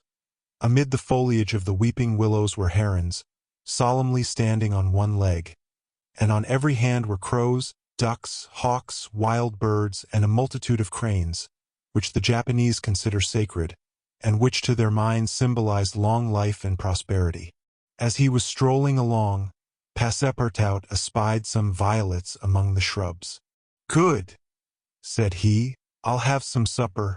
But on smelling them, he found that they were odorless. No chance there, thought he. The worthy fellow had certainly taken good care to eat as hearty a breakfast as possible before leaving the Carnatic. But, as he had been walking about all day, the demands of hunger were becoming importunate. He observed that the butcher's stalls contained neither mutton, goat, nor pork, and knowing also that it is a sacrilege to kill cattle which are preserved solely for farming, He made up his mind that meat was far from plentiful in Yokohama, nor was he mistaken. And in default of butcher's meat, he could have wished for a quarter of wild boar or deer, a partridge or some quails, some game or fish, which, with rice, the Japanese eat almost exclusively. But he found it necessary to keep up a stout heart, and to postpone the meal he craved till the following morning. Night came, and Passepartout re-entered the native quarter, where he wandered through the streets, lit by vari-colored lanterns, looking on at the dancers, who were executing skillful steps and boundings, and the astrologers who stood in the open air with their telescopes. Then he came to the harbor, which was lit up by the resin torches of the fishermen, who were fishing from their boats.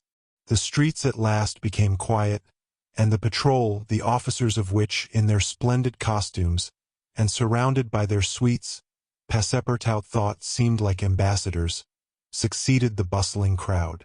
Each time a company passed, Passepartout chuckled and said to himself, "Good! Another Japanese embassy departing for Europe." Chapter 23, in which Passepartout's nose becomes outrageously long. The next morning poor, jaded, famished Passepartout said to himself that he must get something to eat at all hazards, and the sooner he did so the better. He might, indeed, sell his watch, but he would have starved first. Now or never he must use the strong, if not melodious voice which nature had bestowed upon him. He knew several French and English songs, and resolved to try them upon the Japanese, who must be lovers of music, since they were forever pounding on their cymbals, tam-tams, and tambourines, and could not but appreciate European talent.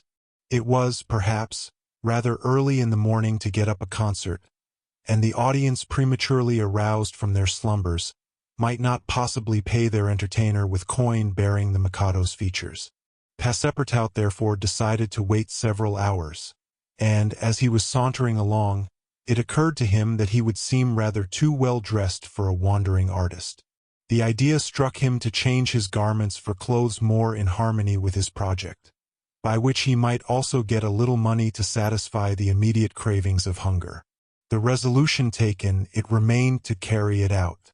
It was only after a long search that Passepartout discovered a native dealer in old clothes, to whom he applied for an exchange.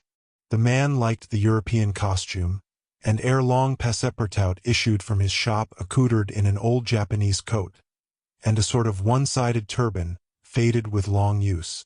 A few small pieces of silver, moreover, jingled in his pocket. "Good," thought he. "I will imagine I am at the carnival." His first care, after being thus Japanesed, was to enter a tea-house of modest appearance, and, upon half a bird and a little rice, to breakfast like a man for whom dinner was as yet a problem to be solved. "Now," thought he, when he had eaten heartily, "I mustn't lose my head. I can't sell this costume again for one still more Japanese. I must consider how to leave this country of the sun, of which I shall not retain the most delightful of memories, as quickly as possible." It occurred to him to visit the steamers which were about to leave for America.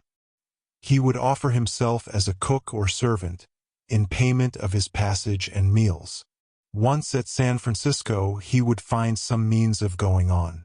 The difficulty was how to traverse the 4,700 miles of the Pacific which lay between Japan and the New World. Passepartout was not the man to let an idea go begging, and directed his steps towards the docks.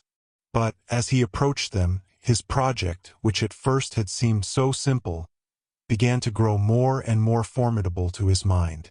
What need would they have of a cook or servant on an American steamer, and what confidence would they put in him, dressed as he was? What references could he give? As he was reflecting in this wise, his eyes fell upon an immense placard which a sort of clown was carrying through the streets. This placard, which was in English, read as follows: "Acrobatic Japanese Troupe, Honorable William Batulker, Proprietor, last representations, prior to their departure to the United States, of the Long Noses, long noses, under the direct patronage of the god Tingu. Great attraction. The United States, said Passepartout. That's just what I want. He followed the clown and soon found himself once more in the Japanese quarter. A quarter of an hour later he stopped before a large cabin, adorned with several clusters of streamers, the exterior walls of which were designed to represent, in violent colors and without perspective, a company of jugglers. This was the Honorable William Betulker's establishment. That gentleman was a sort of Barnum, the director of a troupe of mountebanks, jugglers, clowns, acrobats, equilibrists, and gymnasts, who, according to the placard, was giving his last performances before leaving the Empire of the Sun for the States of the Union. Passepartout entered and asked for Mr. Betulker, who straightway appeared in person. "What do you want?" said he to Passepartout, whom he at first took for a native. "Would you like a servant, sir?" asked Passepartout. "A servant," cried Mr. Betulker, caressing the thick gray beard which hung from his chin.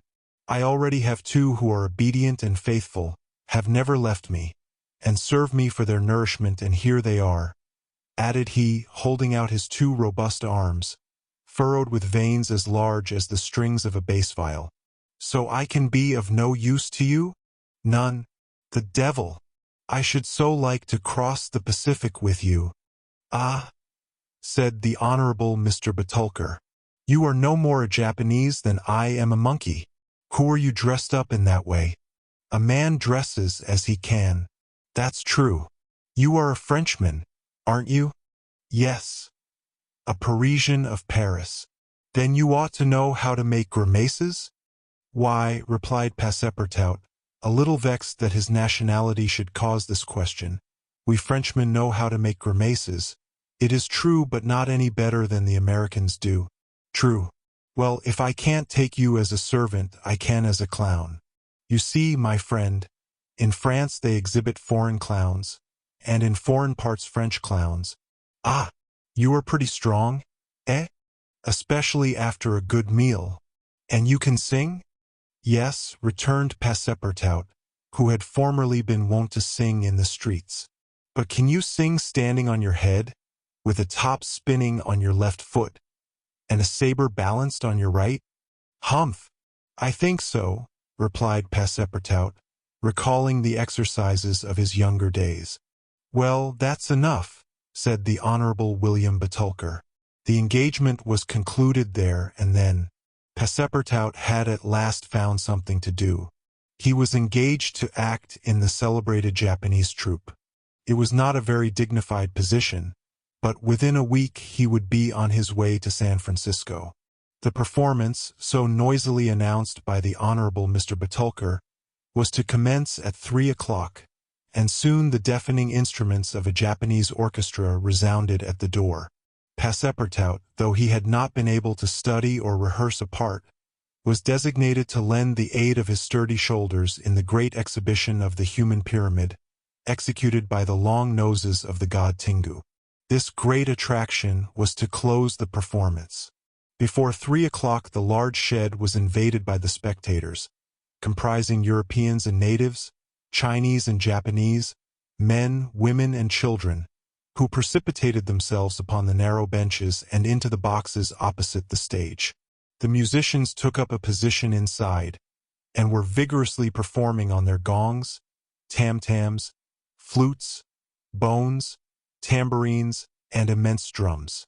The performance was much like all acrobatic displays, but it must be confessed that the Japanese are the first equilibrists in the world. One, with a fan and some bits of paper, performed the graceful trick of the butterflies and the flowers.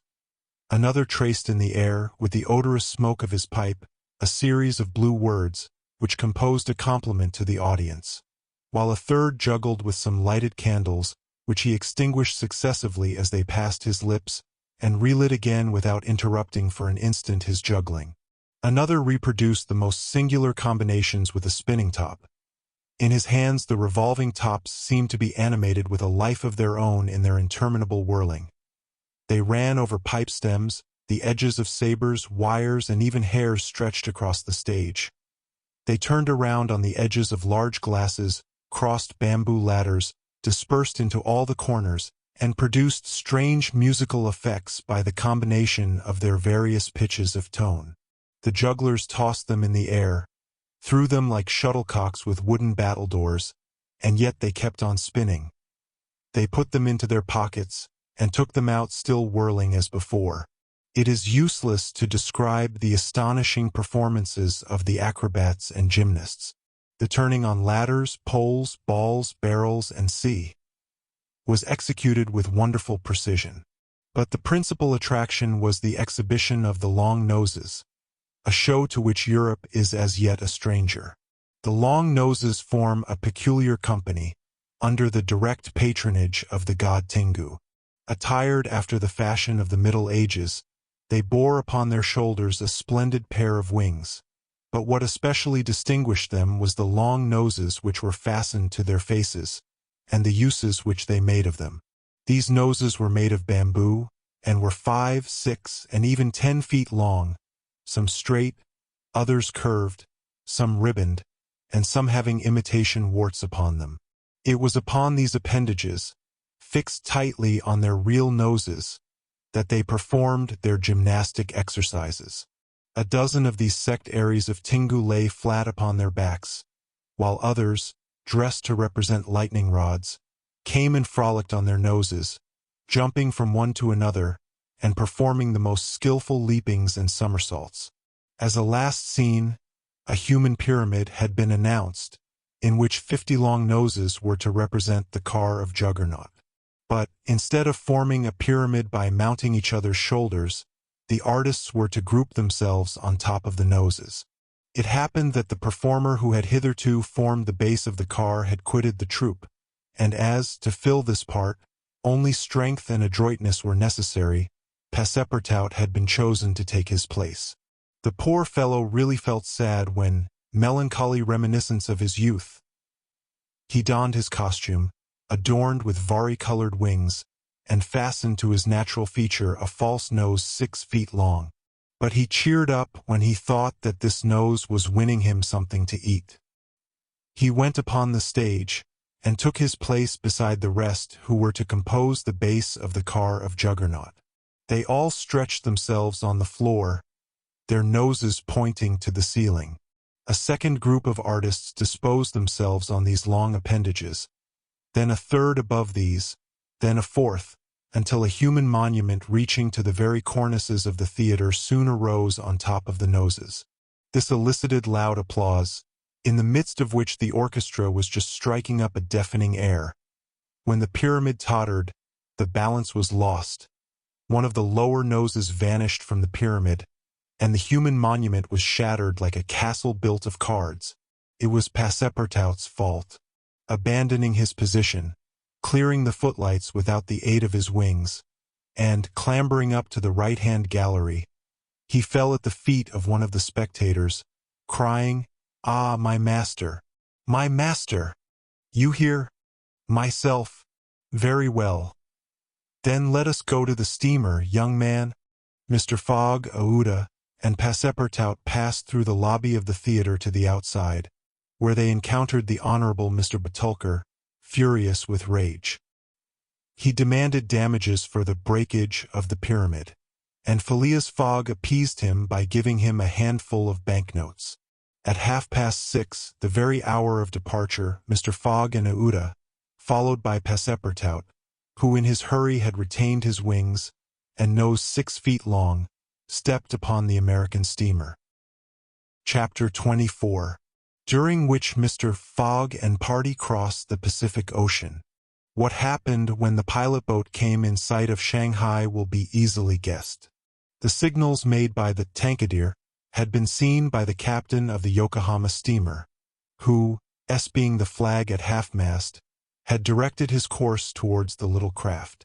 Phileas Fogg, after paying the stipulated price of his passage to John Busby, and rewarding that worthy with the additional sum of £550, ascended the steamer with Aouda and Fix, and they started at once for Nagasaki and Yokohama. They reached their destination on the morning of the 14th of November.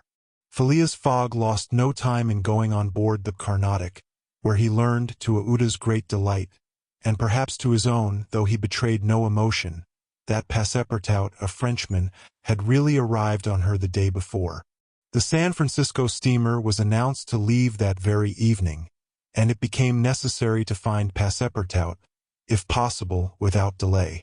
Mr. Fogg applied in vain to the French and English consuls, and, after wandering through the streets a long time, began to despair of finding his missing servant. Chance, or perhaps a kind of presentiment, at last led him into the Honorable Mr. Batulcar's theatre. He certainly would not have recognized Passepartout in the eccentric mountebank's costume, but the latter, lying on his back, perceived his master in the gallery. He could not help starting, which so changed the position of his nose as to bring the pyramid pell-mell upon the stage. All this Passepartout learned from Aouda, who recounted to him what had taken place on the voyage from Hong Kong to Shanghai on the Tankadere, in company with one Mr. Fix. Passepartout did not change countenance on hearing this name. He thought that the time had not yet arrived to divulge to his master what had taken place between the detective and himself, and, in the account he gave of his absence, he simply excused himself for having been overtaken by drunkenness, in smoking opium at a tavern in Hong Kong. Mr. Fogg heard this narrative coldly, without a word, and then furnished his man with funds necessary to obtain clothing more in harmony with his position. Within an hour the Frenchman had cut off his nose and parted with his wings, and retained nothing about him which recalled the sectary of the god Tengu. The steamer which was about to depart from Yokohama to San Francisco belonged to the Pacific Mail Steamship Company, and was named the General Grant. She was a large paddle-wheel steamer of 2,500 tons, well equipped and very fast. The massive walking beam rose and fell above the deck. At one end a piston rod worked up and down, and at the other was a connecting rod which, in changing the rectilinear motion to a circular one, was directly connected with the shaft of the paddles. The General Grant was rigged with 3 masts, giving a large capacity for sails, and thus materially aiding the steam power. By making 12 miles an hour, she would cross the ocean in 21 days. Phileas Fogg was therefore justified in hoping that he would reach San Francisco by the 2nd of December, New York by the 11th, and London on the 20th, thus gaining several hours on the fatal date of the 21st of December. There was a full complement of passengers on board, among them English, many Americans, a large number of coolies on their way to California, and several East Indian officers who were spending their vacation in making the tour of the world. Nothing of moment happened on the voyage. The steamer, sustained on its large paddles, rolled but little, and the Pacific almost justified its name. Mr. Fogg was as calm and taciturn as ever. His young companion felt herself more and more attached to him by other ties than gratitude. His silent but generous nature impressed her more than she thought, and it was almost unconsciously that she yielded to emotions which did not seem to have the least effect upon her protector. Aouda took the keenest interest in his plans, and became impatient at any incident which seemed likely to retard his journey. She often chatted with Passepartout, who did not fail to perceive the state of the lady's heart, and, being the most faithful of domestics, he never exhausted his eulogies of Phileas Fogg's honesty, generosity, and devotion. He took pains to calm Aouda's doubts of a successful termination of the journey, telling her that the most difficult part of it had passed, that now they were beyond the fantastic countries of Japan and China, and were fairly on their way to civilized places again. A railway train from San Francisco to New York, and a transatlantic steamer from New York to Liverpool, would doubtless bring them to the end of this impossible journey round the world within the period agreed upon. On the 9th day after leaving Yokohama, Phileas Fogg had traversed exactly 1/2 of the terrestrial globe. The General Grant passed, on the 23rd of November, the 180th meridian, and was at the very antipodes of London. Mr. Fogg had, it is true, exhausted 52 of the 80 days in which he was to complete the tour, and there were only 28 left. But, though he was only halfway by the difference of meridians, he had really gone over two-thirds of the whole journey. For he had been obliged to make long circuits from London to Aden, from Aden to Bombay, from Calcutta to Singapore, and from Singapore to Yokohama. Could he have followed without deviation the 50th parallel, which is that of London, the whole distance would only have been about 12,000 miles, whereas he would be forced, by the irregular methods of locomotion, to traverse 26,000, of which he had, on the 23rd of November, accomplished 17,500. And now the course was a straight one, and Fix was no longer there to put obstacles in their way. It happened also on the 23rd of November that Passepartout made a joyful discovery. It will be remembered that the obstinate fellow had insisted on keeping his famous family watch at London time, and on regarding that of the countries he had passed through as quite false and unreliable. Now, on this day, though he had not changed the hands, he found that his watch exactly agreed with the ship's chronometers. His triumph was hilarious. He would have liked to know what Fix would say if he were aboard. "The rogue told me a lot of stories," repeated Passepartout, "about the meridians, the sun, and the moon." "Moon, indeed. Moonshine more likely. If one listened to that sort of people, a pretty sort of time one would keep. I was sure that the sun would some day regulate itself by my watch." Passepartout was ignorant that, if the face of his watch had been divided into 24 hours, like the Italian clocks, he would have no reason for exultation. For the hands of his watch would then, instead of as now indicating 9 o'clock in the morning, indicate 9 o'clock in the evening, that is, the 21st hour after midnight, precisely the difference between London time and that of the 180th meridian. But if Fix had been able to explain this purely physical effect, Passepartout would not have admitted, even if he had comprehended it. Moreover, if the detective had been on board at that moment, Passepartout would have joined issue with him on a quite different subject, and in an entirely different manner. Where was Fix at that moment? He was actually on board the General Grant. On reaching Yokohama, the detective, leaving Mr. Fogg, whom he expected to meet again during the day, had repaired at once to the English consulate, where he at last found the warrant of arrest. It had followed him from Bombay, and had come by the Carnatic, on which steamer he himself was supposed to be. Fix's disappointment may be imagined when he reflected that the warrant was now useless. Mr. Fogg had left English ground, and it was now necessary to procure his extradition. "Well," thought Fix, after a moment of anger, "my warrant is not good here, but it will be in England. The rogue evidently intends to return to his own country, thinking he has thrown the police off his track. Good. I will follow him across the Atlantic. As for the money, heaven grant there may be some left. But the fellow has already spent in traveling, rewards, trials, bail, elephants, and all sorts of charges more than £5,000. Yet, after all, the bank is rich." His course decided on, he went on board the General Grant, and was there when Mr. Fogg and Aouda arrived. To his utter amazement, he recognized Passepartout, despite his theatrical disguise. He quickly concealed himself in his cabin, to avoid an awkward explanation, and hoped, thanks to the number of passengers, to remain unperceived by Mr. Fogg's servant. On that very day, however, he met Passepartout face to face on the forward deck. The latter, without a word, made a rush for him, grasped him by the throat, and, much to the amusement of a group of Americans, who immediately began to bet on him, administered to the detective a perfect volley of blows, which proved the great superiority of French over English pugilistic skill. When Passepartout had finished, he found himself relieved and comforted. Fix got up in a somewhat rumpled condition, and, looking at his adversary, coldly said, "Have you done?" "For this time, yes." "Then let me have a word with you." "But in your master's interests."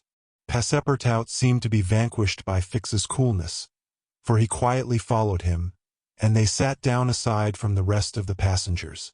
"You have given me a thrashing," said Fix. "Good, I expected it. Now listen to me. Up to this time I have been Mr. Fogg's adversary. I am now in his game. Aha!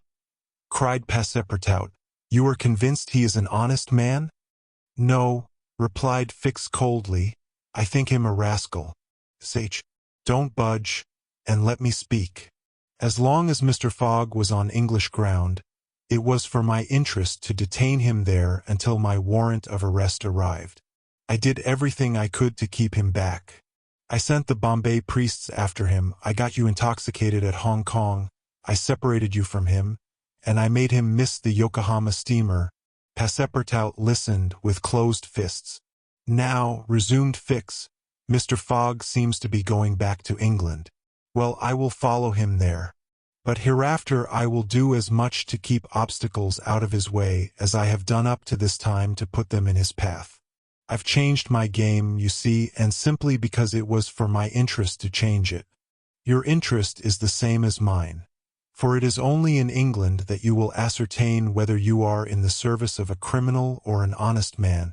Passepartout listened very attentively to Fix, and was convinced that he spoke with entire good faith. Are we friends? Asked the detective. Friends? No, replied Passepartout, but allies perhaps. At the least sign of treason, however, I'll twist your neck for you. Agreed, said the detective quietly. 11 days later, on the 3rd of December, the General Grant entered the Bay of the Golden Gate and reached San Francisco. Mr. Fogg had neither gained nor lost a single day.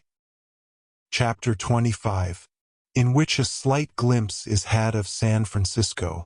It was 7 in the morning when Mr. Fogg, Aouda, and Passepartout set foot upon the American continent, if this name can be given to the floating quay upon which they disembarked.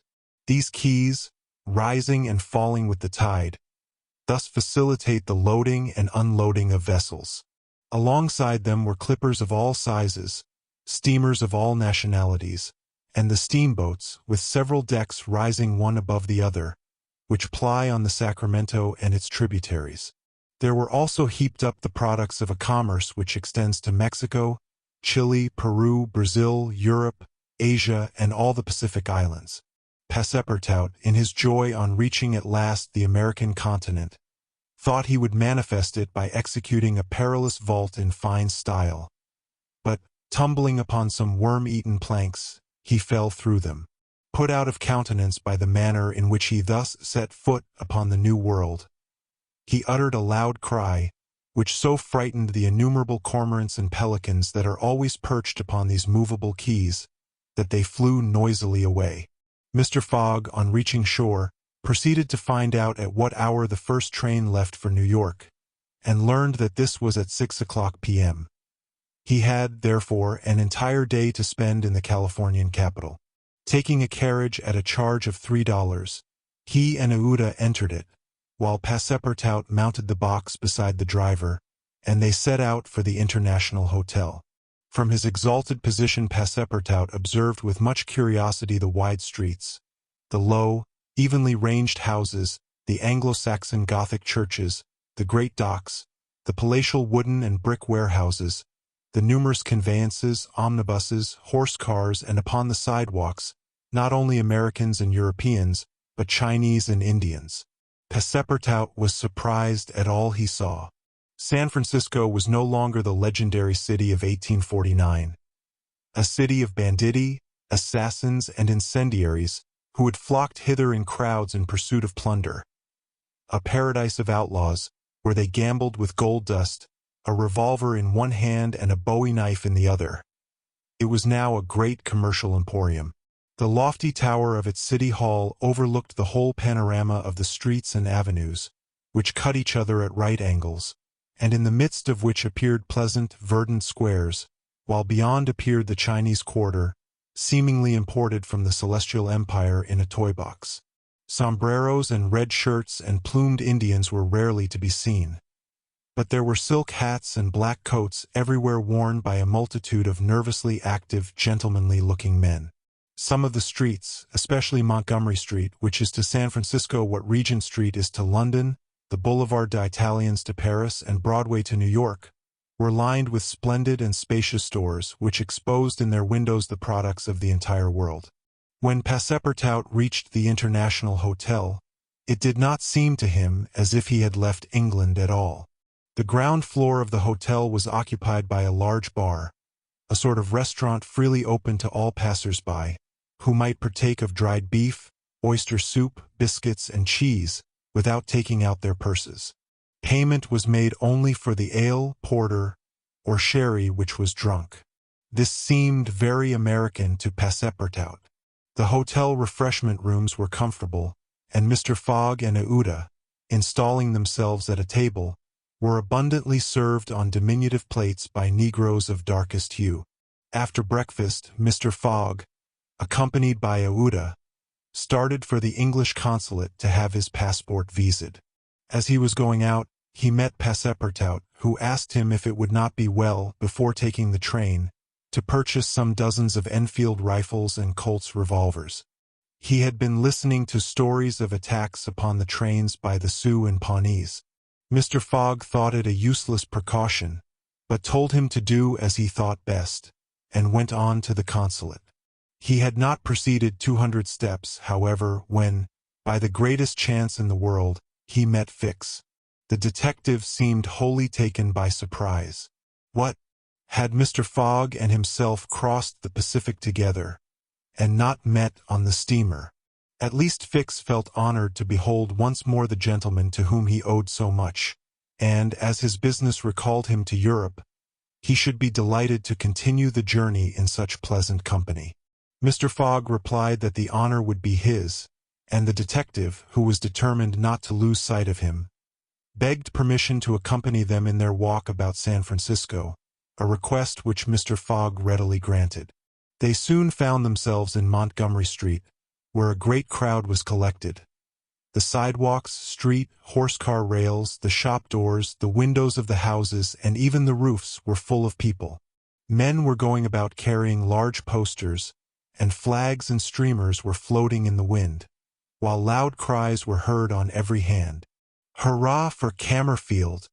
Hurrah for Mandaboy!" It was a political meeting, at least so Fix conjectured, who said to Mr. Fogg, "Perhaps we had better not mingle with the crowd. There may be danger in it."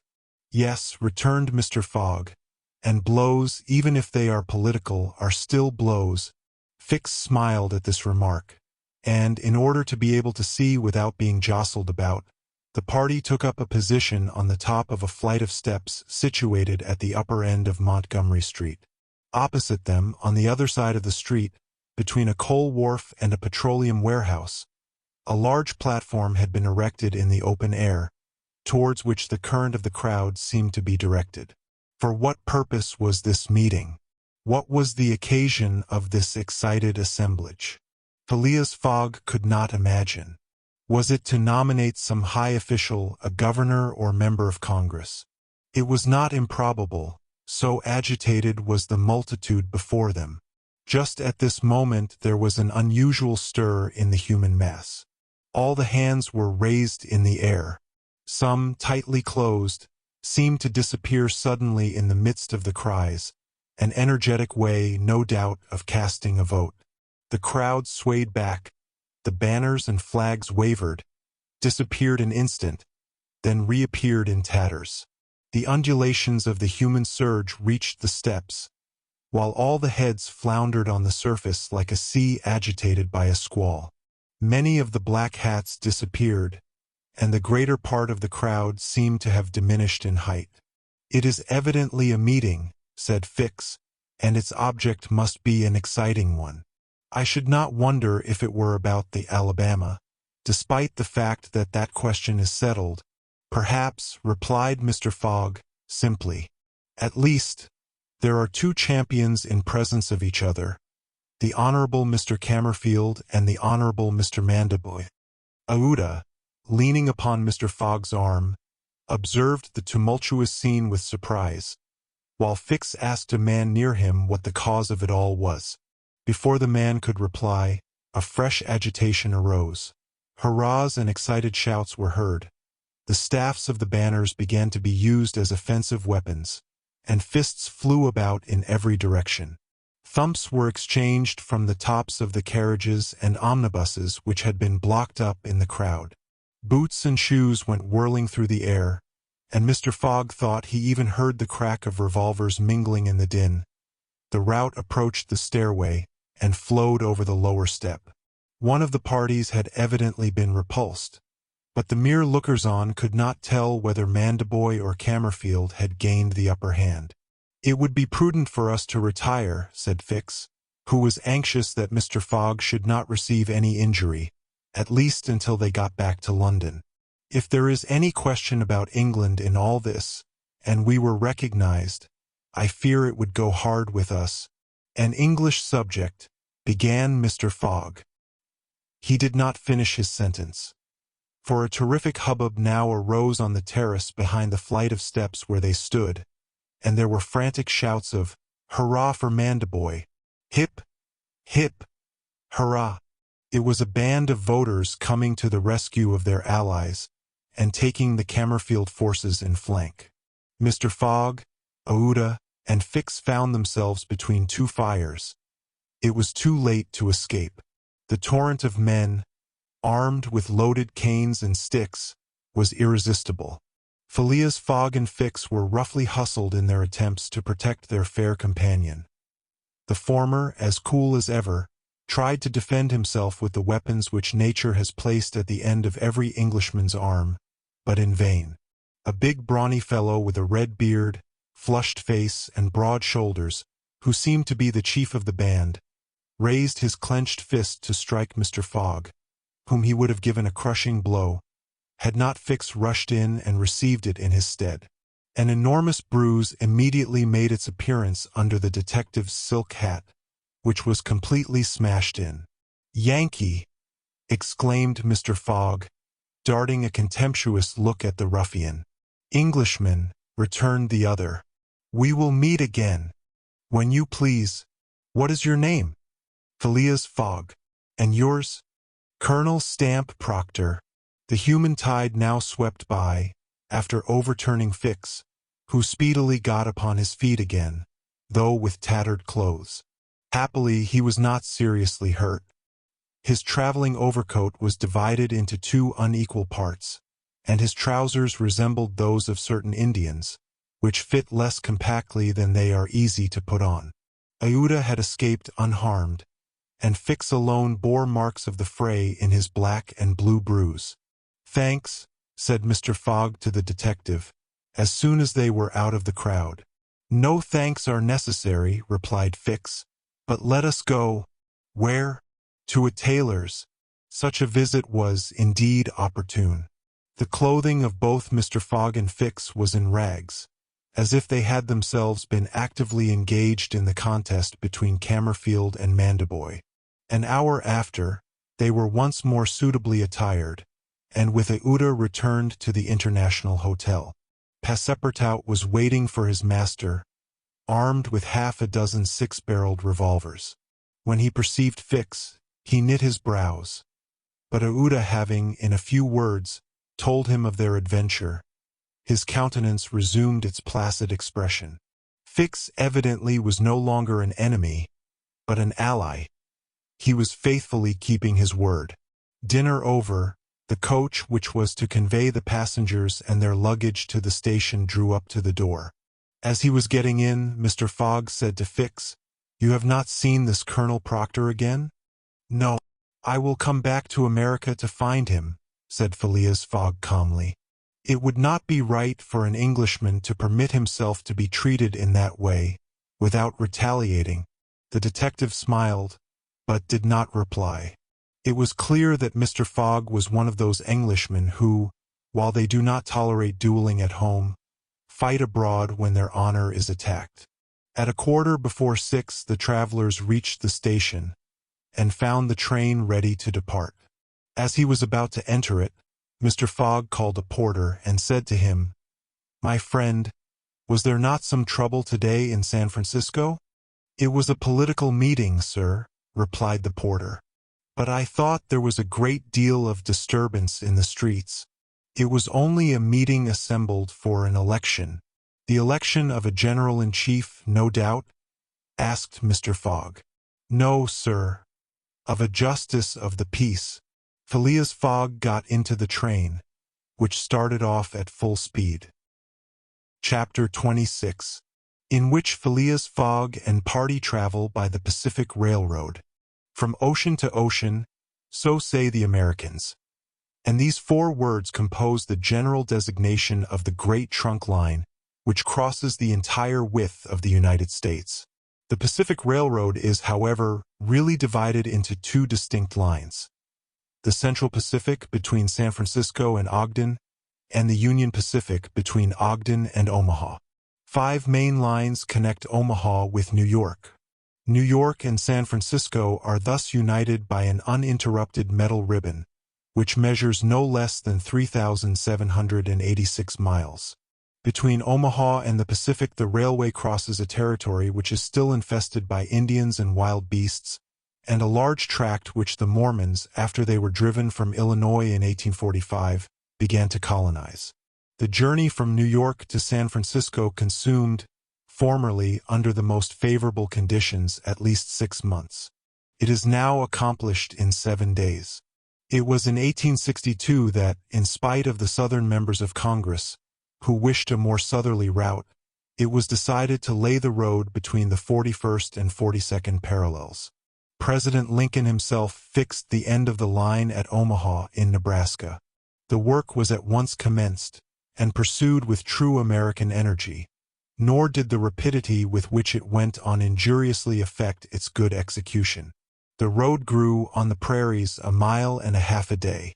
A locomotive, running on the rails laid down the evening before, brought the rails to be laid on the morrow, and advanced upon them as fast as they were put in position. The Pacific Railroad is joined by several branches in Iowa, Kansas, Colorado, and Oregon. On leaving Omaha, it passes along the left bank of the Platte River as far as the junction of its northern branch, follows its southern branch, crosses the Laramie Territory and the Wasatch Mountains, turns the Great Salt Lake and reaches Salt Lake City, the Mormon capital, plunges into the Tooele Valley, across the American Desert, Cedar and Humboldt Mountains, the Sierra Nevada, and descends via Sacramento to the Pacific, its grade, even on the Rocky Mountains, never exceeding 112 feet to the mile. Such was the road to be traversed in 7 days, which would enable Phileas Fogg, at least so he hoped, to take the Atlantic steamer at New York on the 11th for Liverpool. The car which he occupied was a sort of long omnibus on 8 wheels, and with no compartments in the interior. It was supplied with 2 rows of seats, perpendicular to the direction of the train on either side of an aisle which conducted to the front and rear platforms. These platforms were found throughout the train, and the passengers were able to pass from one end of the train to the other. It was supplied with saloon cars, balcony cars, restaurants, and smoking cars. Theater cars alone were wanting, and they will have these some day.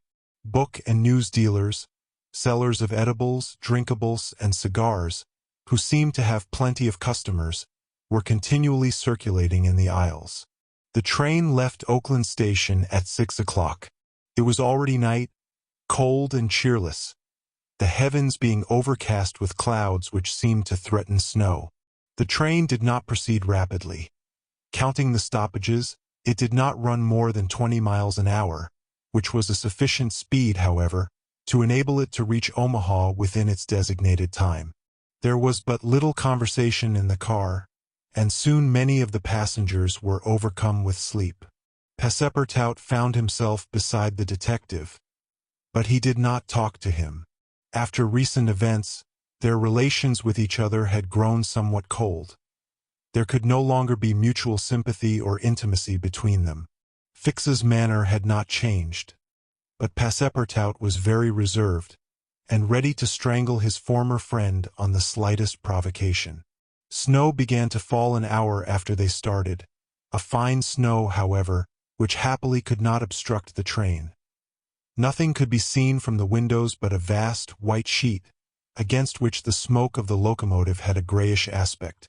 At 8 o'clock a steward entered the car and announced that the time for going to bed had arrived, and in a few minutes the car was transformed into a dormitory.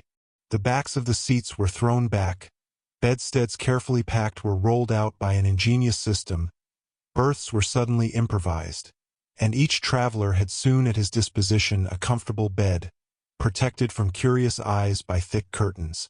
The sheets were clean and the pillows soft. It only remained to go to bed and sleep, which everybody did, while the train sped on across the state of California. The country between San Francisco and Sacramento is not very hilly. The Central Pacific, taking Sacramento for its starting point, extends eastward to meet the road from Omaha. The line from San Francisco to Sacramento runs in a northeasterly direction, along the American River, which empties into San Pablo Bay. The 120 miles between these cities were accomplished in 6 hours, and towards midnight, while fast asleep, the travelers passed through Sacramento, so that they saw nothing of that important place, the seat of the state government, with its fine quays, its broad streets, its noble hotels, squares, and churches. The train, on leaving Sacramento and passing the junction, Rocklin, Auburn, and Colfax, entered the range of the Sierra Nevada. Cisco was reached at 7 in the morning, and an hour later the dormitory was transformed into an ordinary car, and the travelers could observe the picturesque beauties of the mountain region through which they were steaming. The railway track wound in and out among the passes, now approaching the mountainsides, now suspended over precipices, avoiding abrupt angles by bold curves, plunging into narrow defile, which seemed to have no outlet. The locomotive, its great funnel emitting a weird light, with its sharp bell, and its cowcatcher extended like a spur, mingled its shrieks and bellowings with the noise of torrents and cascades, and twined its smoke among the branches of the gigantic pines. There were few or no bridges or tunnels on the route. The railway turned around the sides of the mountains, and did not attempt to violate nature by taking the shortest cut from one point to another. The train entered the state of Nevada through the Carson Valley about 9 o'clock, going always northeasterly, and at midday reached Reno, where there was a delay of 20 minutes for breakfast.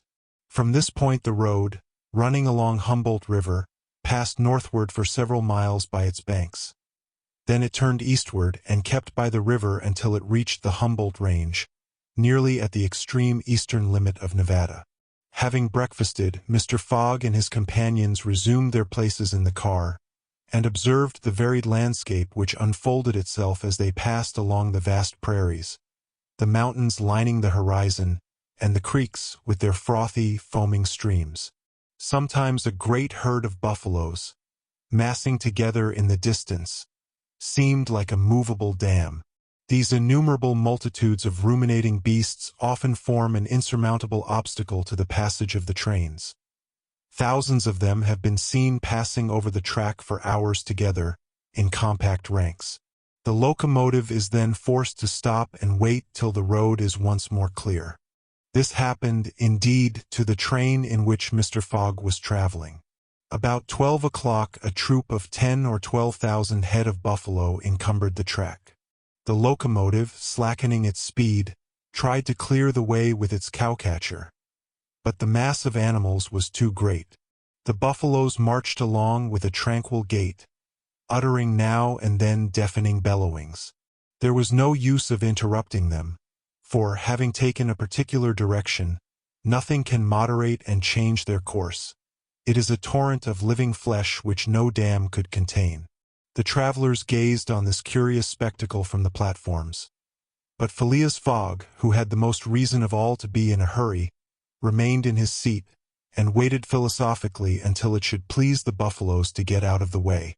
Passepartout was furious at the delay they occasioned, and longed to discharge his arsenal of revolvers upon them. "What a country!" cried he. "Mere cattle stop the trains, and go by in a procession, just as if they were not impeding travel. Parbleu! I should like to know if Mr. Fogg foresaw this mishap in his program. And here's an engineer who doesn't dare to run the locomotive into this herd of beasts." The engineer did not try to overcome the obstacle, and he was wise. He would have crushed the first buffaloes, no doubt, with the cowcatcher, But the locomotive, however powerful, would soon have been checked. The train would inevitably have been thrown off the track, and would then have been helpless. The best course was to wait patiently, and regain the lost time by greater speed when the obstacle was removed. The procession of buffaloes lasted 3 full hours, and it was night before the track was clear. The last ranks of the herd were now passing over the rails, while the first had already disappeared below the southern horizon. It was 8 o'clock when the train passed through the defile of the Humboldt Range, and 9:30 when it penetrated Utah, the region of the Great Salt Lake, the singular colony of the Mormons. Chapter 27, in which Passepartout undergoes, at a speed of 20 miles an hour, a course of Mormon history. During the night of the 5th of December, the train ran southeasterly for about 50 miles, then rose an equal distance in a northeasterly direction towards the Great Salt Lake.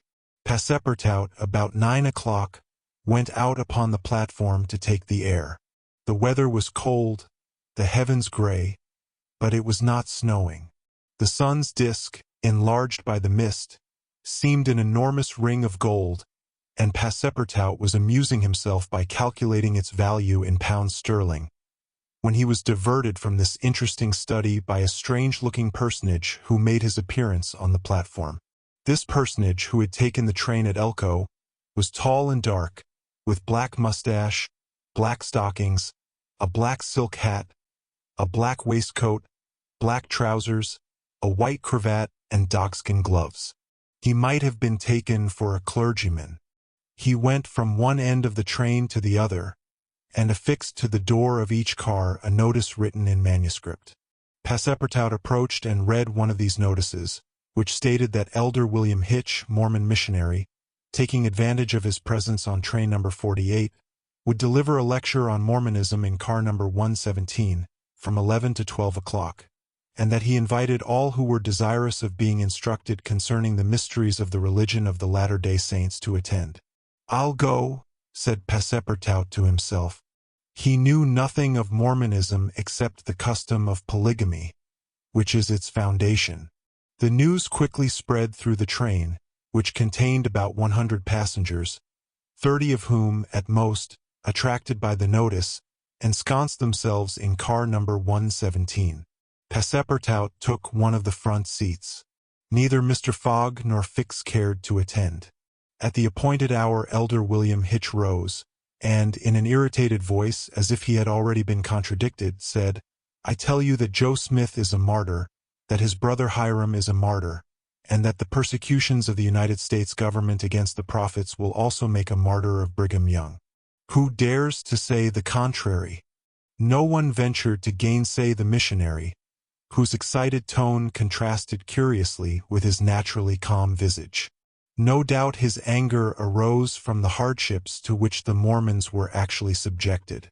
The government had just succeeded, with some difficulty, in reducing these independent fanatics to its rule.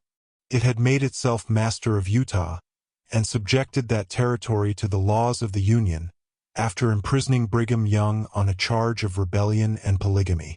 The disciples of the prophet had since redoubled their efforts, and resisted, by words at least, the authority of Congress. Elder Hitch, as is seen, was trying to make proselytes on the very railway trains. Then, emphasizing his words with his loud voice and frequent gestures, he related the history of the Mormons from biblical times. How that, in Israel, a Mormon prophet of the tribe of Joseph published the annals of the new religion, and bequeathed them to his son Mormon. How, many centuries later, a translation of this precious book, which was written in Egyptian, was made by Joseph Smith, Jr., a Vermont farmer, who revealed himself as a mystical prophet in 1825. And how, in short, the celestial messenger appeared to him in an illuminated forest, and gave him the annals of the Lord. Several of the audience, not being much interested in the missionary's narrative, here left the car. But Elder Hitch, continuing his lecture, related how Smith, Jr., with his father, 2 brothers, and a few disciples, founded the Church of the Latter-day Saints, which, adopted not only in America, but in England, Norway, and Sweden, and Germany, counts many artisans, as well as men engaged in the liberal professions among its members. How a colony was established in Ohio, a temple erected there at a cost of $200,000, and a town built at Kirkland. How Smith became an enterprising banker, and received from a simple mummy showman a papyrus scroll written by Abraham and several famous Egyptians. The elder's story became somewhat wearisome, and his audience grew gradually less, until it was reduced to 20 passengers. But this did not disconcert the enthusiast, who proceeded with the story of Joseph Smith's bankruptcy in 1837, and how his ruined creditors gave him a coat of tar and feathers. His reappearance some years afterwards, more honorable and honored than ever, at Independence, Missouri, the chief of a flourishing colony of 3,000 disciples, and his pursuit thence by outraged Gentiles, and retirement into the far West. 10 hearers only were now left, among them honest Passepartout, who was listening with all his ears. Thus he learned that, after long persecutions, Smith reappeared in Illinois, and in 1839 founded a community at Nauvoo, on the Mississippi, numbering 25,000 souls, of which he became mayor, chief justice, and general-in-chief. That he announced himself in 1843 as a candidate for the presidency of the United States, and that finally, being drawn into ambuscade at Carthage, he was thrown into prison and assassinated by a band of men disguised in masks. Passepartout was now the only person left in the car, and the elder, looking him full in the face, reminded him that, 2 years after the assassination of Joseph Smith, the inspired prophet Brigham Young, his successor, left Nauvoo for the banks of the Great Salt Lake, where, in the midst of that fertile region, directly on the route of the emigrants who crossed Utah on their way to California, the new colony, thanks to the polygamy practiced by the Mormons, had flourished beyond expectations. And this, added Elder William Hitch, this is why the jealousy of Congress has been aroused against us. Why have the soldiers of the Union invaded the soil of Utah? Why has Brigham Young, our chief, been imprisoned, in contempt of all justice? Shall we yield to force? Never.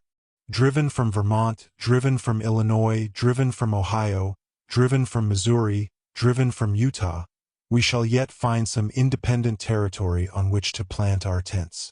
And you, my brother, continued the elder, fixing his angry eyes upon his single auditor, will you not plant yours there, too, under the shadow of our flag?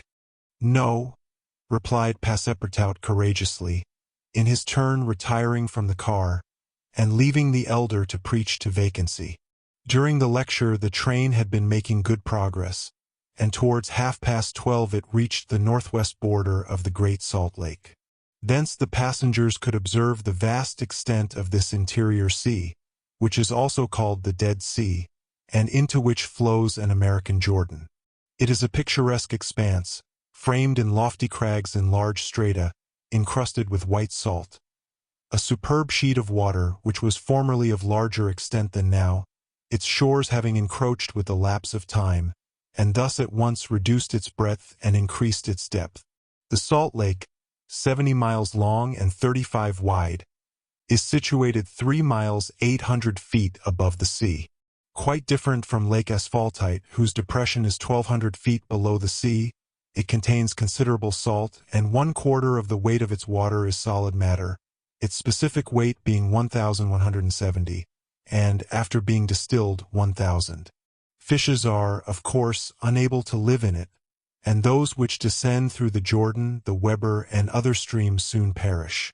The country around the lake was well cultivated, for the Mormons are mostly farmers, while ranches and pens for domesticated animals, fields of wheat, corn, and other cereals, luxuriant prairies, hedges of wild rose, clumps of acacias and milkwort, would have been seen 6 months later. Now the ground was covered with a thin powdering of snow. The train reached Ogden at 2 o'clock, where it rested for 6 hours. Mr. Fogg and his party had time to pay a visit to Salt Lake City, connected with Ogden by a branch road, and they spent 2 hours in this strikingly American town, built on the pattern of other cities of the Union, like a checkerboard, with the somber sadness of right angles, as Victor Hugo expresses it.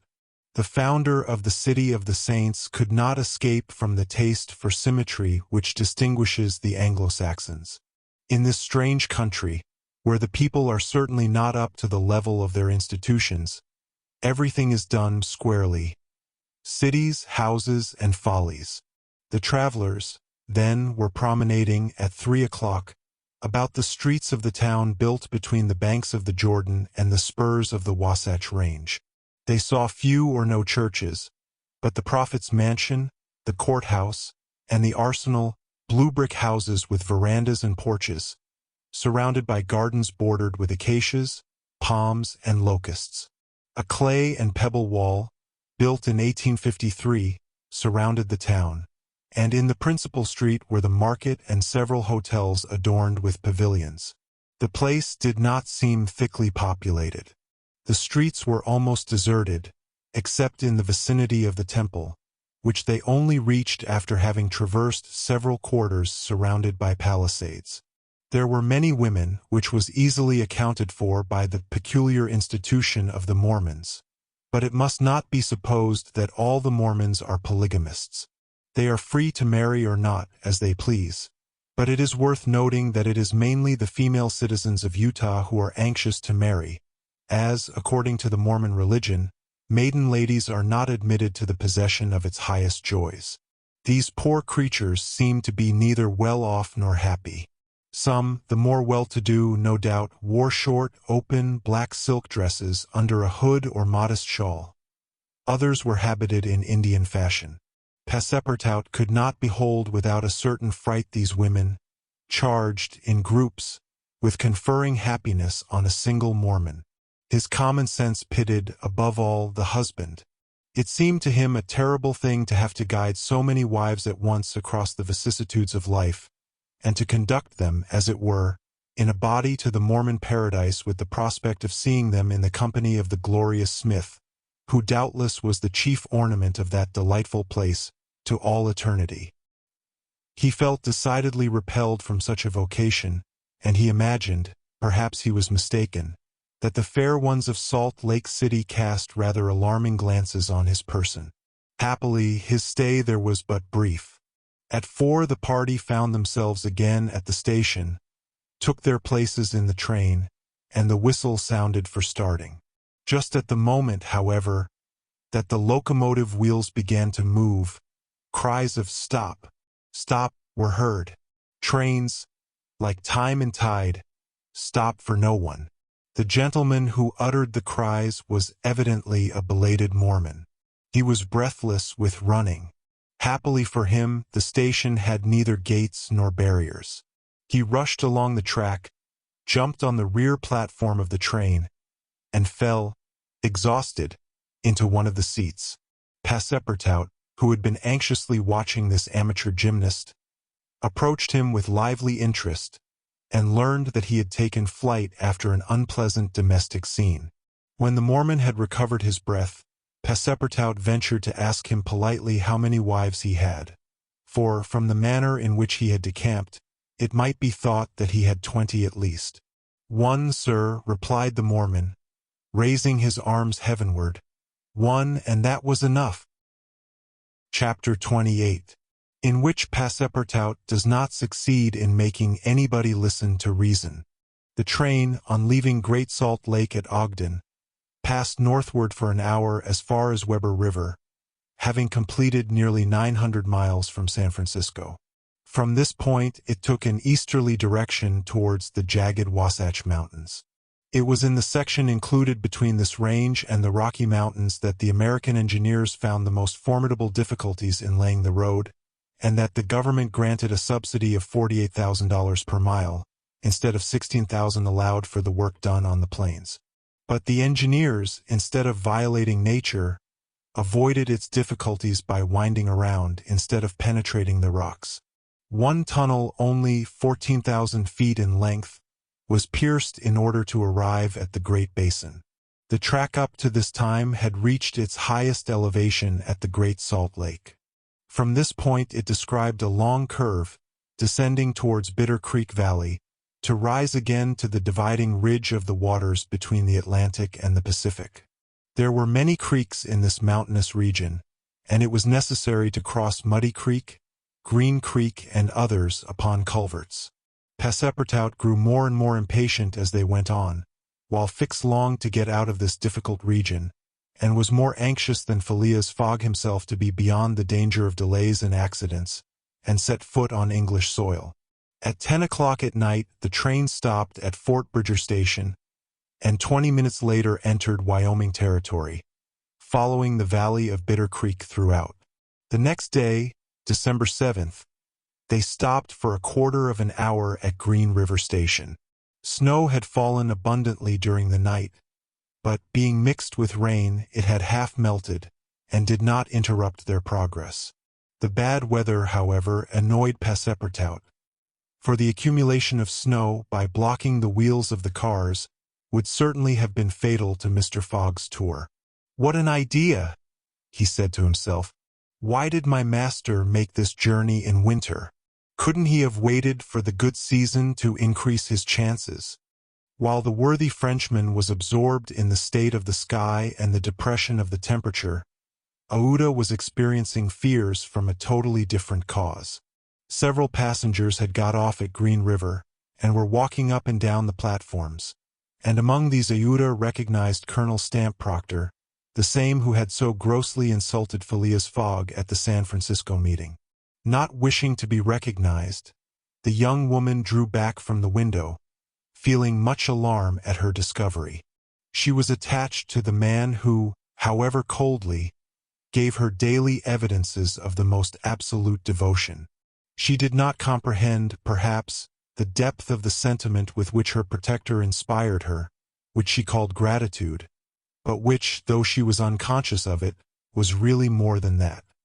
Her heart sank within her when she recognized the man whom Mr. Fogg desired, sooner or later, to call to account for his conduct. Chance alone, it was clear, had brought Colonel Proctor on this train. But there he was, and it was necessary, at all hazards, that Phileas Fogg should not perceive his adversary. Aouda seized a moment when Mr. Fogg was asleep to tell Fix and Passepartout whom she had seen. "That Proctor on this train," cried Fix. "Well, reassure yourself, madam. Before he settles with Mr. Fogg, he has got to deal with me. It seems to me that I was the more insulted of the two. And, besides," added Passepartout, "I'll take charge of him, colonel as he is." "Mr. Fix," resumed Aouda, "Mr. Fogg will allow no one to avenge him. He said that he would come back to America to find this man. Should he perceive Colonel Proctor, we could not prevent a collision which might have terrible results. He must not see him." "You are right, madam," replied Fix. "A meeting between them might ruin all. Whether he were victorious or beaten, Mr. Fogg would be delayed. And, added Passepartout, that would play the game of the gentlemen of the Reform Club. In 4 days we shall be in New York. Well, if my master does not leave this car during those 4 days, we may hope that chance will not bring him face to face with this confounded American. We must, if possible, prevent his stirring out of it." The conversation dropped. Mr. Fogg had just woke up and was looking out of the window. Soon after, Passepartout, without being heard by his master or Aouda, whispered to the detective, "Would you really fight for him?" "I would do anything," replied Fix, in a tone which betrayed determined will, "to get him back living to Europe." Passepartout felt something like a shudder shoot through his frame, but his confidence in his master remained unbroken. Was there any means of detaining Mr. Fogg in the car, to avoid a meeting between him and the colonel?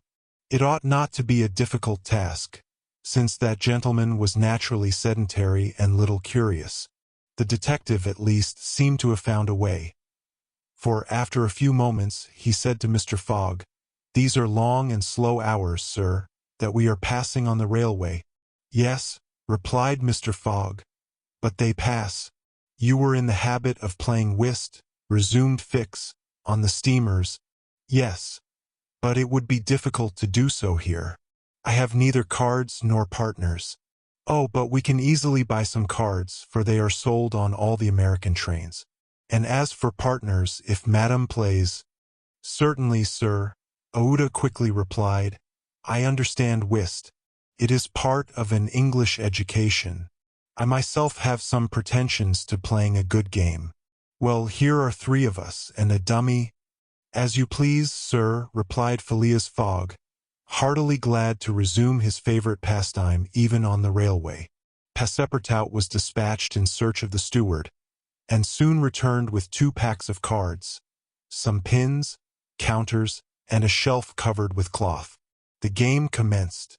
Aouda understood whist sufficiently well, and even received some compliments on her playing from Mr. Fogg.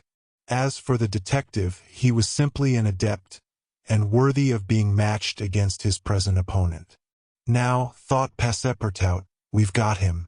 He won't budge." At 11 in the morning the train had reached the dividing ridge of the waters at Bridger Pass, 7,524 feet above the level of the sea, one of the highest points attained by the track in crossing the Rocky Mountains. After going about 200 miles, the travelers at last found themselves on one of those vast plains which extend to the Atlantic, and which nature has made so propitious for laying the iron road. On the declivity of the Atlantic basin the first streams, branches of the North Platte River, already appeared. The whole northern and eastern horizon was bounded by the immense semicircular curtain which is formed by the southern portion of the Rocky Mountains, the highest being Laramie Peak. Between this and the railway extended vast plains, plentifully irrigated. On the right rose the lower spurs of the mountainous mass which extends southward to the sources of the Arkansas River, one of the great tributaries of the Missouri. At 12:30 the travelers caught sight for an instant of Fort Halleck, which commands that section, and in a few more hours the Rocky Mountains were crossed. There was reason to hope, then, that no accident would mark the journey through this difficult country. The snow had ceased falling, and the air became crisp and cold. Large birds, frightened by the locomotive, rose and flew off in the distance. No wild beast appeared on the plain. It was a desert in its vast nakedness. After a comfortable breakfast, served in the car, Mr. Fogg and his partners had just resumed whist, when a violent whistling was heard, and the train stopped. Passepartout put his head out of the door, but saw nothing to cause the delay. No station was in view. Aouda and Fix feared that Mr. Fogg might take it into his head to get out. But that gentleman contented himself with saying to his servant, "See what is the matter." Passepartout rushed out of the car. 30 or 40 passengers had already descended, amongst them Colonel Stamp Proctor. The train had stopped before a red signal which blocked the way. The engineer and conductor were talking excitedly with a signalman, whom the station master at Medicine Bow, the next stopping place, had sent on before. The passengers drew around and took part in the discussion, in which Colonel Proctor, with his insolent manner, was conspicuous. Passepartout, joining the group, heard the signalman say, "No, you can't pass. The bridge at Medicine Bow is shaky, and would not bear the weight of the train." This was a suspension bridge thrown over some rapids, about a mile from the place where they now were. According to the signalman, it was in a ruinous condition, several of the iron wires being broken, and it was impossible to risk the passage. He did not in any way exaggerate the condition of the bridge. It may be taken for granted that, rash as the Americans usually are, when they are prudent there is good reason for it. Passepartout, not daring to apprise his master of what he heard, listened with set teeth, immovable as a statue. "Hum!" cried Colonel Proctor. "But we are not going to stay here, I imagine, and take root in the snow?" "Colonel," replied the conductor, "we have telegraphed to Omaha for a train, but it is not likely that it will reach Medicine Bow in less than 6 hours." "6 hours!" cried Passepartout. "Certainly," returned the conductor. "Besides, it will take us as long as that to reach Medicine Bow on foot." "But it is only a mile from here," said one of the passengers. Yes, but it's on the other side of the river. And can't we cross that in a boat? Asked the colonel. That's impossible. The creek is swelled by the rains. It is a rapid, and we shall have to make a circuit of 10 miles to the north to find a ford. The colonel launched a volley of oaths, denouncing the railway company and the conductor. And Passepartout, who was furious, was not disinclined to make common cause with him. Here was an obstacle, indeed, which all his master's banknotes could not remove. There was a general disappointment among the passengers, who, without reckoning the delay, saw themselves compelled to trudge 15 miles over a plain covered with snow. They grumbled and protested, and would certainly have thus attracted Phileas Fogg's attention if he had not been completely absorbed in his game. Passepartout found that he could not avoid telling his master what had occurred, and with hanging head, he was turning towards the car, when the engineer, a true Yankee, named Forster, called out, "Gentlemen, perhaps there is a way, after all, to get over." "On the bridge?" asked a passenger. "On the bridge. With our train." "With our train." Passepartout stopped short and eagerly listened to the engineer. "But the bridge is unsafe," urged the conductor. "No matter," replied Forster. "I think that by putting on the very highest speed we might have a chance of getting over." "The devil!" muttered Passepartout. But a number of the passengers were at once attracted by the engineer's proposal, and Colonel Proctor was especially delighted, and found the plan a very feasible one. He told stories about engineers leaping their trains over rivers without bridges, by putting on full steam, and many of those present avowed themselves of the engineer's mind. "We have 50 chances out of 100 of getting over," said one. 80, 90. Passepartout was astounded, and, though ready to attempt anything to get over Medicine Creek, thought the experiment proposed a little too American. "Besides," thought he, "there's a still more simple way, and it does not even occur to any of these people." "Sir," said he aloud to one of the passengers, "the engineer's plan seems to me a little dangerous." "But 80 chances," replied the passenger, turning his back on him. "I know it," said Passepartout, turning to another passenger, "but a simple idea—" "Ideas are no use," returned the American, shrugging his shoulders, "as the engineer assures us that we can pass." "Doubtless," urged Passepartout, "we can pass. But perhaps it would be more prudent." "What? Prudent?" cried Colonel Proctor, whom this word seemed to excite prodigiously. "At full speed. Don't you see, at full speed?" "I know. I see," repeated Passepartout. "But it would be, if not more prudent, since that word displeases you, at least more natural." "Who? What? What's the matter with this fellow?" cried several. The poor fellow did not know to whom to address himself. "Are you afraid?" asked Colonel Proctor. "I afraid? Very well. I will show these people that a Frenchman can be as American as they—" "All aboard!" cried the conductor. "Yes, all aboard," repeated Passepartout, "and immediately. But they can't prevent me from thinking that it would be more natural for us to cross the bridge on foot, and let the train come after." But no one heard this sage reflection, nor would anyone have acknowledged its justice. The passengers resumed their places in the cars. Passepartout took his seat without telling what had passed. The whist players were quite absorbed in their game. The locomotive whistled vigorously. The engineer, reversing the steam, backed the train for nearly a mile, retiring like a jumper in order to take a longer leap. Then, with another whistle, he began to move forward. The train increased its speed, and soon its rapidity became frightful. A prolonged screech issued from the locomotive. The piston worked up and down 20 strokes to the second. They perceived that the whole train, rushing on at the rate of 100 miles an hour, hardly bore upon the rails at all. And they passed over. It was like a flash. No one saw the bridge. The train leaped, so to speak, from one bank to the other, and the engineer could not stop it until it had gone 5 miles beyond the station. But scarcely had the train passed the river, when the bridge, completely ruined, fell with a crash into the rapids of Medicine Bow.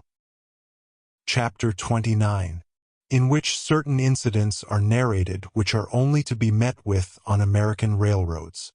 The train pursued its course that evening without interruption, passing Fort Saunders, crossing Cheyenne Pass, and reaching Evans Pass. The road here attained the highest elevation of the journey, 8,092 feet above the level of the sea. The travelers had now only to descend to the Atlantic by limitless plains, leveled by nature. A branch of the Grand Trunk led off southward to Denver, the capital of Colorado. The country round about is rich in gold and silver, and more than 50,000 inhabitants are already settled there. 1,382 miles had been passed over from San Francisco in 3 days and 3 nights. 4 days and nights more would probably bring them to New York. Phileas Fogg was not as yet behindhand. During the night Camp Walbach was passed on the left. Lodgepole Creek ran parallel with the road, marking the boundary between the territories of Wyoming and Colorado.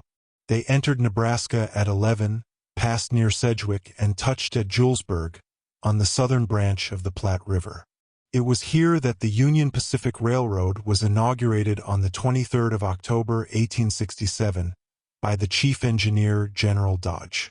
2 powerful locomotives, carrying 9 cars of invited guests, amongst whom was Thomas C. Durant, vice president of the road, stopped at this point. Cheers were given, the Sioux and Pawnees performed an imitation Indian battle, fireworks were let off, and the first number of the Railway Pioneer was printed by a press brought on the train.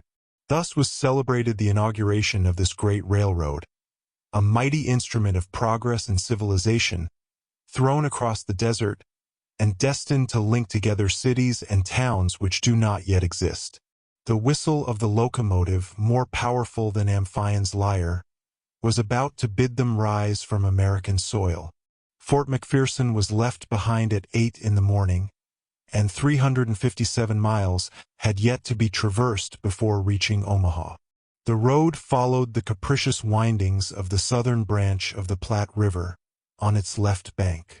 At 9 the train stopped at the important town of North Platte, built between the 2 arms of the river, which rejoin each other around it and form a single artery, a large tributary, whose waters empty into the Missouri a little above Omaha. The 101st meridian was passed. Mr. Fogg and his partners had resumed their game. No one, not even the dummy, complained of the length of the trip. Fix had begun by winning several guineas, which he seemed likely to lose. But he showed himself a not less eager whist player than Mr. Fogg. During the morning, chance distinctly favored that gentleman. Trumps and honors were showered upon his hands. Once, having resolved on a bold stroke, he was on the point of playing a spade, when a voice behind him said, "I should play a diamond." Mr. Fogg, Aouda, and Fix raised their heads, and beheld Colonel Proctor. Stamp Proctor and Phileas Fogg recognized each other at once. "Ah, it's you, is it, Englishman?" cried the colonel. "It's you who are going to play a spade." "And who plays it?" replied Phileas Fogg coolly, throwing down the 10 of spades. "Well, it pleases me to have it diamonds," replied Colonel Proctor, in an insolent tone. He made a movement as if to seize the card which had just been played, adding, "You don't understand anything about whist." "Perhaps I do as well as another," said Phileas Fogg, rising. "You have only to try, son of John Bull," replied the colonel. Aouda turned pale and her blood ran cold. She seized Mr. Fogg's arm and gently pulled him back. Passepartout was ready to pounce upon the American, who was staring insolently at his opponent. But Fix got up and, going to Colonel Proctor, said, "You forget that it is I with whom you have to deal, sir. For it was I whom you not only insulted but struck." "Mr. Fix," said Mr. Fogg, "pardon me, but this affair is mine and mine only. The colonel has again insulted me, by insisting that I should not play a spade, and he shall give me satisfaction for it. When and where you will, replied the American, and with whatever weapon you choose. Aouda in vain attempted to retain Mr. Fogg. As vainly did the detective endeavor to make the quarrel his. Passepartout wished to throw the colonel out of the window, but a sign from his master checked him. Phileas Fogg left the car, and the American followed him upon the platform. "Sir," said Mr. Fogg to his adversary, "I am in a great hurry to get back to Europe, and any delay whatever will be greatly to my disadvantage." "Well, what's that to me?" replied Colonel Proctor. "Sir," said Mr. Fogg very politely, "after our meeting at San Francisco, I determined to return to America and find you as soon as I had completed the business which called me to England." "Really? Will you appoint a meeting for 6 months hence? Why not 10 years hence?" "I say 6 months," returned Phileas Fogg, "and I shall be at the place of meeting promptly." "All this is an evasion," cried Stamp Proctor. "Now or never." "Very good. You are going to New York?" "No." "To Chicago?" "No." "To Omaha?" "What difference is it to you? Do you know Plum Creek?" "No," replied Mr. Fogg. "It's the next station. The train will be there in an hour, and will stop there 10 minutes. In 10 minutes several revolver shots could be exchanged." "Very well," said Mr. Fogg. "I will stop at Plum Creek."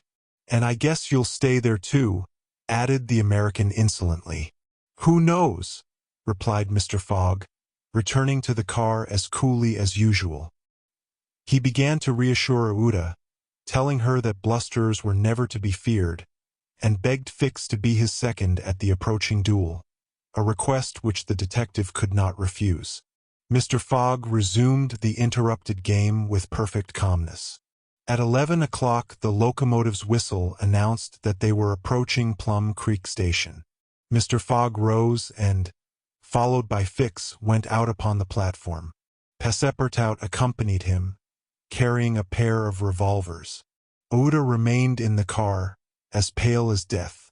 The door of the next car opened, and Colonel Proctor appeared on the platform, attended by a Yankee of his own stamp as his second. But just as the combatants were about to step from the train, the conductor hurried up and shouted, "You can't get off, gentlemen." "Why not?" asked the colonel. "We are 20 minutes late, and we shall not stop. But I am going to fight a duel with this gentleman." "I am sorry," said the conductor, "but we shall be off at once. There's the bell ringing now." The train started. "I'm really very sorry, gentlemen," said the conductor. "Under any other circumstances I should have been happy to oblige you. But, after all, as you have not had time to fight here, why not fight as we go along?" "That wouldn't be convenient, perhaps, for this gentleman," said the colonel in a jeering tone. "It would be perfectly so," replied Phileas Fogg. "Well, we are really in America," thought Passepartout, "and the conductor is a gentleman of the first order." So muttering, he followed his master. The two combatants, their seconds, and the conductor passed through the cars to the rear of the train. The last car was only occupied by a dozen passengers, whom the conductor politely asked if they would not be so kind as to leave it vacant for a few moments, as two gentlemen had an affair of honor to settle. The passengers granted the request with alacrity, and straightway disappeared on the platform. The car, which was some 50 feet long, was very convenient for their purpose. The adversaries might march on each other in the aisle and fire at their ease. Never was duel more easily arranged. Mr. Fogg and Colonel Proctor, each provided with 2 six-barreled revolvers, entered the car. The seconds, remaining outside, shut them in.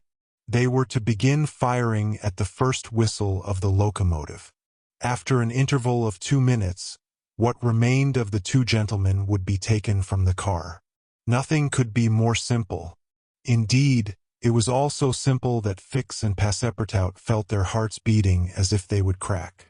They were listening for the whistle agreed upon, when suddenly savage cries resounded in the air. accompanied by reports which certainly did not issue from the car where the duelists were. The reports continued in front and the whole length of the train. Cries of terror proceeded from the interior of the cars.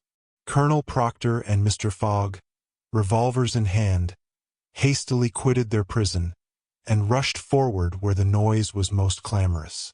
They then perceived that the train was attacked by a band of Sioux. This was not the first attempt of these daring Indians, for more than once they had waylaid trains on the road. 100 of them had, according to their habit, jumped upon the steps without stopping the train, with the ease of a clown mounting a horse at full gallop. The Sioux were armed with guns, from which came the reports, to which the passengers, who were almost all armed, responded by revolver shots. The Indians had first mounted the engine, and half-stunned the engineer and stoker with blows from their muskets. A Sioux chief, wishing to stop the train, but not knowing how to work the regulator, had opened wide instead of closing the steam valve, and the locomotive was plunging forward with terrific velocity. The Sioux had at the same time invaded the cars, skipping like enraged monkeys over the roofs, thrusting open the doors, and fighting hand to hand with the passengers. Penetrating the baggage car, they pillaged it, throwing the trunks out of the train. The cries and shots were constant. The travelers defended themselves bravely. Some of the cars were barricaded and sustained a siege like moving forts, carried along at a speed of 100 miles an hour. Ouda behaved courageously from the first. She defended herself like a true heroine with a revolver, which she shot through the broken windows whenever a savage made his appearance. 20 Sioux had fallen mortally wounded to the ground, and the wheels crushed those who fell upon the rails as if they had been worms. Several passengers, shot or stunned, lay on the seats. It was necessary to put an end to the struggle, which had lasted for 10 minutes, and which would result in the triumph of the Sioux if the train was not stopped. Fort Kearny Station, where there was a garrison, was only 2 miles distant. But, that once passed, the Sioux would be masters of the train between Fort Kearny and the station beyond. The conductor was fighting beside Mr. Fogg, when he was shot and fell. At the same moment he cried, "Unless the train is stopped in 5 minutes, we are lost."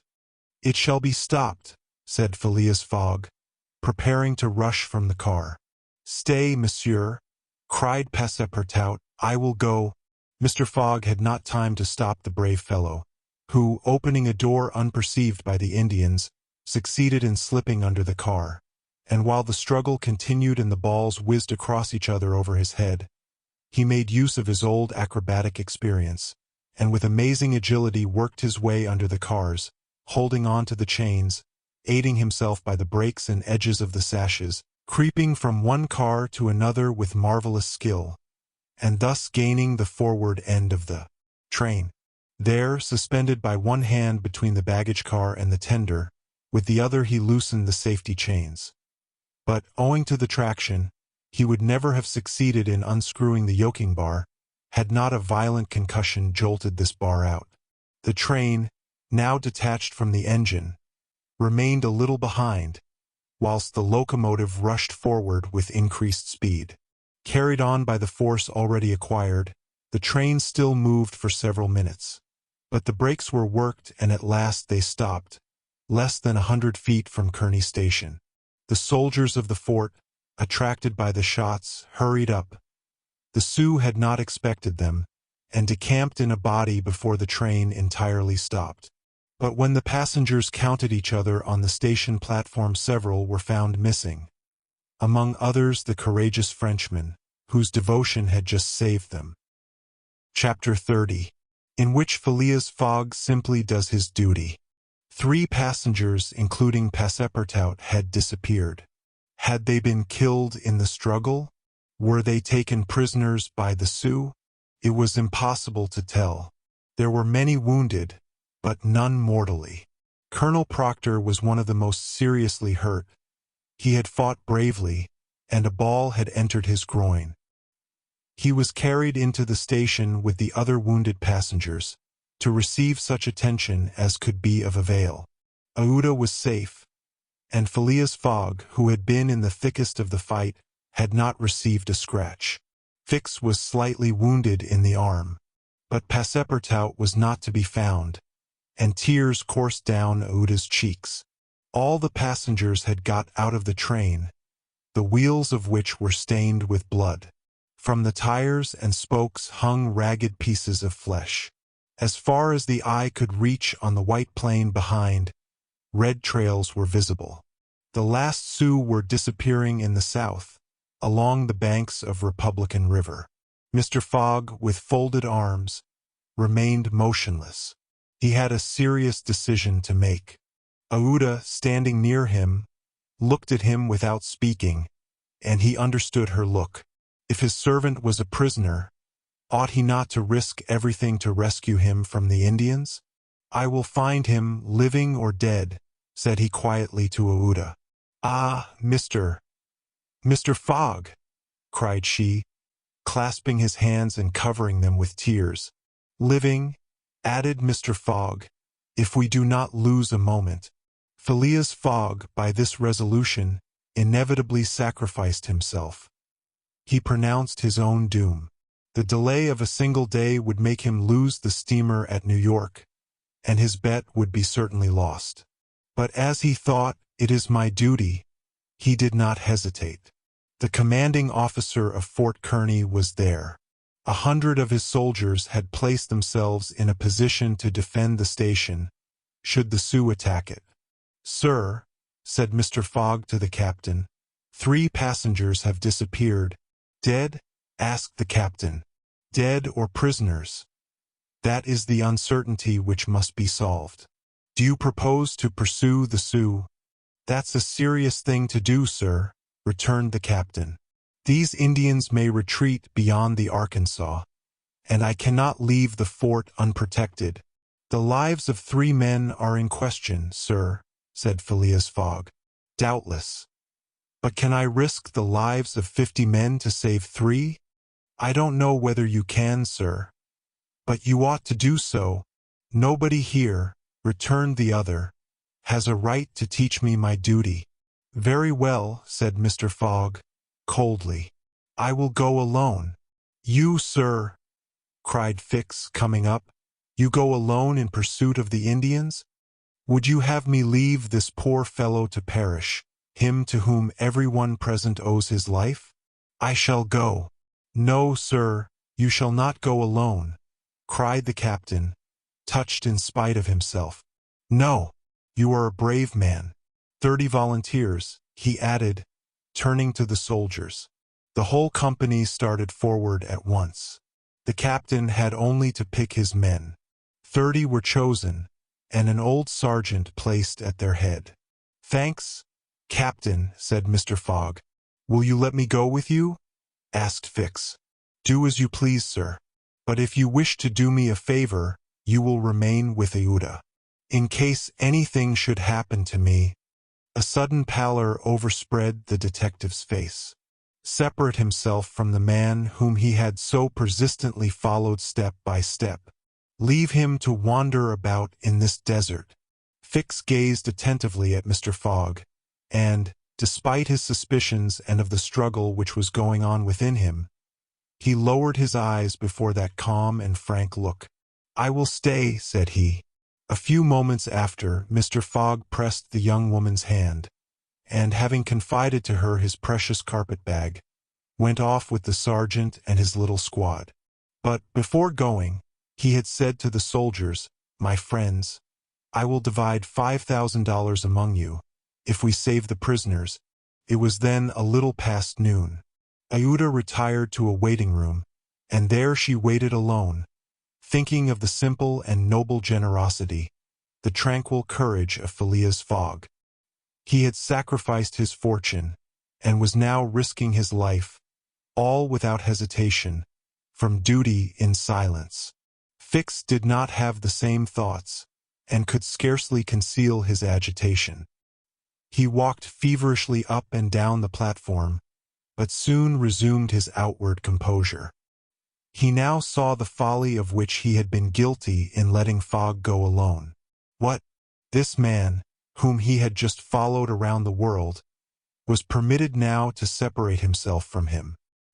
He began to accuse and abuse himself, and, as if he were director of police, administered to himself a sound lecture for his greenness. "I have been an idiot," he thought, "and this man will see it. He has gone, and won't come back. But how is it that I, Fix, who have in my pocket a warrant for his arrest, have been so fascinated by him?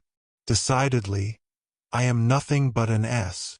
So reasoned the detective, while the hours crept by all too slowly.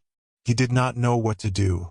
Sometimes he was tempted to tell Aouda all, but he could not doubt how the young woman would receive his confidences. What course should he take? He thought of pursuing Fogg across the vast white plains. It did not seem impossible that he might overtake him. Footsteps were easily printed on the snow, but soon, under a new sheet, every imprint would be effaced. Fix became discouraged. He felt a sort of insurmountable longing to abandon the game altogether. He could now leave Fort Kearny Station and pursue his journey homeward in peace.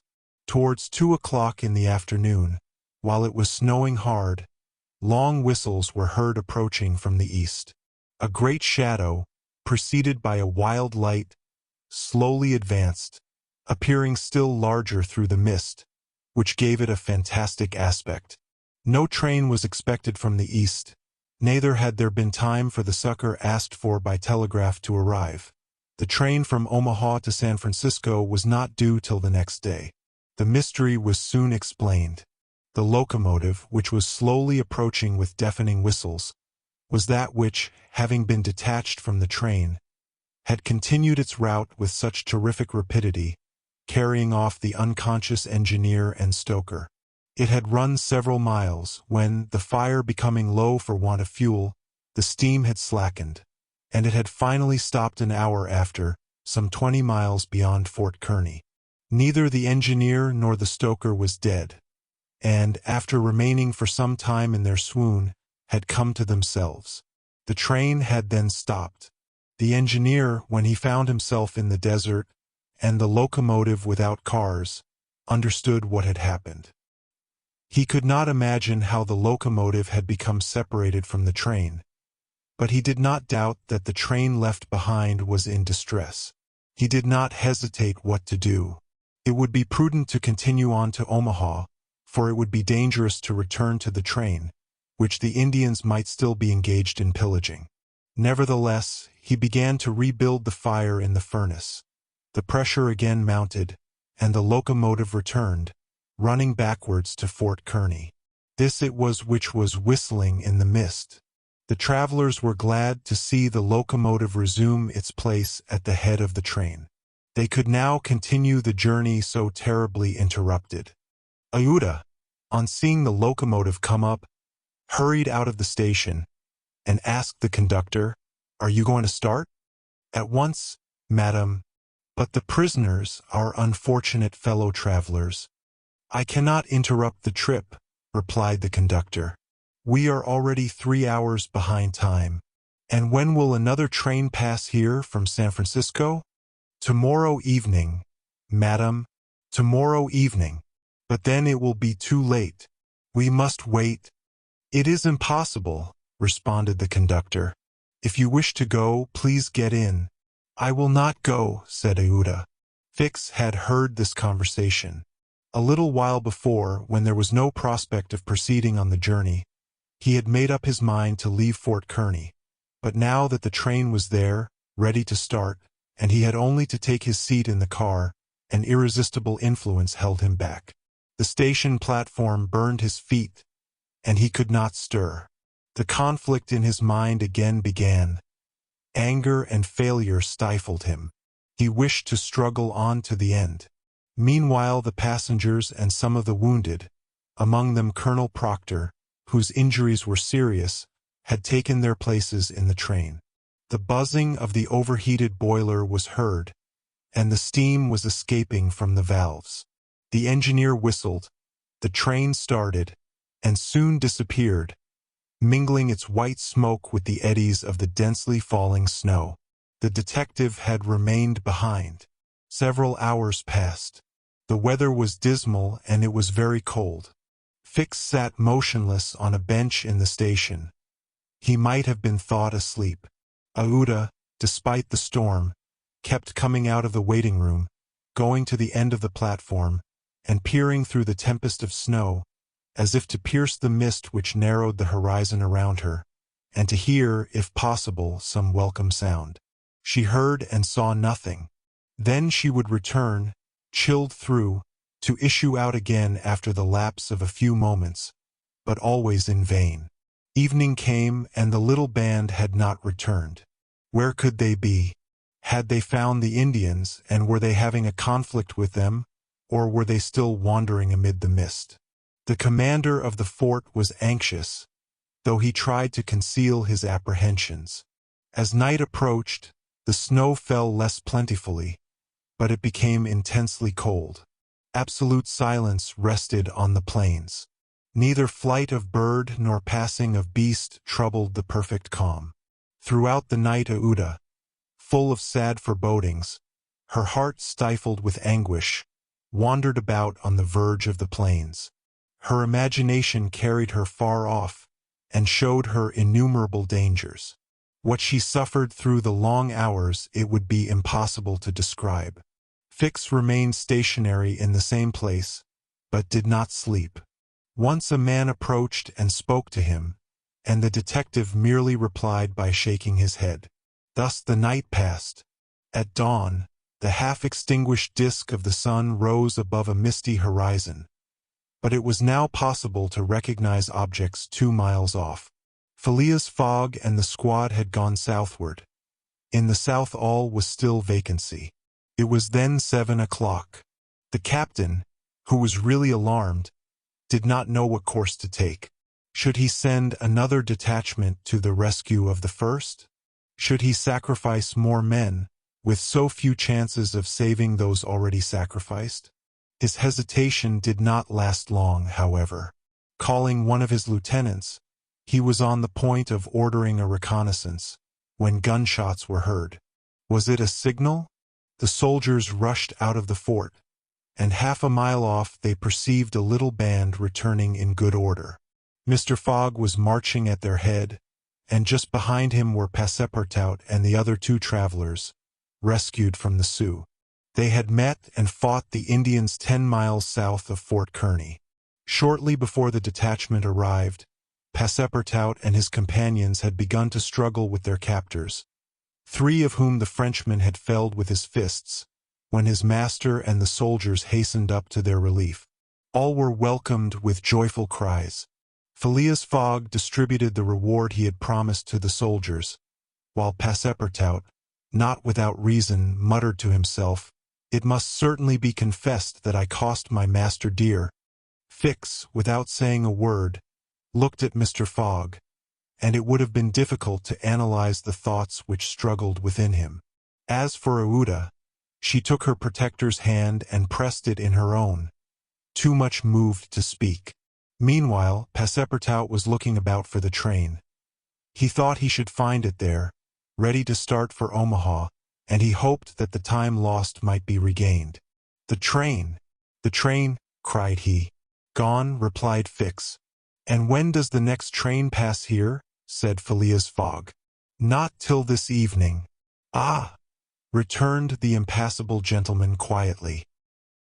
Chapter 31, in which Fix, the detective, considerably furthers the interests of Phileas Fogg. Phileas Fogg found himself 20 hours behind time. Passepartout, the involuntary cause of this delay, was desperate. He had ruined his master. At this moment the detective approached Mr. Fogg, and, looking him intently in the face, said, "Seriously, sir, are you in great haste?" "Quite seriously. I have a purpose in asking," resumed Fix. "Is it absolutely necessary that you should be in New York on the 11th, before 9 o'clock in the evening, the time that the steamer leaves for Liverpool?" "It is absolutely necessary, and, If your journey had not been interrupted by these Indians, you would have reached New York on the morning of the 11th? Yes. With 11 hours to spare before the steamer left. Good. You are therefore 20 hours behind. 12 from 20 leaves 8. You must regain 8 hours. Do you wish to try to do so? On foot? Asked Mr. Fogg. No, on a sledge, replied Fix. On a sledge with sails. A man has proposed such a method to me.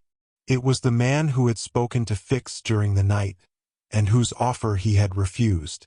Phileas Fogg did not reply at once. But Fix, having pointed out the man, who was walking up and down in front of the station, Mr. Fogg went up to him. An instant after, Mr. Fogg and the American, whose name was Mudge, entered a hut built just below the fort. There Mr. Fogg examined a curious vehicle, a kind of frame on 2 long beams, a little raised in front like the runners of a sledge, and upon which there was room for 5 or 6 persons. A high mast was fixed on the frame, held firmly by metallic lashings, to which was attached a large brigantine sail. This mast held an iron stay upon which to hoist a jibsail. Behind, a sort of rudder served to guide the vehicle. It was, in short, a sledge rigged like a sloop. During the winter, when the trains are blocked up by the snow, these sledges make extremely rapid journeys across the frozen plains from one station to another. Provided with more sails than a cutter, and with the wind behind them, they slip over the surface of the prairies with a speed equal, if not superior, to that of the express trains. Mr. Fogg readily made a bargain with the owner of this landcraft. The wind was favorable, being fresh, and blowing from the west. The snow had hardened, and Mudge was very confident of being able to transport Mr. Fogg in a few hours to Omaha. Thence the trains eastward run frequently to Chicago and New York. It was not impossible that the lost time might yet be recovered, and such an opportunity was not to be rejected. Not wishing to expose Aouda to the discomforts of traveling in the open air, Mr. Fogg proposed to leave her with Passepartout at Fort Kearny, the servant taking upon himself to escort her to Europe by a better route and under more favorable conditions. But Aouda refused to separate from Mr. Fogg, and Passepartout was delighted with her decision, for nothing could induce him to leave his master while Fix was with him. It would be difficult to guess the detective's thoughts. Was this conviction shaken by Phileas Fogg's return, or did he still regard him as an exceedingly shrewd rascal, who, his journey round the world completed, would think himself absolutely safe in England? Perhaps Fix's opinion of Phileas Fogg was somewhat modified, but he was nevertheless resolved to do his duty, and to hasten the return of the whole party to England as much as possible. At 8 o'clock the sledge was ready to start.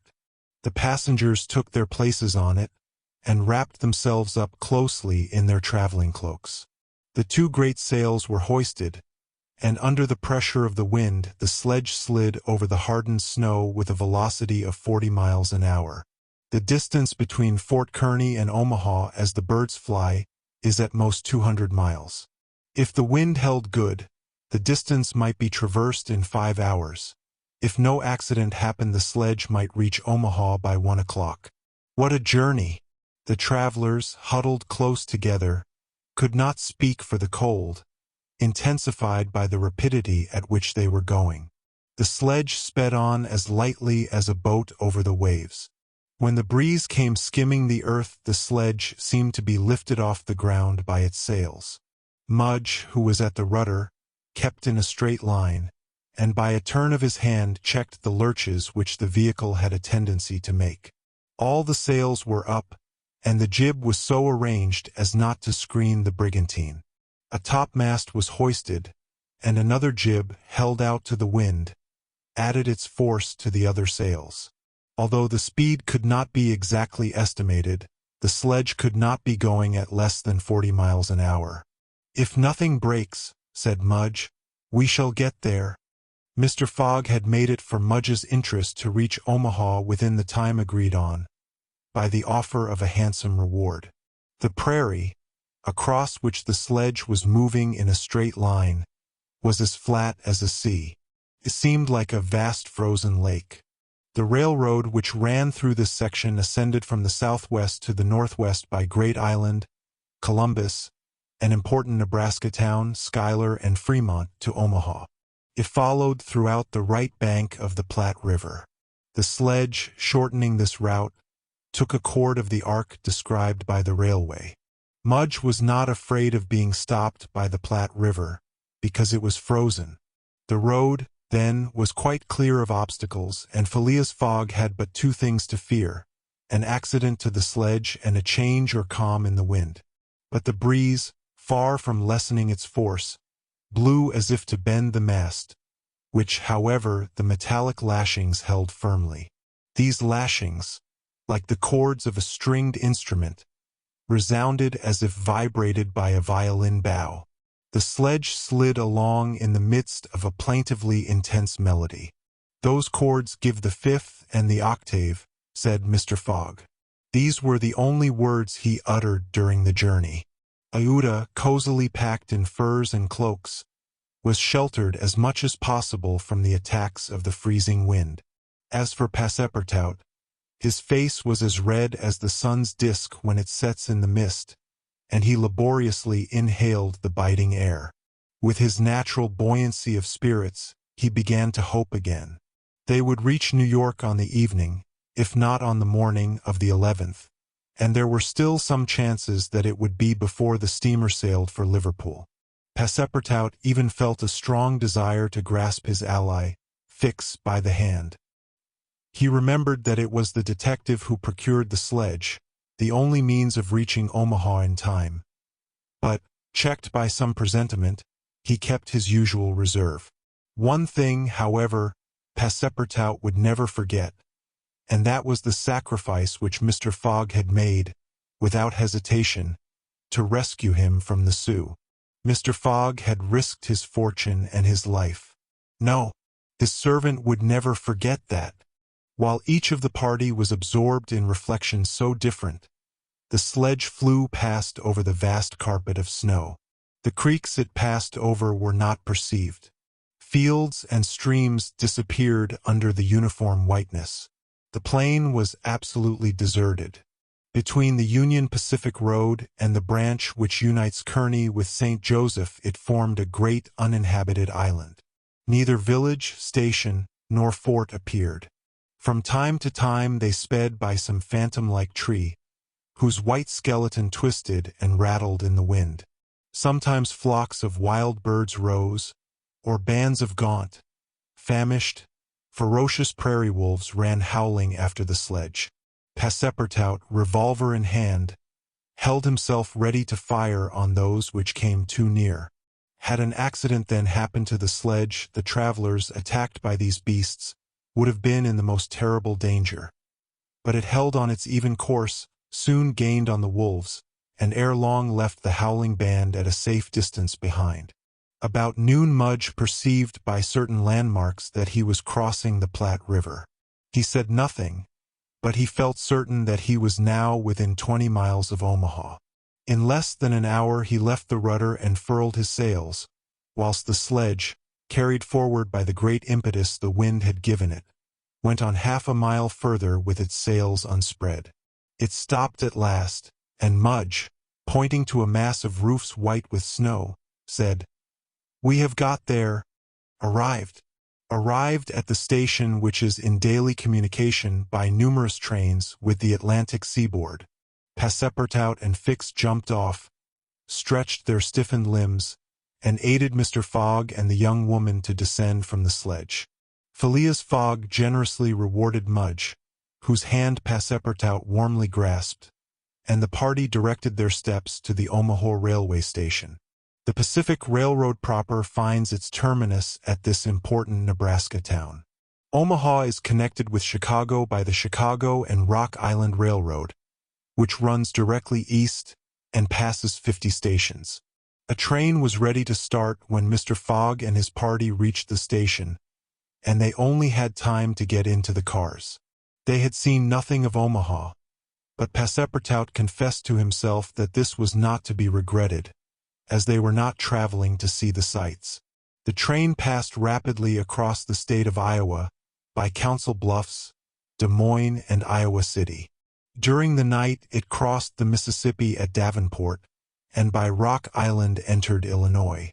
The next day, which was the 10th, at 4 o'clock in the evening, it reached Chicago, already risen from its ruins, and more proudly seated than ever on the borders of its beautiful Lake Michigan. 900 miles separated Chicago from New York, but trains are not wanting at Chicago. Mr. Fogg passed at once from one to the other, and the locomotive of the Pittsburgh, Fort Wayne, and Chicago Railway left at full speed, as if it fully comprehended that that gentleman had no time to lose. It traversed Indiana, Ohio, Pennsylvania, and New Jersey like a flash, rushing through towns with antique names, some of which had streets and car tracks, but as yet no houses. At last the Hudson came into view, and, at 11:15 in the evening of the 11th, the train stopped in the station on the right bank of the river, before the very pier of the Cunard line. The China, for Liverpool, had started 3/4 of an hour before. Chapter 32, in which Phileas Fogg engages in a direct struggle with bad fortune. The China, in leaving, seemed to have carried off Phileas Fogg's last hope. None of the other steamers were able to serve his projects.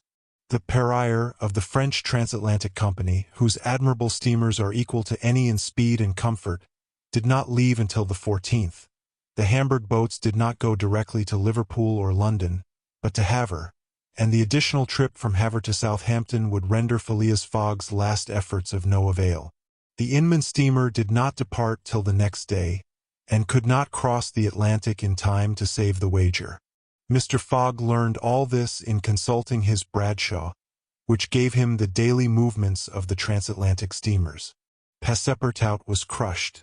It overwhelmed him to lose the boat by 3/4 of an hour. It was his fault, for, instead of helping his master, he had not ceased putting obstacles in his path. And when he recalled all the incidents of the tour, when he counted up the sums expended in pure loss and on his own account, when he thought that the immense stake, added to the heavy charges of this useless journey, would completely ruin Mr. Fogg, he overwhelmed himself with bitter self-accusations. Mr. Fogg, however, did not reproach him, and, on leaving the Cunard pier, only said, "We will consult about what is best tomorrow. Come."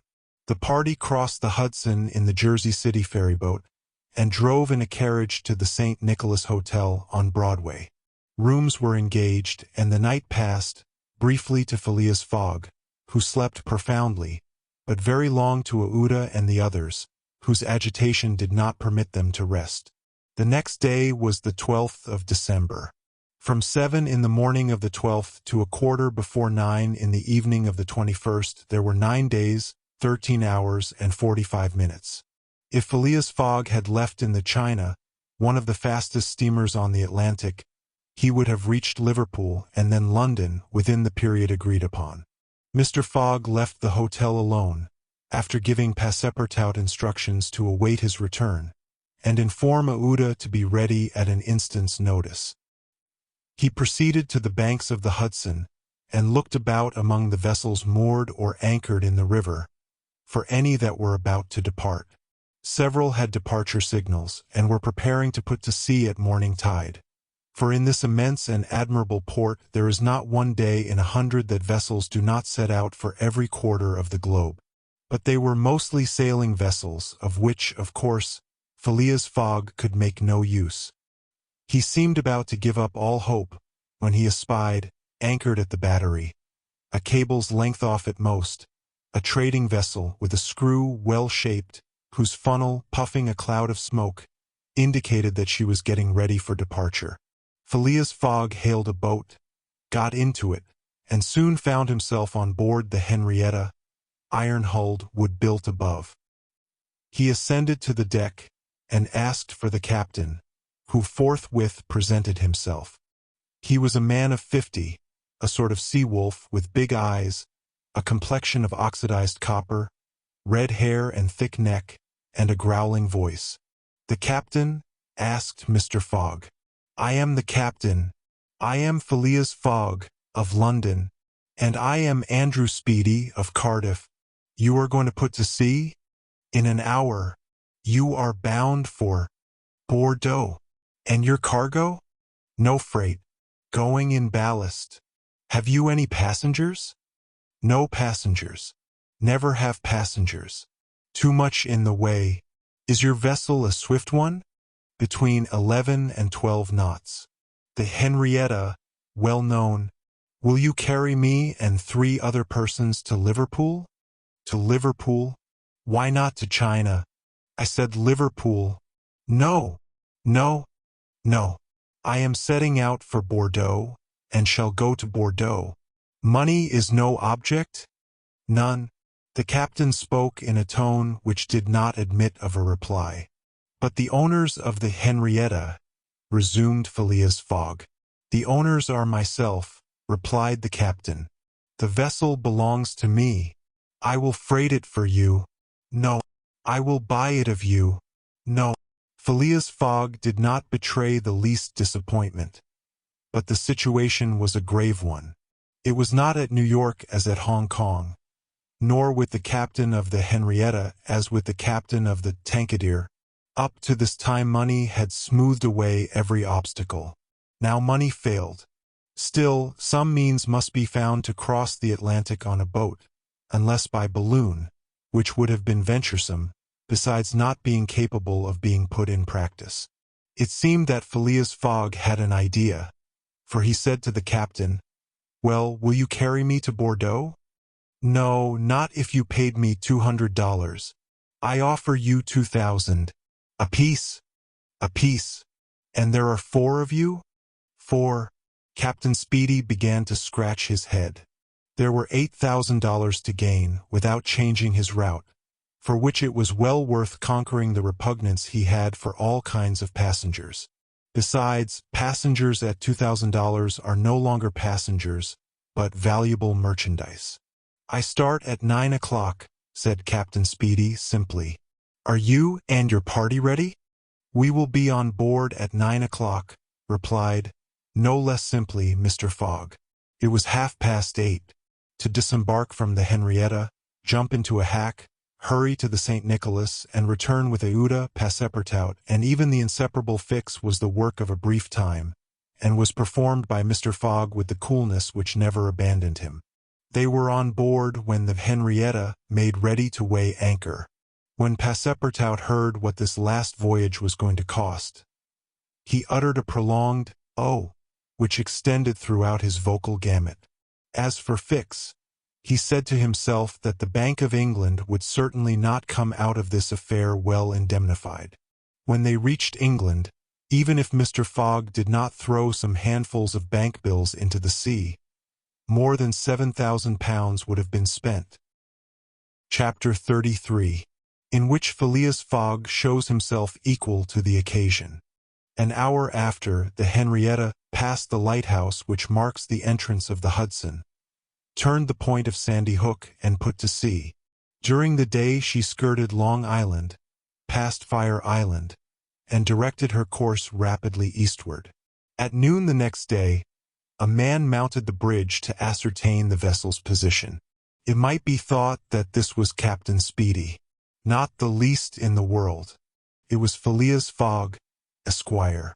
As for Captain Speedy, he was shut up in his cabin under lock and key, and was uttering loud cries, which signified an anger at once pardonable and excessive. What had happened was very simple.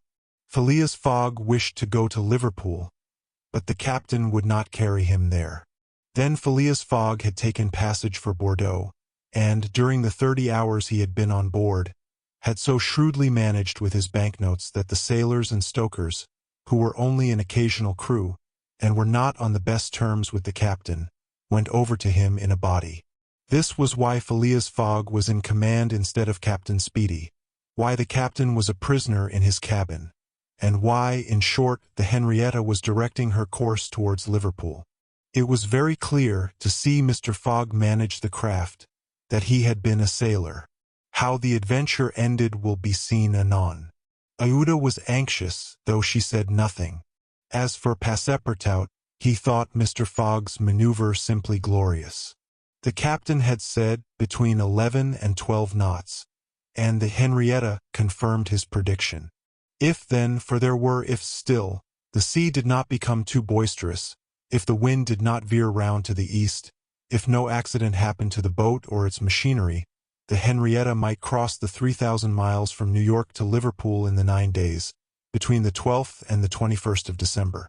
It is true that, once arrived, the affair on board the Henrietta, added to that of the Bank of England, might create more difficulties for Mr. Fogg than he imagined or could desire.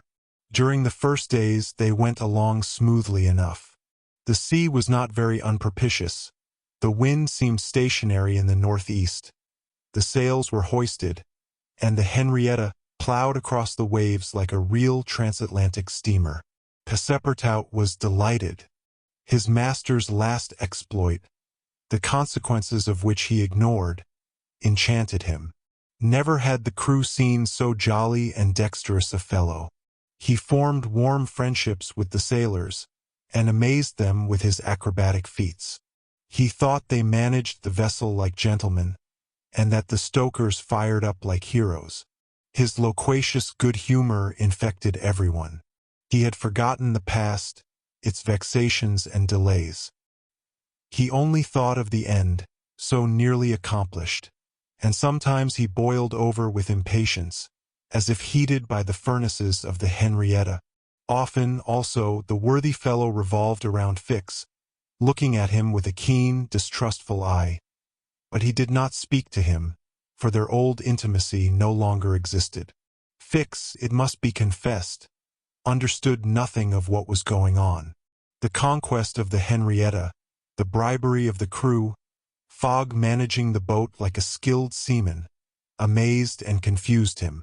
He did not know what to think.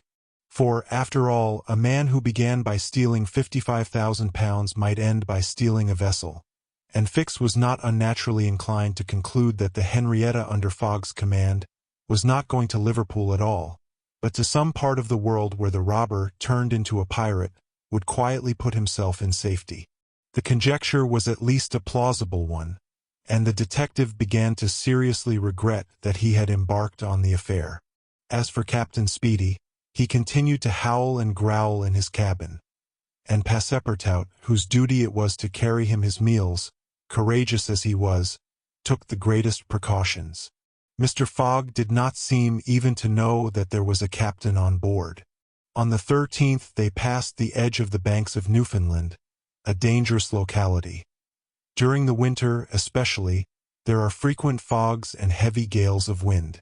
Ever since the evening before, the barometer, suddenly falling, had indicated an approaching change in the atmosphere, and during the night the temperature varied, the cold became sharper, and the wind veered to the southeast. This was a misfortune. Mr. Fogg, in order not to deviate from his course, furled his sails and increased the force of the steam. But the vessel's speed slackened, owing to the state of the sea, the long waves of which broke against the stern. She pitched violently, and this retarded her progress. The breeze little by little swelled into a tempest, and it was to be feared that the Henrietta might not be able to maintain herself upright on the waves. Passepartout's visage darkened with the skies, and for 2 days the poor fellow experienced constant fright. But Phileas Fogg was a bold mariner, and knew how to maintain headway against the sea, and he kept on his course without even decreasing his steam. The Henrietta, when she could not rise upon the waves, crossed them, swamping her deck, but passing safely. Sometimes the screw rose out of the water, beating its protruding end, when a mountain of water raised the stern above the waves. But the craft always kept straight ahead. The wind, however, did not grow as boisterous as might have been feared. It was not one of those tempests which burst and rush on with a speed of 90 miles an hour. It continued fresh, but, unhappily, it remained obstinately in the southeast, rendering the sails useless. The 16th of December was the 75th day since Phileas Fogg's departure from London, and the Henrietta had not yet been seriously delayed. Half of the voyage was almost accomplished, and the worst localities had been passed. In summer, success would have been well nigh certain. In winter, they were at the mercy of the bad season. Passepartout said nothing, but he cherished hope in secret and comforted himself with the reflection that, if the wind failed them, they might still count on the steam. On this day the engineer came on deck, went up to Mr. Fogg, and began to speak earnestly with him. Without knowing why it was a presentiment, perhaps Passepartout became vaguely uneasy. He would have given one of his ears to hear with the other what the engineer was saying. He finally managed to catch a few words, and was sure he heard his master say, "You are certain of what you tell me?" "Certain, sir," replied the engineer. "You must remember that, since we started, we have kept up hot fires in all our furnaces, and, though we had coal enough to go on short steam from New York to Bordeaux, we haven't enough to go with all steam from New York to Liverpool." "I will consider," replied Mr. Fogg. Passepartout understood it all. He was seized with mortal anxiety. The coal was giving out. "Ah, if my master can get over that," muttered he, "he'll be a famous man." He could not help imparting to Fix what he had overheard. "Then you believe that we really are going to Liverpool?" "Of course, ass," replied the detective, shrugging his shoulders and turning on his heel. Passepartout was on the point of vigorously resenting the epithet, the reason of which he could not for the life of him comprehend. But he reflected that the unfortunate Fix was probably very much disappointed and humiliated in his self-esteem, after having so awkwardly followed a false scent around the world and refrained. And now what course would Phileas Fogg adopt? It was difficult to imagine. Nevertheless, he seemed to have decided upon one. For that evening he sent for the engineer, and said to him, "Feed all the fires until the coal is exhausted." A few moments after, the funnel of the Henrietta vomited forth torrents of smoke. The vessel continued to proceed with all steam on, but on the 18th the engineer, as he had predicted, announced that the coal would give out in the course of the day. "Do not let the fires go down," replied Mr. Fogg. "Keep them up to the last. Let the valves be filled." Towards noon Phileas Fogg, having ascertained their position, called Passepartout, and ordered him to go for Captain Speedy. It was as if the honest fellow had been commanded to unchain a tiger. He went to the poop, saying to himself, "He will be like a madman." In a few moments, with cries and oaths, a bomb appeared on the poop deck. The bomb was Captain Speedy. It was clear that he was on the point of bursting. "Where are we?" were the first words his anger permitted him to utter. Had the poor man been an apoplectic, he could never have recovered from his paroxysm of wrath. "Where are we?" he repeated with purple face. 707 miles from Liverpool," replied Mr. Fogg, with imperturbable calmness. "Pirate!" cried Captain Speedy. "I have sent for you, sir." "Picaroon!" "Sir," continued Mr. Fogg, "to ask you to sell me your vessel." "No! By all the devils, no! But I shall be obliged to burn her." "Burn the Henrietta?" "Yes, at least the upper part of her. The coal has given out." "Burn my vessel!" cried Captain Speedy, who could scarcely pronounce the words. "A vessel worth $50,000. "Here are 60,000, replied Phileas Fogg, handing the captain a roll of bank bills. This had a prodigious effect on Andrew Speedy. An American can scarcely remain unmoved at the sight of $60,000. The captain forgot in an instant his anger, his imprisonment, and all his grudges against his passenger. The Henrietta was 20 years old. It was a great bargain. The bomb would not go off after all. Mr. Fogg had taken away the match. "And I shall still have the iron hull," said the captain in a softer tone. "The iron hull and the engine. Is it agreed?" "Agreed." And Andrew Speedy, seizing the banknotes, counted them and consigned them to his pocket. During this colloquy, Passepartout was as white as a sheet, and Fix seemed on the point of having an apoplectic fit. Nearly £20,000 had been expended, and Fogg left the hull and engine to the captain, that is, near the whole value of the craft. It was true, however, that £55,000 had been stolen from the bank. When Andrew Speedy had pocketed the money, Mr. Fogg said to him, "Don't let this astonish you, sir. You must know that I shall lose £20,000, unless I arrive in London by 9:15 on the evening of the 21st of December. I missed the steamer at New York, and as you refused to take me to Liverpool—" "And I did well," cried Andrew Speedy, "for I have gained at least $40,000 by it." He added more sedately, "Do you know one thing, Captain Fogg? Captain Fogg, you've got something of the Yankee about you." And, having paid his passenger what he considered a high compliment, he was going away, when Mr. Fogg said, "The vessel now belongs to me?" "Certainly, from the keel to the truck of the masts, all the wood, that is." "Very well. Have the interior seats, bunks, and frames pulled down, and burn them." It was necessary to have dry wood to keep the steam up to the adequate pressure, and on that day the poop, cabins, bunks, and the spare deck were sacrificed. On the next day, the 19th of December, the masts, rafts, and spars were burned. The crew worked lustily, keeping up the fires. Passepartout hewed, cut, and sawed away with all his might. There was a perfect rage for demolition. The railings, fittings, the greater part of the deck, and topsides disappeared on the 20th, and the Henrietta was now only a flat hulk. But on this day they sighted the Irish coast and Fastnet Light. By 10 in the evening they were passing Queenstown. Phileas Fogg had only 24 hours more in which to get to London. That length of time was necessary to reach Liverpool, with all steam on. And the steam was about to give out altogether. "Sir," said Captain Speedy, who was now deeply interested in Mr. Fogg's project, "I really commiserate you. Everything is against you. We are only opposite Queenstown." "Ah," said Mr. Fogg, "is that place where we see the lights Queenstown?" "Yes." "Can we enter the harbor?" "Not under 3 hours. Only at high tide." "Stay," replied Mr. Fogg calmly, without betraying in his features that by a supreme inspiration he was about to attempt once more to conquer ill fortune. "Queenstown is the Irish port at which the transatlantic steamers stop to put off the mails.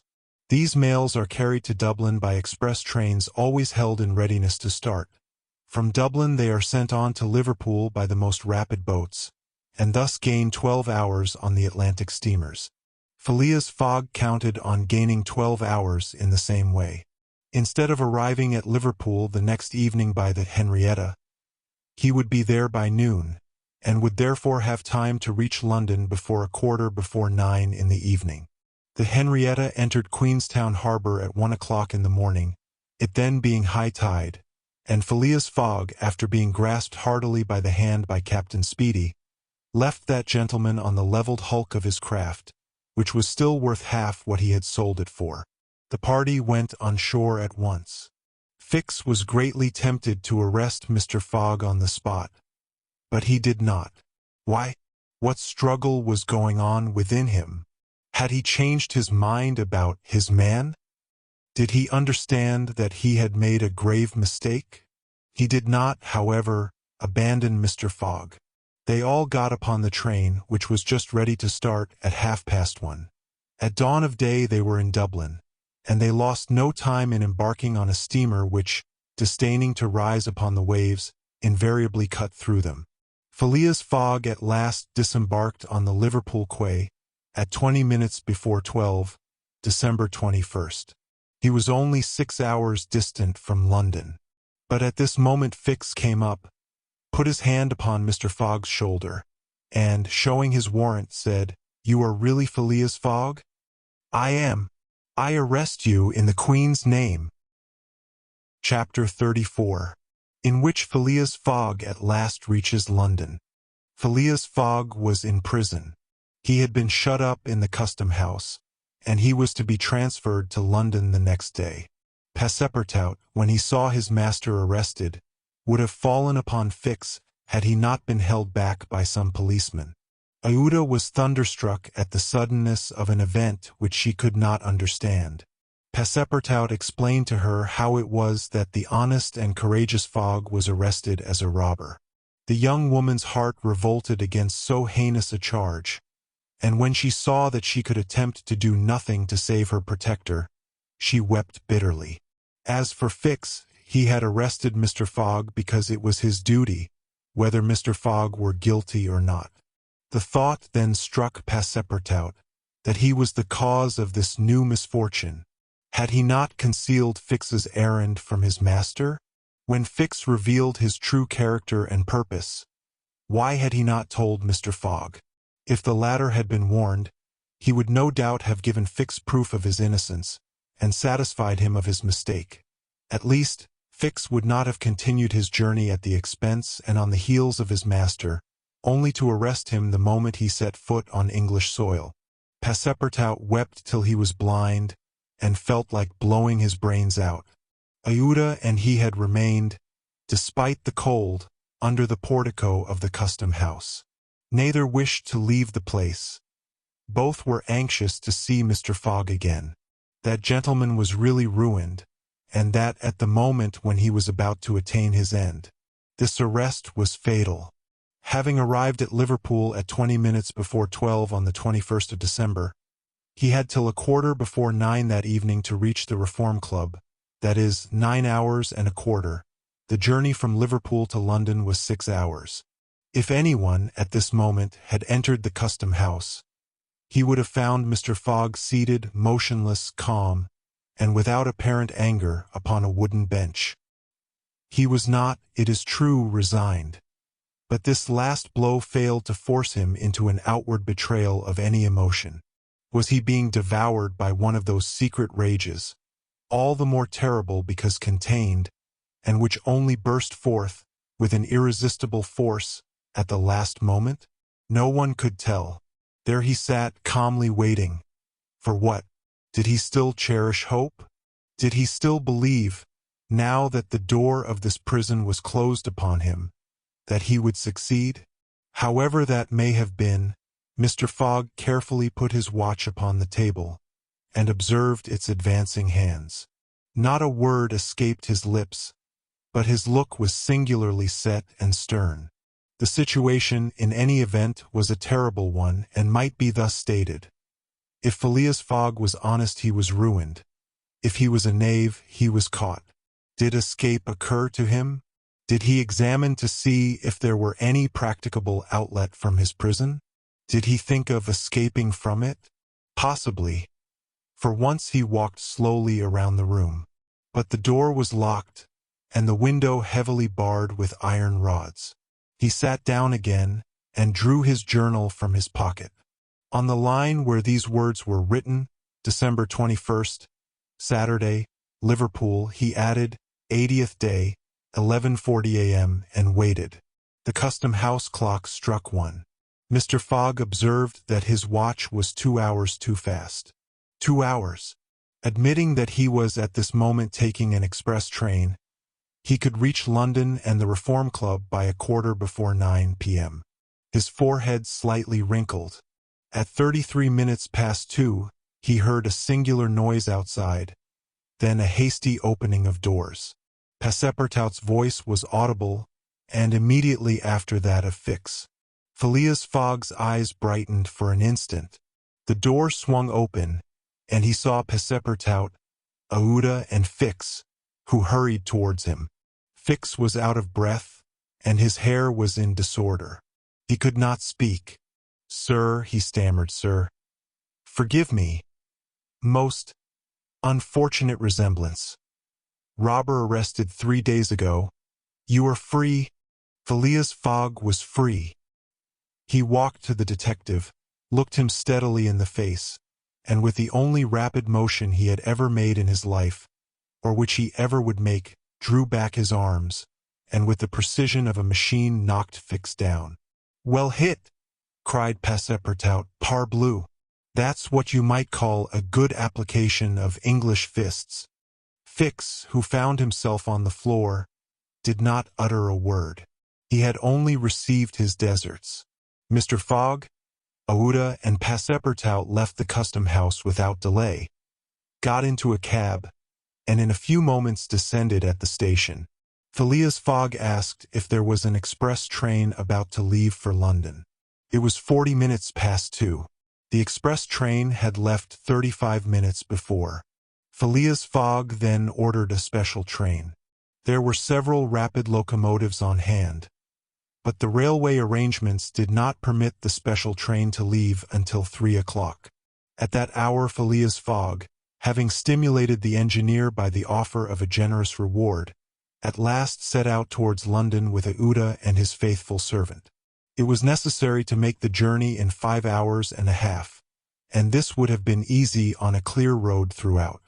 But there were forced delays, and when Mr. Fogg stepped from the train at the terminus, all the clocks in London were striking 10 minutes before 9. 1. Having made the tour of the world, he was behindhand 5 minutes. He had lost the wager. Chapter 35, in which Phileas Fogg does not have to repeat his orders to Passepartout twice. The dwellers in Savile Row would have been surprised the next day if they had been told that Phileas Fogg had returned home. His doors and windows were still closed. No appearance of change was visible. After leaving the station, Mr. Fogg gave Passepartout instructions to purchase some provisions, and quietly went to his domicile. He bore his misfortune with his habitual tranquillity. Ruined, and by the blundering of the detective, after having steadily traversed that long journey, overcome 100 obstacles, braved many dangers, and still found time to do some good on his way, to fail near the goal by a sudden event which he could not have foreseen, and against which he was unarmed. It was terrible, but a few pounds were left of the large sum he had carried with him. There only remained of his fortune the £20,000 deposited at Barings, and this amount he owed to his friends of the Reform Club. So great had been the expense of his tour that, even had he won, it would not have enriched him, and it is probable that he had not sought to enrich himself, being a man who rather laid wagers for honor's sake than for the stake proposed. But this wager totally ruined him. Mr. Fogg's course, however, was fully decided upon. He knew what remained for him to do. A room in the house in Savile Row was set apart for Aouda, who was overwhelmed with grief at her protector's misfortune. From the words which Mr. Fogg dropped, she saw that he was meditating some serious project. Knowing that Englishmen governed by a fixed idea sometimes resort to the desperate expedient of suicide, Passepartout kept a narrow watch upon his master, though he carefully concealed the appearance of so doing. First of all, the worthy fellow had gone up to his room, and had extinguished the gas burner, which had been burning for 80 days. He had found in the letter-box a bill from the gas company, and he thought it more than time to put a stop to this expense, which he had been doomed to bear. The night passed.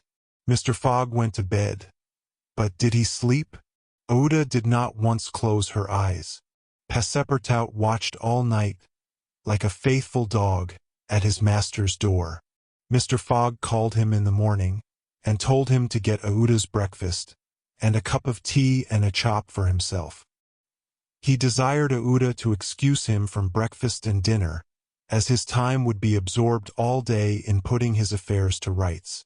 In the evening he would ask permission to have a few moments' conversation with the young lady. Passepartout, having received his orders, had nothing to do but obey them. He looked at his imperturbable master, and could scarcely bring his mind to leave him. His heart was full, and his conscience tortured by remorse, for he accused himself more bitterly than ever of being the cause of the irretrievable disaster. Yes, if he had warned Mr. Fogg, and had betrayed Fix's projects to him, his master would certainly not have given the detective passage to Liverpool, and then Passepartout could hold in no longer. My master! Mr. Fogg! He cried. Why do you not curse me? It was my fault that— I blame no one, returned Phileas Fogg, with perfect calmness. Go! Passepartout left the room, and went to find Aouda, to whom he delivered his master's message. Madam, he added, I can do nothing myself. Nothing. I have no influence over my master. But you, perhaps— What influence could I have? Replied Aouda. Mr. Fogg is influenced by no one. Has he ever understood that my gratitude to him is overflowing? Has he ever read my heart? My friend, he must not be left alone an instant. You say he is going to speak with me this evening? Yes, madam. Probably to arrange for your protection and comfort in England. We shall see, replied Aouda, becoming suddenly pensive. Throughout this day, Sunday, the house in Savile Row was as if uninhabited, and Phileas Fogg, for the first time since he had lived in that house, did not set out for his club when Westminster clock struck 11:30. Why should he present himself at the Reform? His friends no longer expected him there. As Phileas Fogg had not appeared in the saloon on the evening before, Saturday, the 21st of December, at 9:15, he had lost his wager. It was not even necessary that he should go to his bankers for the £20,000, for his antagonists already had his cheque in their hands, and they had only to fill it out and send it to the Barings to have the amount transferred to their credit. Mr. Fogg, therefore, had no reason for going out, and so he remained at home. He shut himself up in his room, and busied himself putting his affairs in order. Passepartout continually ascended and descended the stairs. The hours were long for him.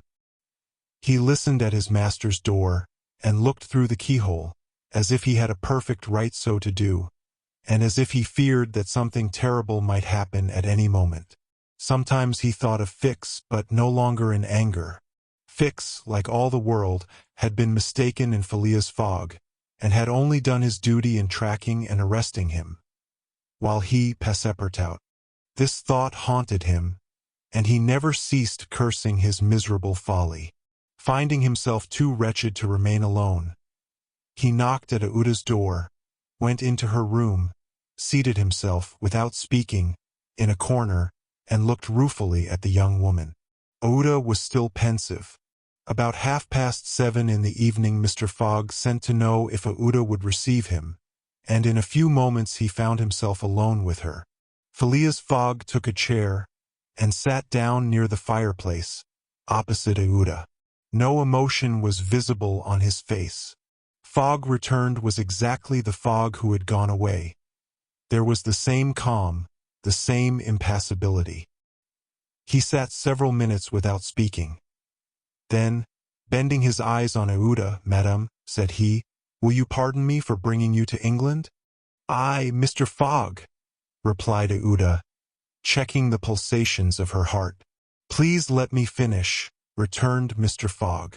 "When I decided to bring you far away from the country which was so unsafe for you, I was rich and counted on putting a portion of my fortune at your disposal. Then your existence would have been free and happy. But now I am ruined." "I know it, Mr. Fogg," replied Aouda, "and I ask you in my turn, will you forgive me for having followed you, and, who knows, for having, perhaps, delayed you and thus contributed to your ruin? Madame, you could not remain in India, and your safety could only be assured by bringing you to such a distance that your persecutors could not take you. So, Mr. Fogg," resumed Aouda, "not content with rescuing me from a terrible death, you thought yourself bound to secure my comfort in a foreign land?" "Yes, madam, but circumstances have been against me. Still, I beg to place the little I have left at your service.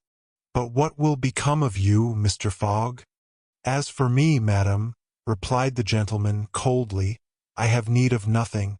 But how do you look upon the fate, sir, which awaits you, as I am in the habit of doing?" "At least," said Aouda, "want should not overtake a man like you. Your friends—" "I have no friends, madam." Your relatives. I have no longer any relatives. I pity you, then, Mr. Fogg, for solitude is a sad thing, with no heart to which to confide your griefs. They say, though, that misery itself, shared by two sympathetic souls, may be borne with patience. They say so, madam. Mr. Fogg, said Aouda, rising and seizing his hand, do you wish at once a kinswoman and friend? Will you have me for your wife? Mr. Fogg at this rose in his turn. There was an unwonted light in his eyes, and a slight trembling of his lips. Aouda looked into his face. The sincerity, rectitude, firmness, and sweetness of this soft glance of a noble woman, who could dare all to save him to whom she owed all, at first astonished, then penetrated him. He shut his eyes for an instant, as if to avoid her look. When he opened them again, I love you, he said, simply. Yes, by all that is holiest, I love you, and I am entirely yours. Ah! Cried Aouda, pressing his hand to her heart. Passepartout was summoned and appeared immediately. Mr. Fogg still held Aouda's hand in his own.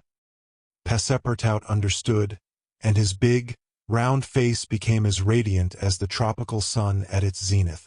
Mr. Fogg asked him if it was not too late to notify the Reverend Samuel Wilson, of Marylebone Parish, that evening. Passepartout smiled his most genial smile, and said, Never too late. It was 5 minutes past 8. Will it be for tomorrow, Monday? For tomorrow, Monday, said Mr. Fogg, turning to Aouda. Yes, for tomorrow, Monday, she replied. Passepartout hurried off as fast as his legs could carry him. Chapter 37, in which Phileas Fogg's name is once more at a premium on change. It is time to relate what a change took place in English public opinion when it transpired that the real bank robber, a certain James Strand, had been arrested on the 17th day of December at Edinburgh. 3 days before, Phileas Fogg had been a criminal who was being desperately followed up by the police. Now he was an honorable gentleman, mathematically pursuing his eccentric journey round the world. The papers resumed their discussion about the wager. All those who had laid bets for or against him revived their interest as if by magic. The Phileas Fogg bonds again became negotiable, and many new wagers were made. Phileas Fogg's name was once more at a premium on change. His 5 friends of the Reform Club passed these 3 days in a state of feverish suspense. Would Phileas Fogg, whom they had forgotten, reappear before their eyes? Where was he at this moment? The 17th of December, the day of James Strand's arrest, was the 76th since Phileas Fogg's departure, and no news of him had been received. Was he dead? Had he abandoned the effort? Or was he continuing his journey along the route agreed upon? And would he appear on Saturday, the 21st of December, at 9:15 in the evening, on the threshold of the Reform Club saloon? The anxiety in which for 3 days London society existed cannot be described. Telegrams were sent to America and Asia for news of Phileas Fogg. Messengers were dispatched to the house in Savile Row morning and evening. No news. The police were ignorant what had become of the detective, Fix, who had so unfortunately followed up a false scent. Bets increased, nevertheless, in number and value. Phileas Fogg, like a racehorse, was drawing near his last turning point. The bonds were quoted, no longer at 100 below par, but at 20, at 10, and at 5, and paralytic old Lord Albemarle bet even in his favor. A great crowd was collected in Pall Mall and the neighboring streets on Saturday evening. It seemed like a multitude of brokers permanently established around the Reform Club. Circulation was impeded, and everywhere disputes, discussions, and financial transactions were going on. The police had great difficulty in keeping back the crowd, and as the hour when Phileas Fogg was due approached, the excitement rose to its highest pitch. The 5 antagonists of Phileas Fogg had met in the great saloon of the club. John Sullivan and Samuel Fallentin, the bankers, Andrew Stewart, the engineer, Gautier Ralph, the director of the Bank of England, and Thomas Flanagan, the brewer, one and all waited anxiously. When the clock indicated 20 minutes past 8, Andrew Stewart got up, saying, "Gentlemen, in 20 minutes the time agreed upon between Mr. Fogg and ourselves will have expired." "What time did the last train arrive from Liverpool?" asked Thomas Flanagan. "At 23 minutes past 7, replied Gautier Ralph, "and the next does not arrive till 10 minutes after 12.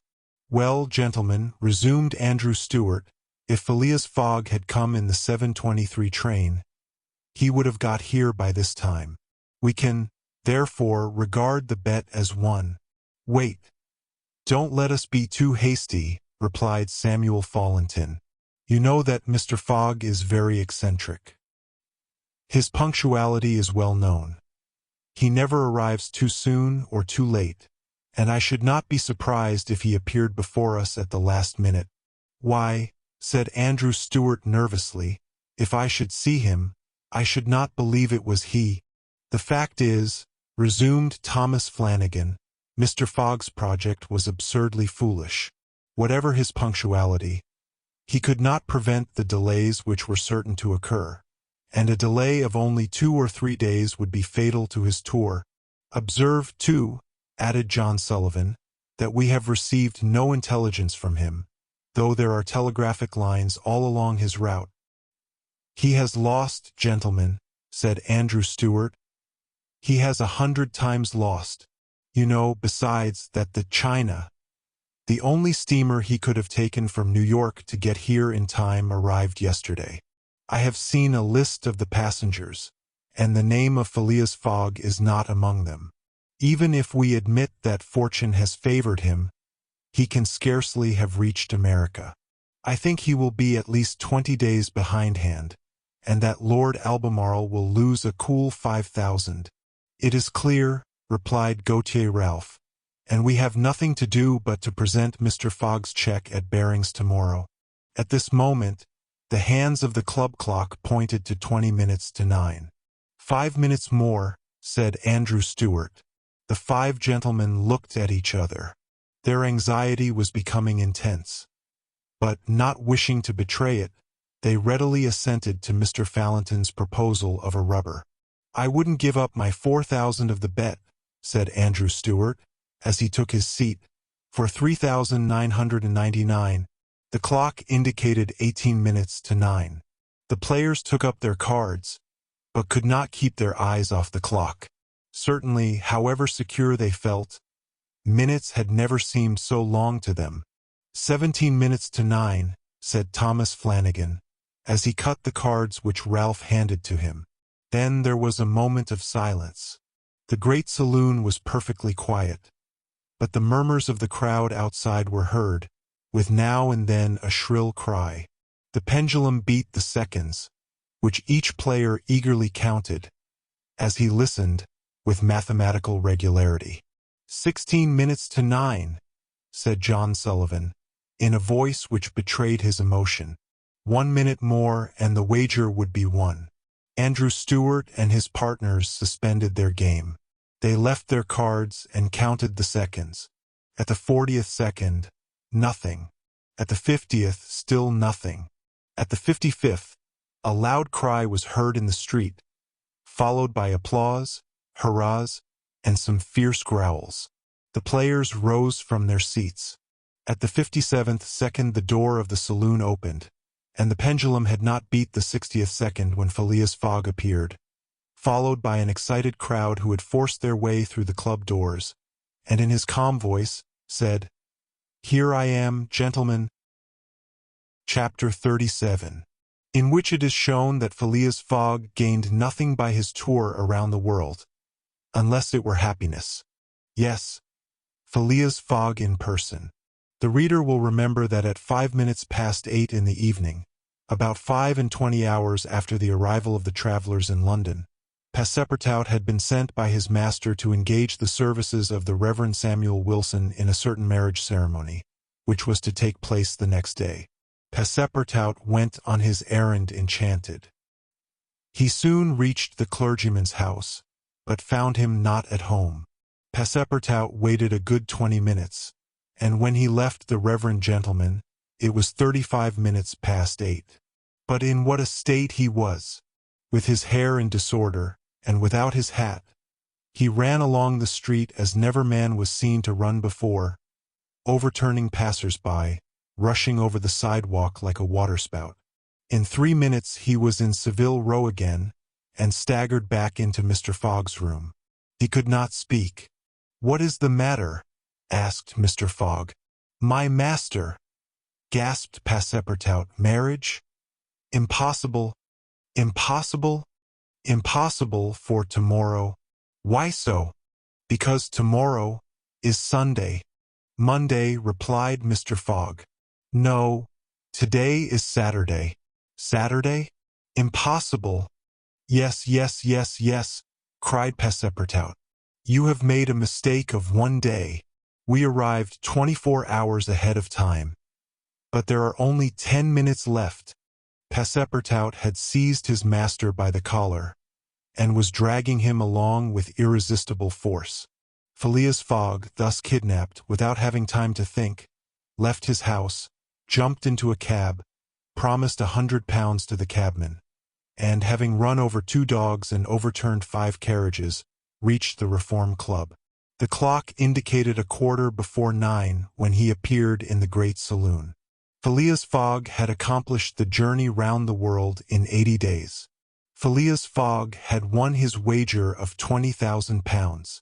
How was it that a man so exact and fastidious could have made this error of a day?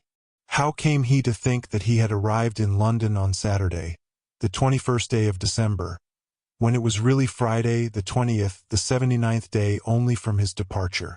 The cause of the error is very simple. Phileas Fogg had, without suspecting it, gained 1 day on his journey, and this merely because he had traveled constantly eastward. He would, on the contrary, have lost a day had he gone in the opposite direction, that is, westward. In journeying eastward he had gone towards the sun, and the days therefore diminished for him as many times 4 minutes as he crossed degrees in this direction. There are 360 degrees on the circumference of the earth, and these 360 degrees, multiplied by 4 minutes, gives precisely 24 hours, that is, the day unconsciously gained. In other words, while Phileas Fogg, going eastward, saw the sun pass the meridian 80 times, his friends in London only saw it pass the meridian 79 times. This is why they awaited him at the Reform Club on Saturday, and not Sunday, as Mr. Fogg thought. And Passepartout's famous family watch, which had always kept London time, would have betrayed this fact, if it had marked the days as well as the hours and the minutes. Phileas Fogg, then, had won the £20,000. But, as he had spent nearly 19,000 on the way, the pecuniary gain was small. His object was, however, to be victorious and not to win money. He divided the £1,000 that remained between Passepartout and the unfortunate Fix, against whom he cherished no grudge. He deducted, however, from Passepartout's share the cost of the gas which had burned in his room for 1920 hours, for the sake of regularity. That evening, Mr. Fogg, as tranquil and phlegmatic as ever, said to Aouda, "Is our marriage still agreeable to you?" "Mr. Fogg," replied she, "it is for me to ask that question. You were ruined, but now you are rich again. Pardon me, madame. My fortune belongs to you.